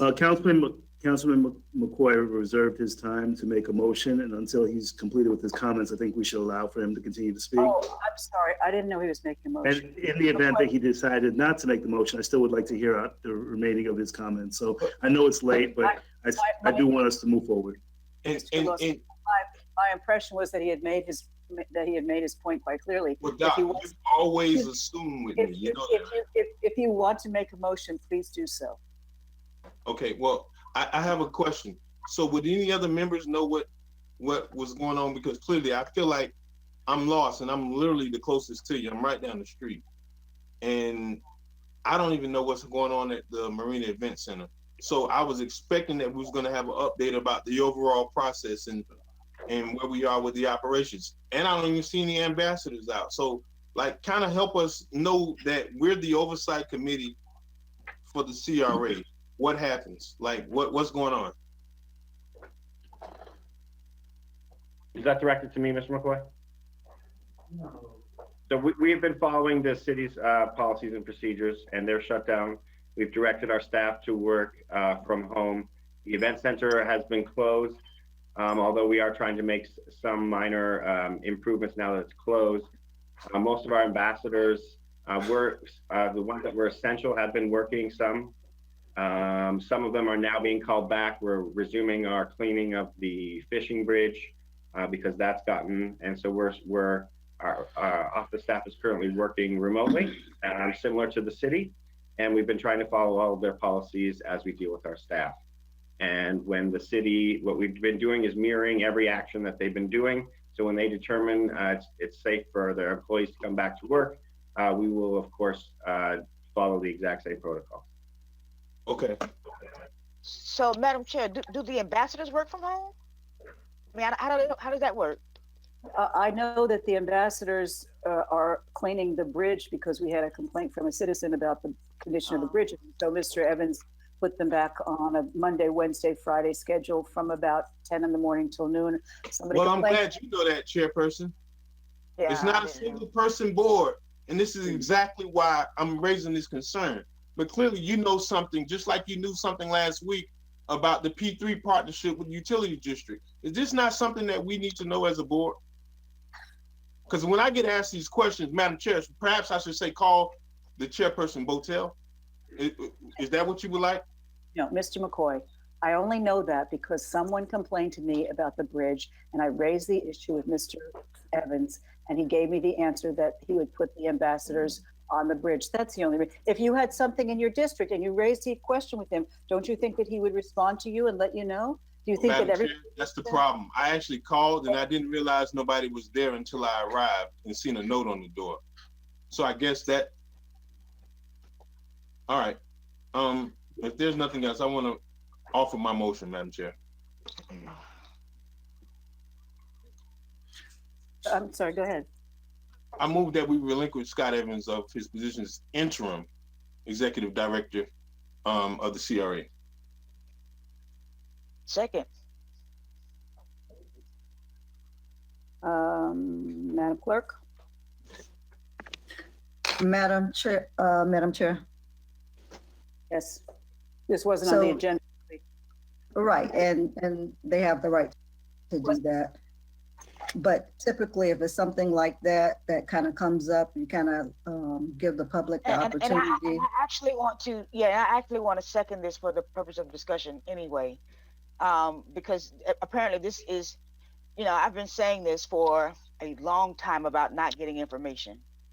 And if we have to discuss this to be able to try and figure out how this is going to work for us, because now with us needing more and more information, us needing to have it in time enough to be able to have some conversation about it, I've been asking for this for a long time. So in terms of seconding this motion, I'm doing this for discussion purposes. So Madam- can I ask a legal question from council? Mr. Haygood? Yes, Because ma'am. Councilwoman Miller Anderson raises this. Are we allowed to vote on something that hasn't been on the agenda?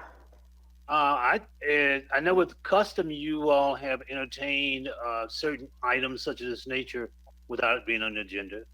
I just wanted to be sure that we weren't doing something untoward. So I you know, Madam Chair.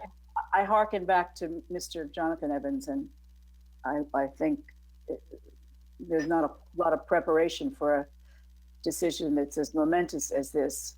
But go ahead, Ms. Miller Anderson. Now, I was just talking about the public comment cards. You do need to put out there for people to submit so you can get their opinion. I mean, that's just best. Yeah. Do you think anybody is still writing public comment? Well, all right. So we'll. I mean, how long would you? You can't, how no one long- can say you didn't do it, though. Madam Chair, Yes, Mr. McCoy. you know what? The hour's late. I withdraw my motion and we'll take this up at the next meeting. Thank you, because it's you know I think it's a perfectly legitimate thing for you to put, given I know how you feel about this, and if we could put it on a meeting that the public would have time to comment on it and that we would have time to consider it, I think I would appreciate it for one, and I suspect that others would as well. So, is there anything else? Hearing none, the meeting is adjourned. Yes. Thank you, Madam